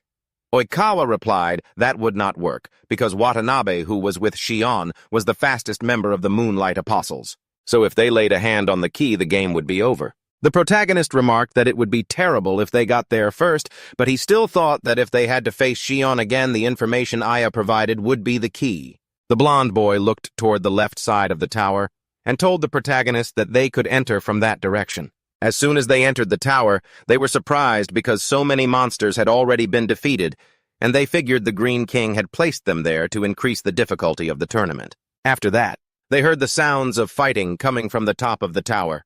Oikawa became worried and said that in the end Shion and those others had gotten ahead of them, so both of them immediately accelerated so as not to be left behind.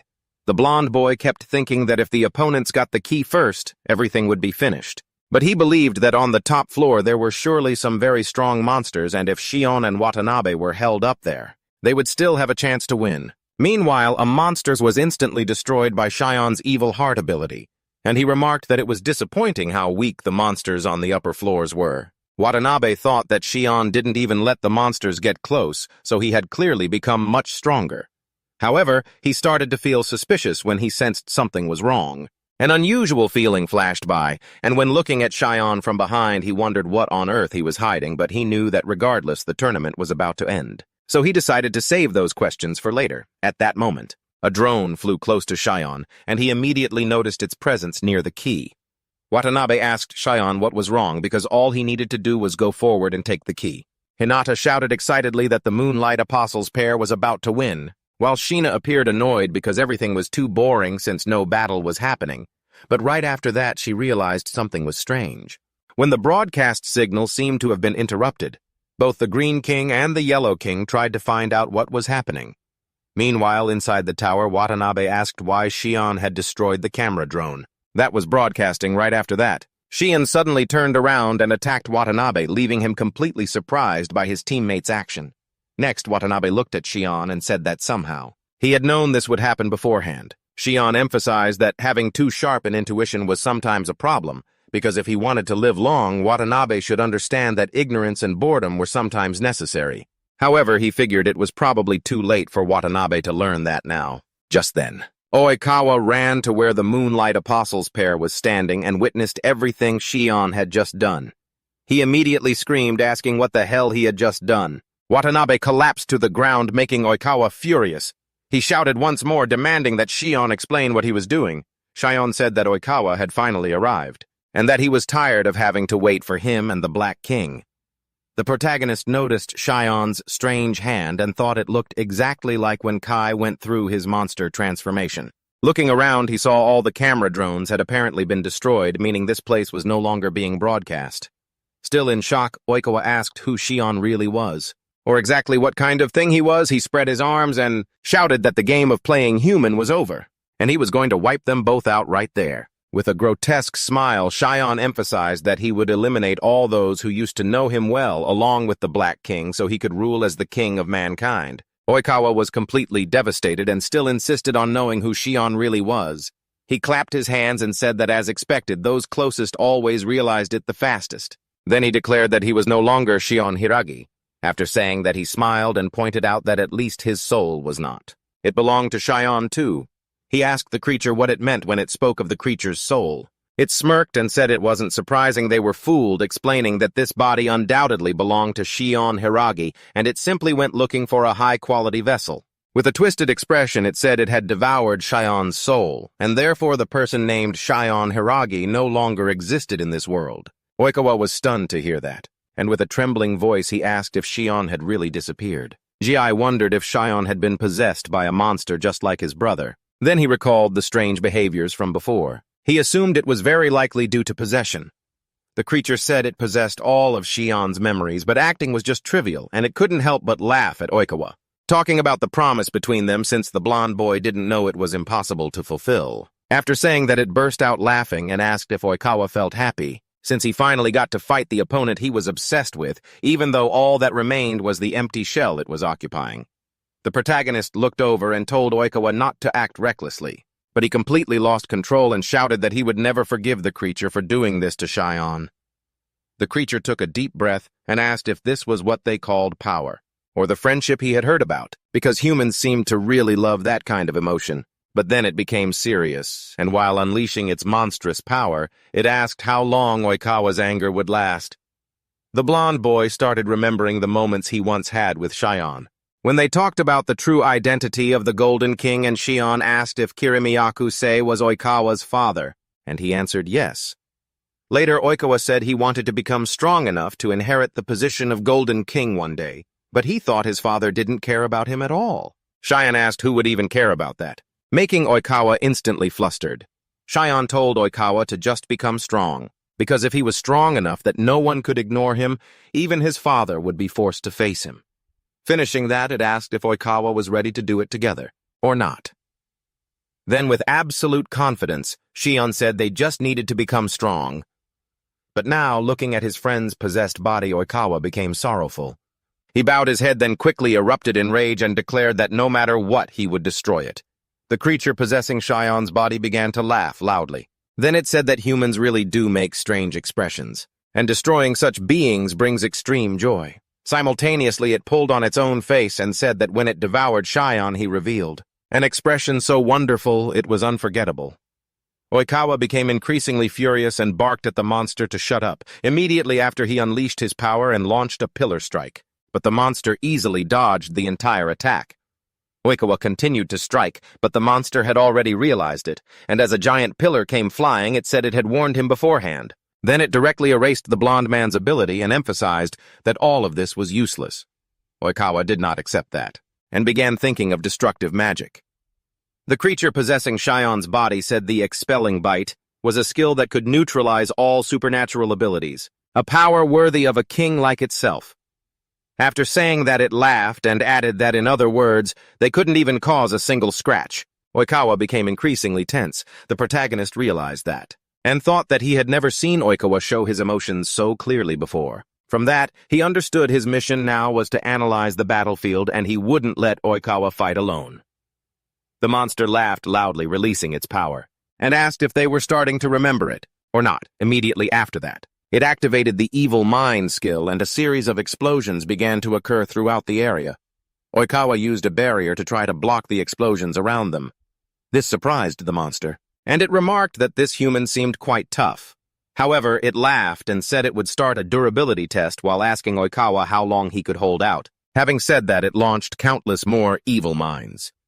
Oikawa began to worry when he realized he couldn't block them all, while also realizing the monster was overwhelming them with an absurd number of attacks. Therefore, he failed in his defense, and both were blown backward by the destructive force of the evil mine explosions. The monster remarked that the blonde man only knew how to defend, and assumed that with this style, he would never avenge his opponent. Oikawa heard this, and felt very uncomfortable, immediately launching another pillar strike. The monster took a deep breath and said the blonde man clearly hadn't learned a thing, because such a predictable attack would never work. But the protagonist realized that wasn't the case, so he shouted while running, telling Oikawa not to stop using his skills. At that exact moment, Ray leaped into the air while preparing his ability, then activated the Abyssal Flame. The monster thought this was a foolish move because the Dark King was attacking from above where he couldn't move, saying that it prepared the evil mind skill, and asserted that the protagonist was just an easy target. But Ray laughed and asked the monster if it was sure about that. Right at that moment, a series of Oikawa's pillars appeared, and the protagonist took advantage of this opportunity to step onto one of them. As the pillars hurtled toward the monster possessing Shion's body, Ray maneuvered freely through the air at high speed. The monster grew confused, wondering if the Black King was actually using the falling pillars as footholds. While moving, Ray recalled Aya's words: whenever the monster used its destructive magic, it always had to touch the target with its bare hand. From this, he concluded that the creature couldn't negate an attack if it couldn't react in time with its palm. The monster dodged the first pillar, but the protagonist had already circled behind it. He immediately lunged in to strike. However, the monster spun around quickly, shouting, "Don't underestimate me!" as it grabbed the protagonist's arm. Ray was shocked, wondering how it could have possibly blocked him. When he thought there was no way the creature could react from that position, the monster laughed, saying, "The Black King got too close." But Ray just smiled and replied, "Not quite." The monster began to grow uneasy at the surge of power manifesting right before its eyes. The protagonist activated his skill steal and successfully swiped the Evil Mind ability. Ray declared to the monster that this was the end because even with destructive magic, without that ability, the creature had lost its means of attack and no longer stood a chance at victory. The monster chuckled and said it wouldn't let the protagonist think everything was going to end so easily. Moments later, it began to transform. Ray was horrified by the sight, for the monster had revealed its true form, declaring that the real show was just about to begin. Meanwhile, at the place where the god of space and time was sealed, the entity remarked that humans were quite creative, forcing the creature he sent to change its form. However, he laughed, thinking he could finally settle the debt from the evil swamp incident, as the protagonist was about to experience the true power of an assassin, created by him. The protagonist, for his part, began to worry, wondering if what he was seeing was truly the real form of the monster possessing Cheyenne. He was also shocked by something else.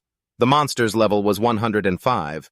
In his memories, even the incredibly powerful evil swamp had only been level 91. Furthermore, before his regression, a monster named Abyss Veil had never existed in this world, and clearly there were many other anomalies that hadn't appeared before. It made him wonder exactly what was going on. The monster laughed loudly while unleashing dark energy, continuing to surge with even more power.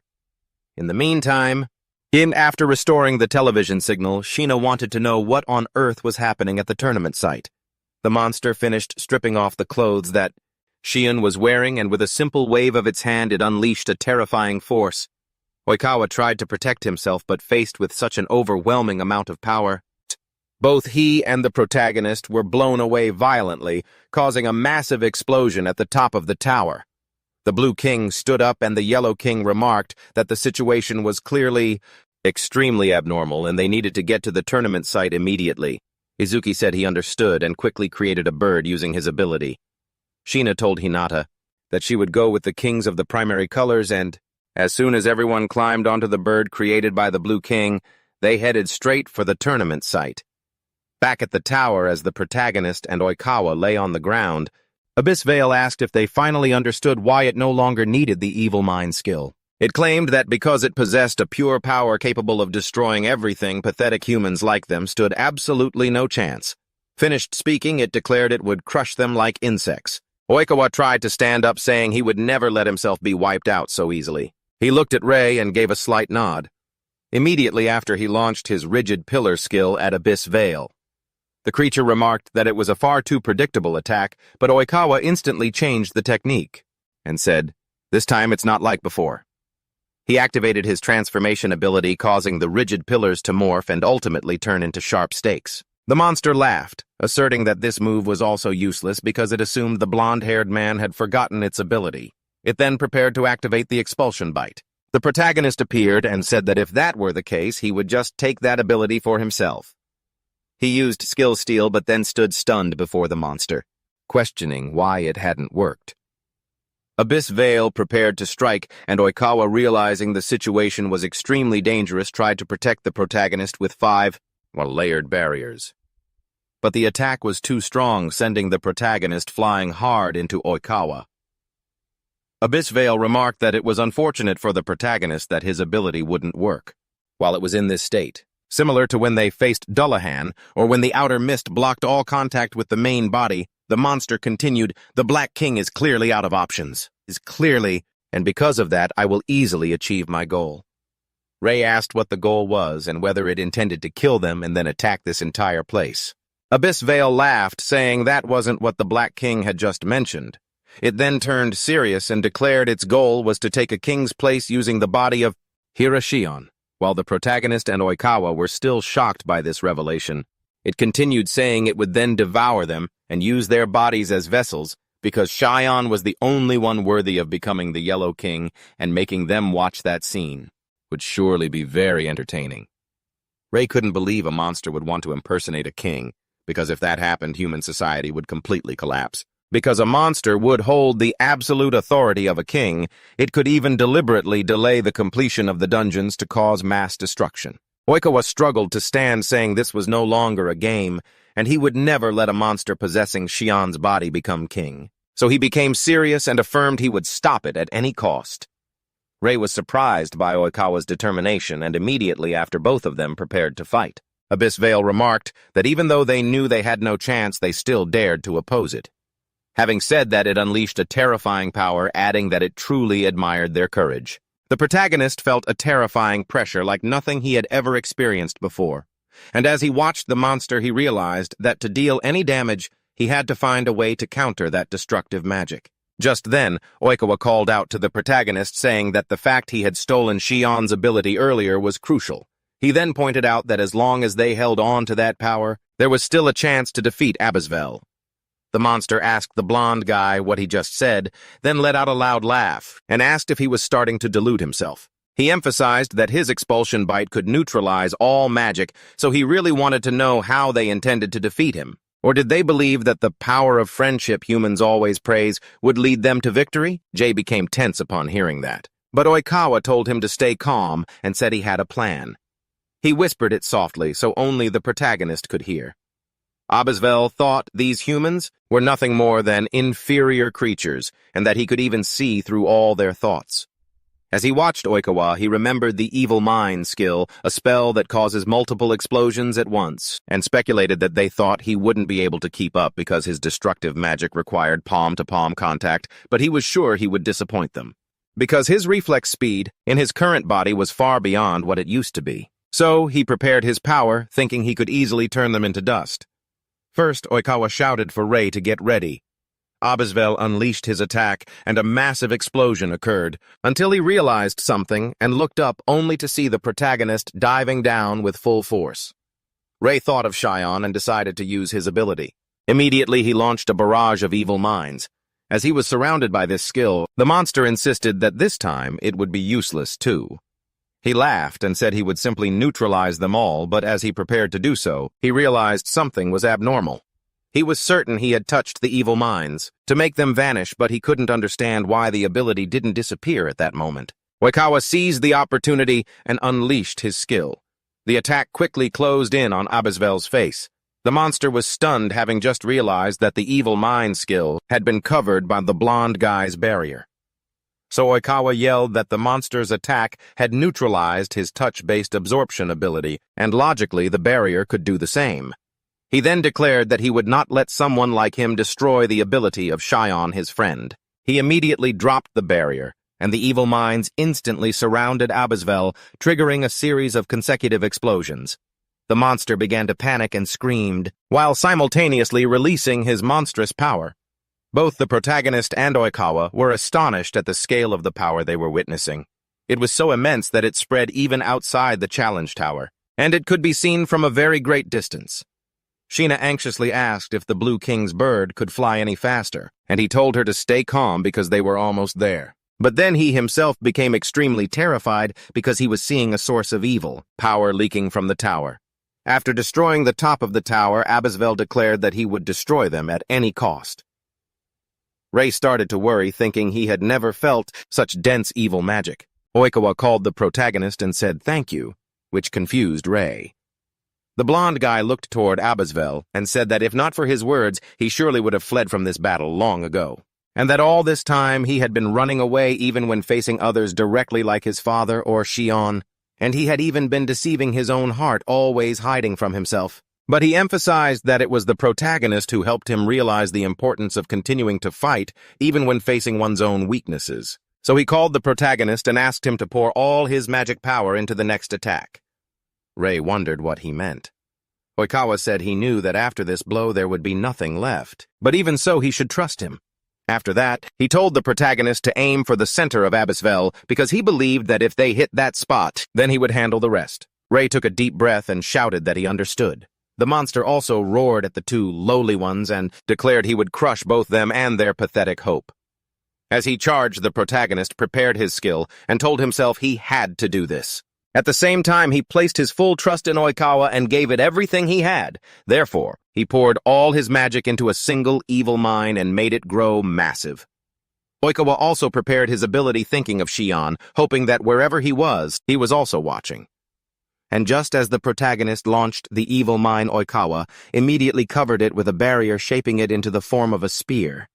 Abisvel tried to stop the attack, but then began to worry at the massive amount of power radiating from it, because it felt like 3 people were attacking him at once. Abisvel screamed that he couldn't erase this entire attack, and finally he was struck, head-on, triggering a terrifying explosion.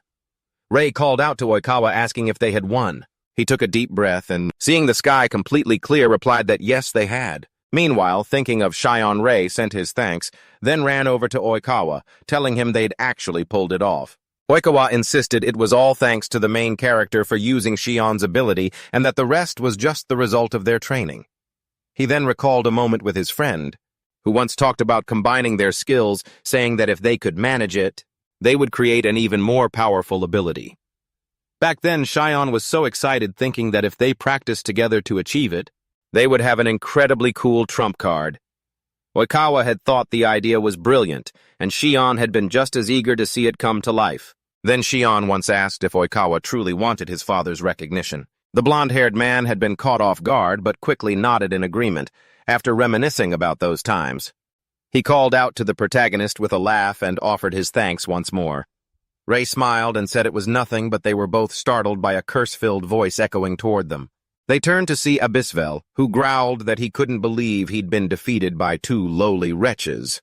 Rei screamed, asking if the monster was still alive, and he replied that this wouldn't end so simply, because he was going to use his remaining magical power to show them something. Immediately after, the monster spoke with a different voice, asking the protagonist what he thought of all this. He froze, recognizing that voice. Just then, a dark source of energy appeared beside Abisvel, saying he had expected this pawn to last longer, but in the end it was a massive disappointment. So at the very least it would serve as a sacrifice.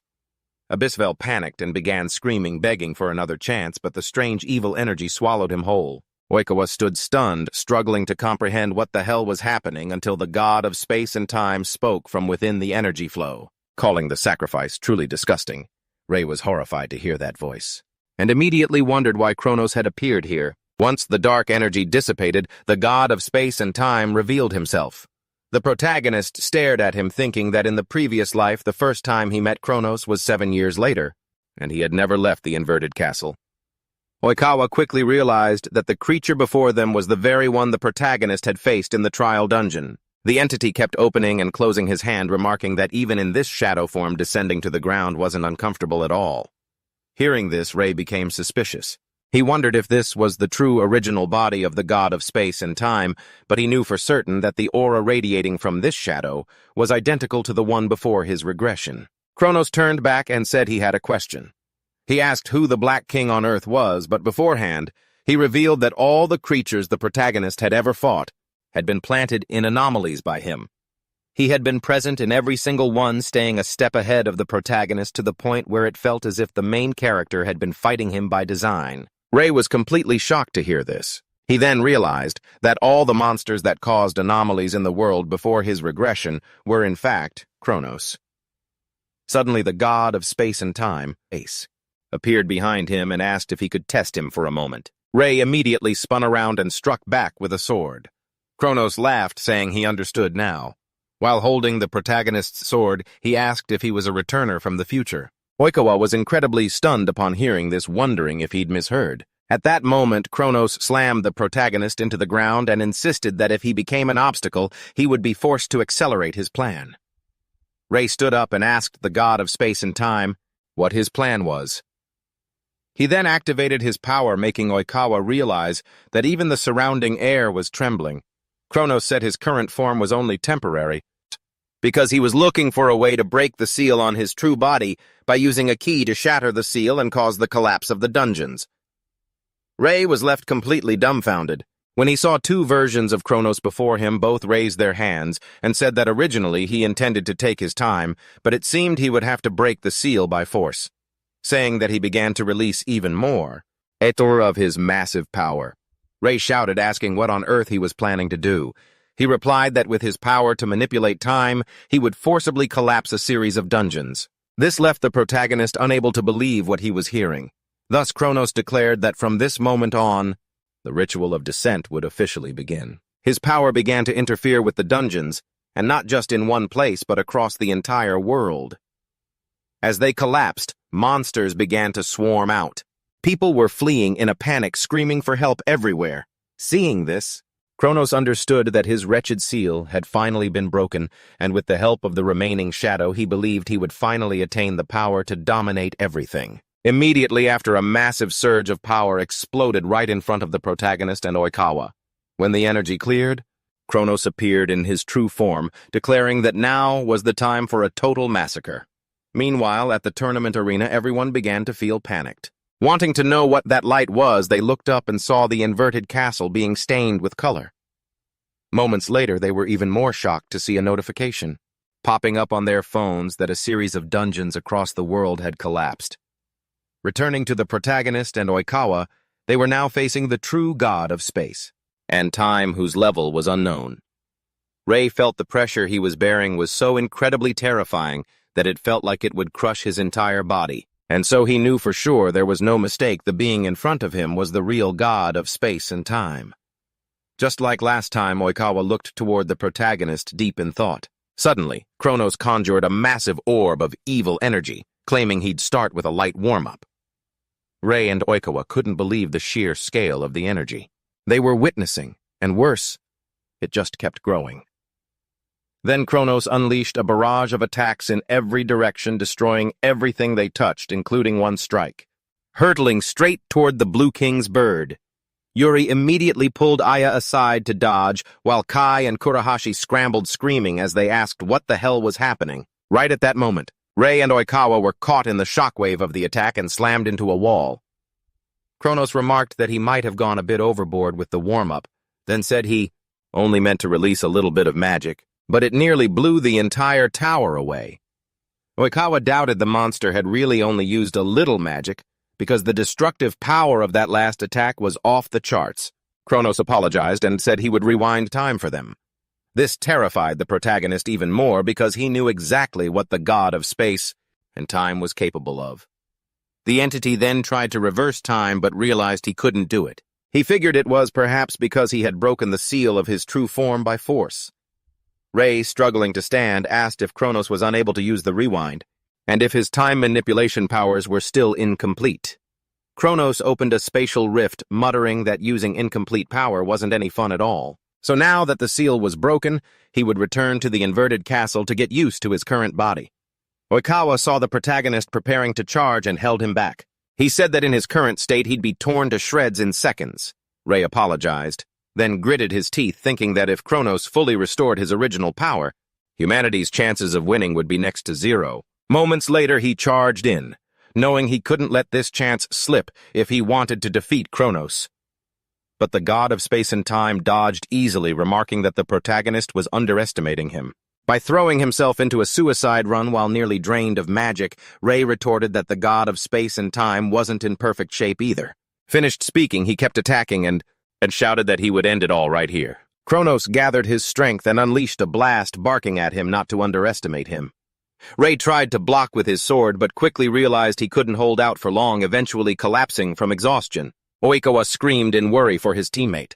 Kronos stepped toward the protagonist, saying it seemed he had reached his limit after a series of non-stop battles. Just then, the kings of the primal colors appeared on the battlefield. Oikawa was stunned to see his own father. Izuki apologized to the protagonist and the blonde man for being late. Shina told the Blue King that the creature before them was no ordinary monster, as she could feel waves of danger radiating from it. Kirima Kusei stepped forward, saying they could handle the details later. They had to defeat the thing in front of them first.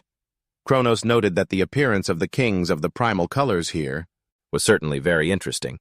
The Yellow King asked if the chaos happening all over the world was caused by Kronos. Then he turned serious and emphasized that if the entity was a threat to humanity, he would show no mercy. Shina prepared her attack and Izuki followed suit. Meanwhile, the Yellow King focused his power and declared he would go all out to destroy Kronos. With that, the kings of the primal colors launched their attacks simultaneously. The god of space and time just stood there watching the strikes fly toward him. A massive explosion occurred when the powers collided. Ray was impressed by the destructive force of the attack that the kings had just unleashed. However, he was quickly stunned to hear Kronos say that the attack wasn't bad and that they had actually frightened him for a split second. Having said that, he sounded regretful and declared that their time was up.